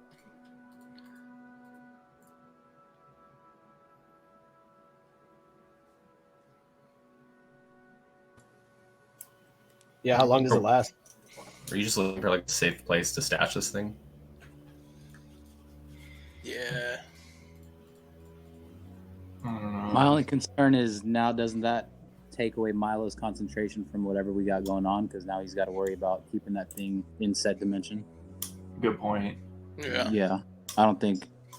I feel like yeah, he can take that responsibility, but I would just feel like it would hinder himself. You know? Mm-hmm. Yeah, I don't know.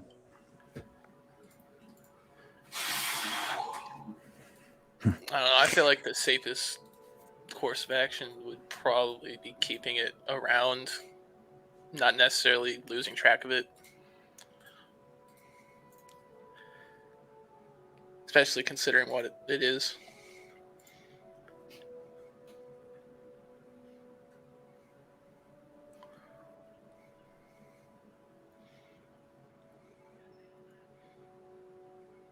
Yeah, Lumini will respond then, and both options have the merits. The safer it is, the more you can react if somebody tries to take it. Or the closer it is, the more you can react if somebody is trying to take it, but then you are also a target. And if we leave it here, Hope's Bastion is a target. Are there any others who know that you acquired this in the cave? Yes. It's possible. And at that, very likely. Yeah, I would say old boy he had the said item along with his buddies. Also, Pretty sure everybody that was down there probably knows. Yeah. the caster from the Kryn dynasty that was down there also saw us. The dynasty was involved as well. Yes. Ah, I'm not sure, but this might be in connection with one of our friends from the past. a tangled web we weave, my friends.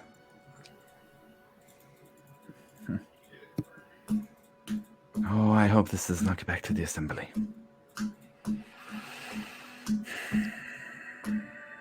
That reminds me. The two Argon Trust members who Ophelia Mardoon was passed off to are back and have requested that you speak with them when you have a chance. Milo, you specifically. Goody. Thank you. Do you want to come? No, absolutely not. Okay. I would rather have my eyeballs plucked out than to have to deal with an interrogation from the Trust. Noted. Remember No. that. Just for future reference. Noted. Were those the people that I had asked about Sheen? Yes, I believe so, actually. I believe so. I'll double check, but I believe so. Okay. Archer and Rosalia, right? Yes. Yeah, Archer Visalia. They're the CIA of the Empire. So I have that underlined. I also have that underlined. CIA of Empire. Oh yeah. That's great.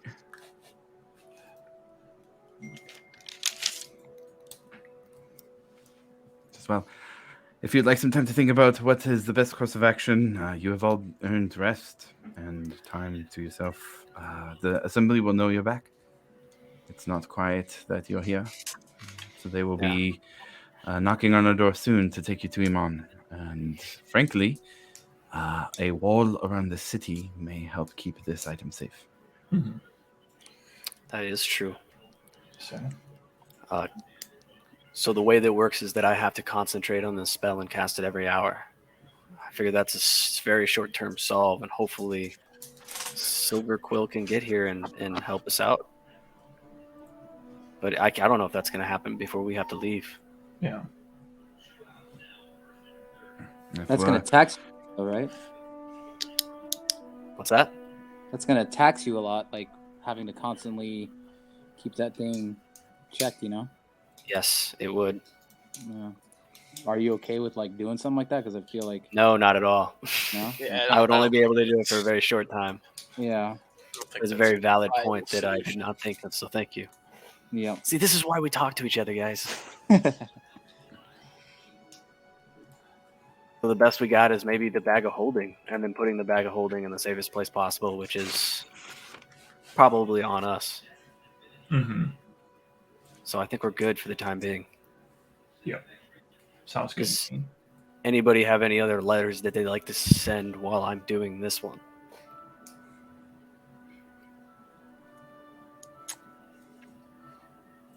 Lumini? Oh no, I'm good.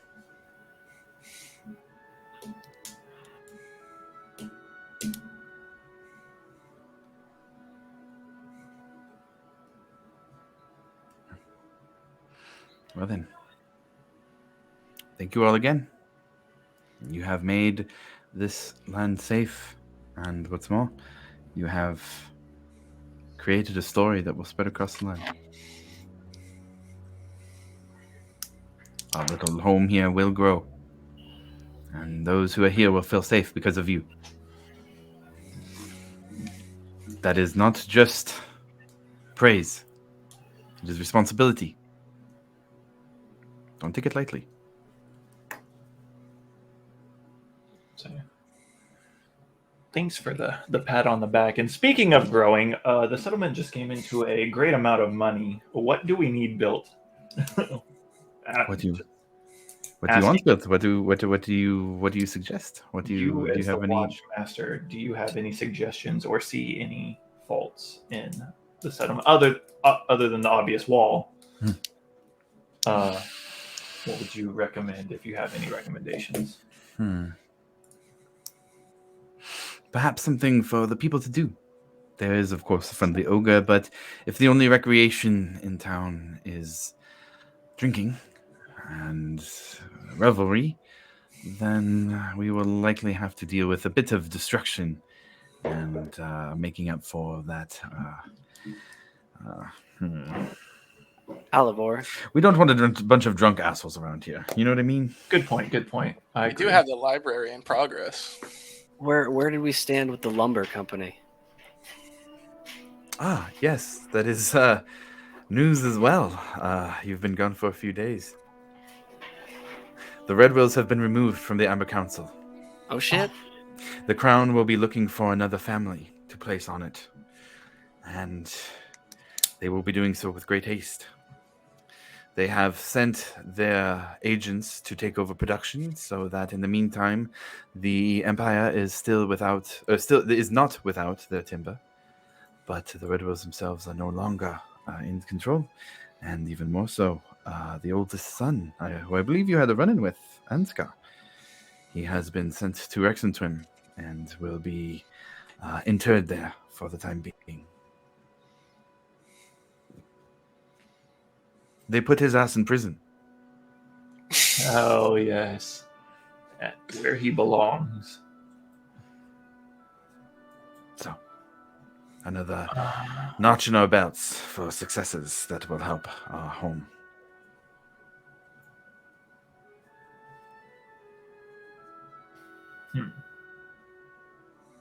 As far as recreational stuff for the community, are with like any plans of like recreational sports or like any type of games in any fashion? We don't have anything here currently. If there are any competitions or the like, then they would be done outside and very unofficially. But I like the idea. Perhaps a bit of a what's the best word? A bit of a course, a place where competitions can be held. We could do archery competitions, potentially even fights for guards who are not currently on duty, offer prizes, training, things like that.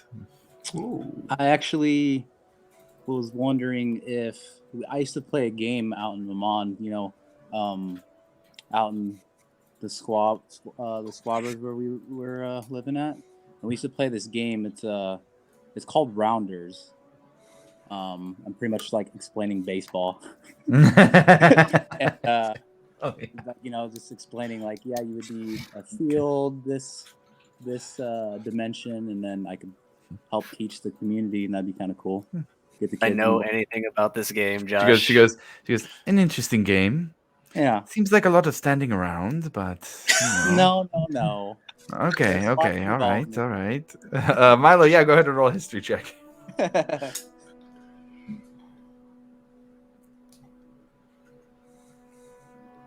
Got a 10. 10?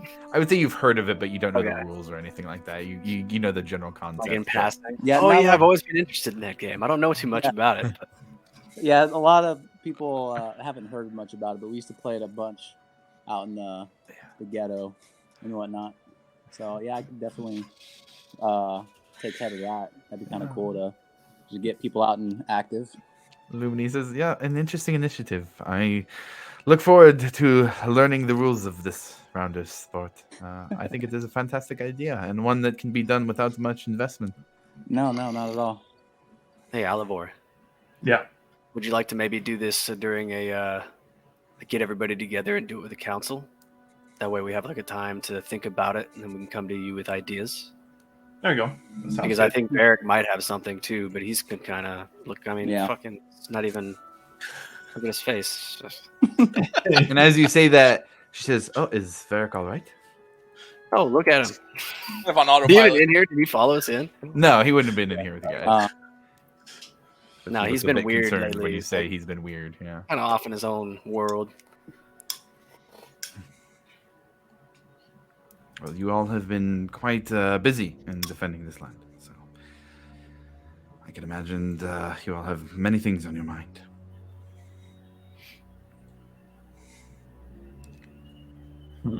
Yeah. Anything else for me then? Don't believe so. I don't. Well, then it was nice to meet you, Grim, and I'll be seeing all of you around. Please let me know if there's anything that your Watchmaster can do for you. And Thank you, Lily. yeah, and as you all leave, Milo, she catches your glance as you all leave, and she looks at Grim and she goes, He kind of gives like, I know, I'm trying, I'm doing better, kind of like. And then he takes off. I wouldn't mind sending this letter as soon as possible and then hitting Michonne's shop as soon as possible, personally. I will say we won't go through the whole role playing and minutia of it, but Grim, you receive the key to a cabin. That is what all of the members here have. A cabin, a 20 by 20 foot cabin. Can be upgraded with a bunch of different things. We will figure that stuff out of session if you want to add those things. But you are granted housing, so you don't have to figure out where to sleep. Thanks. All right. Like after, No, go ahead, please. say after leaving, I'd probably pull Ekamos inside and say, "Can I talk to you in private?" Yeah, man, for sure. And just walk back to our cabin. Easy enough. You guys make it there without hassle. Hey man, I've been wanting to sit down and talk for a while. You doing all right? Yeah, it's been up and down. You remember that that time where we went into that cave, went underwater, and then like that dude cast that crazy spell and like sent half of our party into a crazy state? Yes. So with that, I was looking around because I was trying to see if I could help. Who was? I think it was Milo, Varric, and Breck. They were, in that state. So I tried to look around, and I ended up finding this bowl.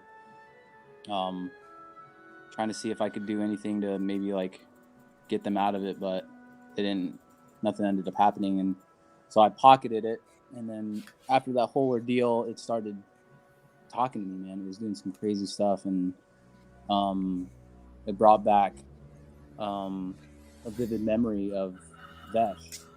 Remember how we talked about how, you know, me coming back from the dead type of thing, and dealing with her. So it was literally talking to me, man. It was making me do some wild shit, and I didn't know what to do to get it to stop, and was wanting blood, obviously, and yeah, man, those 3 weeks where we were like in that time of just doing our own thing, tried to, you know, get that thing to stop talking to me, wanting blood. So did what, you know, a rational person would do, and, you know, start. Got somebody to donate blood?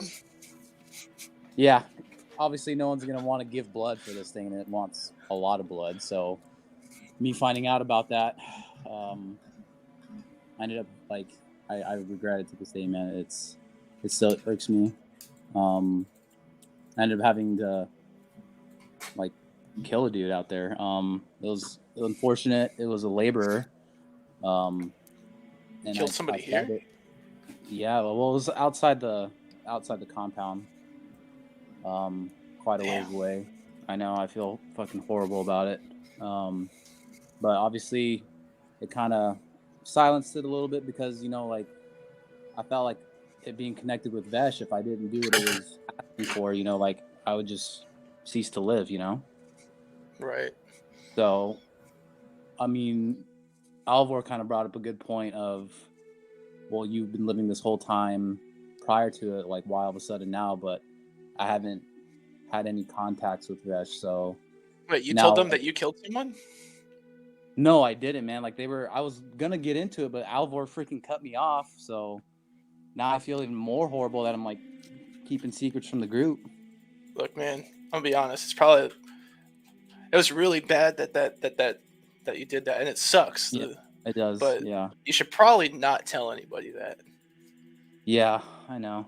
But obviously, it told you. I mean, I didn't know what else to do, so I went back and I ended up talking to Vasante, Varric's sister, and pretty much like full on communed with her about it, and she told me not to listen to it anymore, and I did my best. And then when we were on our way back from, oh shoot, it's been a while. Oh, after we fought, remember when we were dealing with that whole sacrifice thing, and then we were on our way back, and they had a bowl too, and so Milo brought up a good point, like, hey, they had a bowl, and I was like, well, I have this bowl, and it ended up not being the same, obviously. And then they figured out that I tried to give it to Alvor, and like the bowl wouldn't let me give it to him, and then it became a whole ordeal. Of course, you were gone, so it felt like a perfect time for the group to like single me out in a sense. Damn. But I kind of pled my case to the best I could, and they tried to break it, and it pissed me off because, like, I guess I'm connected with it, but I haven't had any issues since, which has been nice. I think that's a good sign. But yeah, I guess they tried to break it, and it drove me into like a madness. So I literally like blasted away at Varric, and he took it on the shoulder and kept pressing me. So I'm like, yeah, he's gonna do ungodly things to me. So I just accepted my fate, and he knocked me out. And then I came to after we headed into the cave with all those damn zombies. Shit. Yeah. That's pretty heavy, man.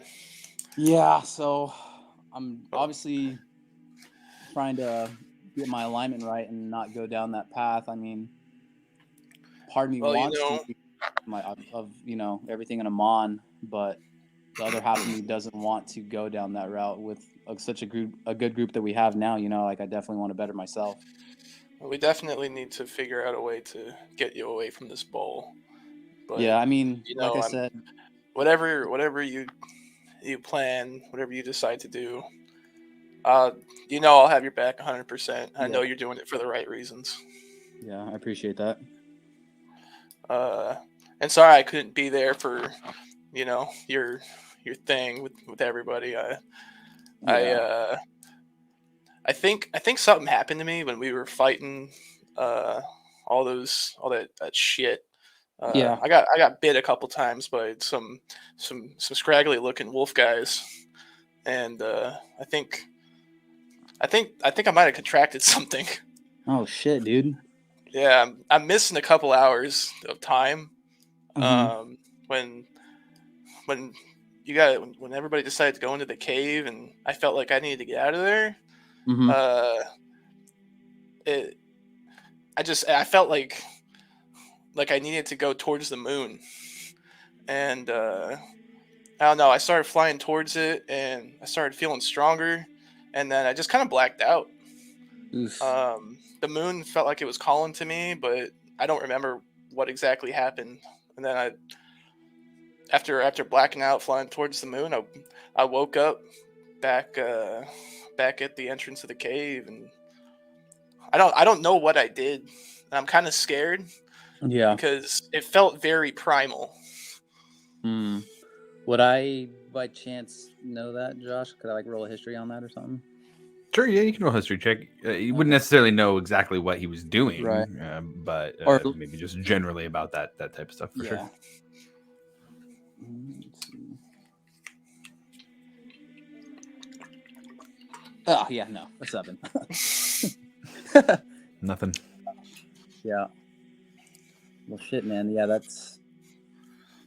we definitely got to get you looked at or something because that sounds like some stuff that I'm going through with whatever I got going on, And I don't want Yeah, that to tear us from the group, yeah. Yeah. Well, I appreciate the talk. Yeah. I just wanted to get that off my back and wanted to make sure you were doing all right. Yeah, I appreciate that for checking up on me. I know you were doing your thing, so I'm there for you too. You know that, so we're in this Yeah, man. together. We should probably go see what everybody else is doing. Yeah, I kind of want to go talk to Basanti too about everything going on, and now that like I don't have the bowl with me anymore. If anything is good from that, and maybe I can get my mind right on that as well. If you want to come with me. Yeah, definitely. Okay, cool. Question for Josh: would I have any underlying feelings, like physical feelings, from the bullshit, the lycanthropy? Yeah, I would say so actually. Essentially, you're used to kind of being more lean monk style. I would say that you have had considerable muscle growth in the last 3 days. Cool. Just getting absolutely Just getting yoked. swole, just yeah, for sure. Cool. But other than that, not particularly. Nothing There's like been a lot no going ill. on. Yeah, no ill effects that you've suffered, as far as you can tell. And the nights that you spent camping out in the fields were fine. You were probably nervous going into it, but they played out fine. Okay, cool. I'll just follow Ekamos for wherever he's going. Okay. Yeah, I'll Got try to head over to Vasanti's tent. Okay. So they for Vasati, where she would be at, there is a large kind of chantry tent that is built, and you can see now behind it there are some people who are starting to lay the foundation for a larger building than just a tent, but it is kind of in still this general area. Very large gold and crimson tent. And familiar to both of you at this point, Ekamos especially, but with the doors folded up for anybody to walk in. You go into the tent and see Vasati at the front here. Nobody else, just her. And it looks like she is kneeling in front of the altar to Pelor currently. All right, I guess I'd wait until I could see if she was finished, if she's praying or anything like that. Sure. After about 10 minutes of waiting, without looking up or saying anything, she says, "Will you join me, Ekamos?" Yeah, without saying a word, I'd walk up and I guess kneel next to her. Okay. How were your travels? She just still continues to look forward, eyes closed, kind of hands in a prayer position, but speaking. Yeah. Definitely ups and downs. Good and bad, I guess, because the whole bowl thing. I've had your amulet from Peller that you gave me, and I ended up showing the group the bowl that we talked about a while back, and they didn't like how it was. They could tell that it was evil, obviously, and they decided to try to break it, and it didn't break or anything, but it had sent me through a rage, and I unfortunately had no other choice but to try to strike Varric, and then he retaliated, and seeing that I was in a pretty weak state, that he was just coming right at me, so I accepted it and I let him knock me out, and I believe they took the bowl away, but it's been good because I haven't felt any more of the voices or anything like that, so I think that's a good sign. And do you begrudge them their actions? No, I don't. I mean, I know that bowl was evil, and this is a good group, and I kind of feel bad that I didn't really keep it a secret from them, but just holding on to it on my own, trying to figure it out on my own, and obviously I didn't really kind of know what I was doing with it, and after speaking with you, definitely didn't give into it like you told me to, and now that it's out of my possession, I honestly feel a bit better, but I just want to make sure that this Vesh isn't really trying to come after me anymore, which just kind of scares me because I feel like at any point she could just, snap of a finger and I'm no longer on this plane. And she's quiet for about 30, 45 seconds. Then finally she opens her eyes and puts her hand on her knees and turns to you. Says, Nikamos, I'm sorry if you do not realize, but you have bonded with Vesh through this bowl. She will be chasing you down wherever you are at, in whatever circumstance. You must break that bond to be free of her. But you must have something to replace it if you want to continue to have any kind of benefit or effect that she has given you. I will speak to Varric and make sure that he does not kill you. Yeah, I'll try my best. I will make sure he does not kill you. I appreciate that, yeah. He is headstrong sometimes, but he wishes to keep those around him safe. Yeah, I don't blame him. I have the bowl here. And you see her stand up and walk over to a box that's about 20 feet away and open it up. And as she opens it, it's like you hear whispers in your ear, a multitude of them. Just a crowd of them in your head. We need the blood. Great power comes your way. Your life is ours. She walks over. They took this bowl from you. But Yes, it was not theirs to take. Here. Ugh. I don't know if I should have it with me though at this point, because if I have it and they see that I have it, it's not going to look too good. So you choose to turn this bowl down? Yes. And even if it leads to your death, then you will turn it away. Yes. Good. And she walks back and places it. And as she places it in this bowl, you see that there is some kind of odd metal on it. And she closes it. Closes with kind of a creaky hinge. And as she does, the voices go quiet. You have a long path in front of you, Ekamos. You must find out what happened to you. Who created this bond in the first place? And although you have taken actions to strengthen it, you may take actions to weaken it as well. But we must know more. What could I do to, I guess, loosen the bond that I have now? Find out how it was formed in the first place. Find out what your former mentor did to you specifically. Find them, if you can. Bring them here. I will speak with them, and I will take from their mind anything that they did to make this happen. When she says that, I'll just kind of like raise both his brows and like, oh shit, okay. The person who did this has brought a great evil on the world, and it is my duty to stop those like him. I ask for your help in that, Ekamos. In the name of Pelor. Absolutely.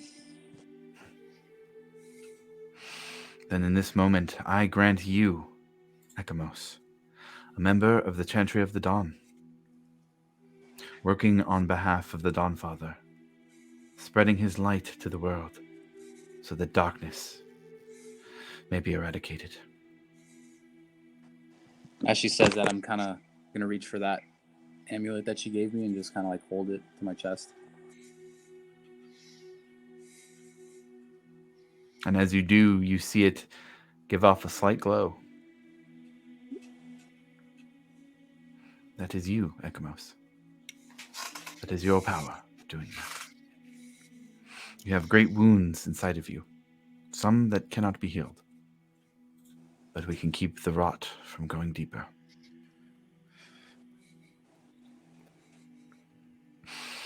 I hear Thank you. Iman is your next destination. It is, yeah. Kind of scared, but kind of glad to go, try to figure all this out and possibly find whoever, my mentor and see if I can, like you said, find a way to get him back here with the group and see what we can do about this. Well, perhaps this may aid you in your visit to Iman. And this time she reaches into a pocket that she has. It's a big-ass pocket, but it pulls out it's not gold, it's not made of gold, but it's a golden-colored mask. And on the forehead is the symbol of the Dawnfather. It said, when Varric and I first went to Exentrum, my time working for the Chantry was often in the wards of the sick, healing them in the name of the Dawnfather, bringing his light to those who were experiencing darkness in their own bodies. These masks were made for those who the Chantry were who were helping to treat. Often their afflictions left them scarred and feeling a bit disfigured. It might be a bit hard getting around Iman, but if you would like this, it will declare you as someone under the protection of the Dawnfather, and may stop those from questioning your appearance. Absolutely, yeah. Thank you. And I will, before next session, add a Mask of the Dawnfather to your inventory for you. Awesome. I guess once she hands it to me, I'd immediately put it on and then, thank her and everything. Thank you, Ekamos, for helping point out where the darkness is so that we can shine a light on it. Be safe. Thank you. You too. I'll see you around. Rufus, as Ekamos walks back to you, you can see that there is a bit of a partition for kind of a back room area in this tent to the Chantry, this large tent. And as the wind blows a bit, you see it kind of ruffle up. And you see a armor-clad paladin, not Varric, but one of the other ones who came with the Chantry, along with 5 Crown's Guard, standing with heavy crossbows, facing in towards the altar. Are they doing anything specific? Just waiting. It looks like they were on guard for whatever this interaction was when Vasati spoke to Ekamos. Ah, interesting. When he comes back, I'm like, hey, I think he made the right decision. Don't know what happened in there, but I think it's thumbs up. Good job. Give me well, like, what do you mean? There was a lot of let's just say you may not have made it out of there. Oh, There might not have been a whole lot that I could have done about it. well, yeah. I feel like, yeah, I honestly feel better, man. Like, that was really cool to, talk with her and get me through all this. And the fact that she pulled that bowl out again, man, like, it was whispering to me and all that stuff. And I definitely don't want to keep going down that path. Obviously, it's bad, and I just feel like it wouldn't be good for the group, Yeah, definitely. Yeah. I have a feeling that there might be some otherworldly repercussions, but we'll get through it. Yeah, we'll get through it. We'll see how everything plays out. Yeah. Well, with that, was there anything else that anybody else wanted to do here in the return to Hope's Bastion? Definitely wanted to hit the shop. Okay. But yeah. You head into the shop and Michonne. Hey, it's the Roaster Milo, man. It's my favorite guy. It's the leader of this town. You guys do so fucking good, man. This place is safe. That's the way we try to keep it, man. How you doing? I'm doing good, man. I got my friend here, Mr. Pumont Soul, and he turns and pats the back, and he goes, "Oh, Michonne, come on, man. I'm still recovering." And turns around. "Oh, hey, Milo." It's nice to see you again. Hey, you too. Thought we'd stick around here, enjoy some of the festivities. Anything? Oh, I'm sorry. Habit. Sorry. Sean goes, "Yeah, man. What the fuck? This is my shop, man. Hey, Milo, you need anything, man?" I was actually just about to pick up some more papers and go through your guys' spell selection if you have one. Yeah, absolutely, man. I got this guy bring me so much paper. I got all the paper you need, however much you need, man. Appreciate it, guys. And then I'm just gonna make the transaction. And then, Okay. Do you want to just do that later? Yeah, for sure. Okay, That's a great idea. As you're leaving, you do see the two Ogden Trust members. You see Arthur kind of give you a nod downwards, kind of acknowledging you, seeing him. I give him the same thing. Nice to see you guys are still about. I'm not gonna stop walking, but okay. They both kind of move in step, catch up to you, and one on either side of you. And Arthur first. Strosta? How you guys doing? Good. How about you? Not bad. Nicer to be home rather than in caves and whatnot. Heard you guys did good work. What did you hear?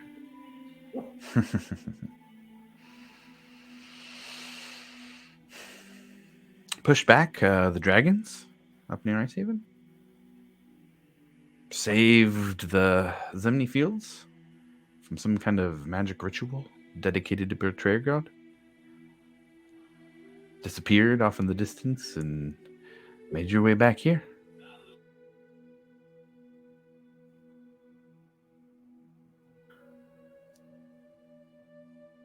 I don't think the dragons were more Caleb Wittergast. You should definitely talk to him and his group about that. Oh, yeah. Yeah, we'll get around to Professor Wittergast as well. We did want to ask you, though. Ophelia Mardoon said that we should ask you about an organization called the Order of the Black Rose. The Order of the Black Rose. Wouldn't say much about it, just that you might have some more info for us to follow. Well, that's either going to be one of two things. That's either going to be a complete fantasy name that's kind of funny, or so much of a joke that it's true and way out of my pay grade, man. So you know nothing about this Order of the Black Rose? Not at the moment, no. Should I? I'm gonna need a deception check from you, sir. Damn it, man. I don't have any, nothing. I got nothing.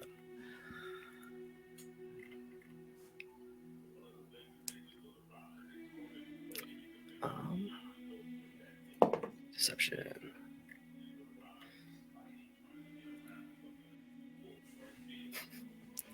It's a 5. You know, I don't really believe you. And that's where we're gonna end the session for the day. Oh no! Oh shit. Yeah. All right. So with that, I will say, Andres, stick around. We do a little wrap up afterwards. It's not live. I got to tell new players that because I'll just be like, hey, bye, and then people log off. But to everybody tuning in or watching the VOD afterwards, thank you for sticking around to see Bastion's Watch get back to the Bastion, Hope's Bastion. We will be back. I think next week is our regular scheduled game. This was an extra one that we were getting in. So we will catch you on the next one. See you later.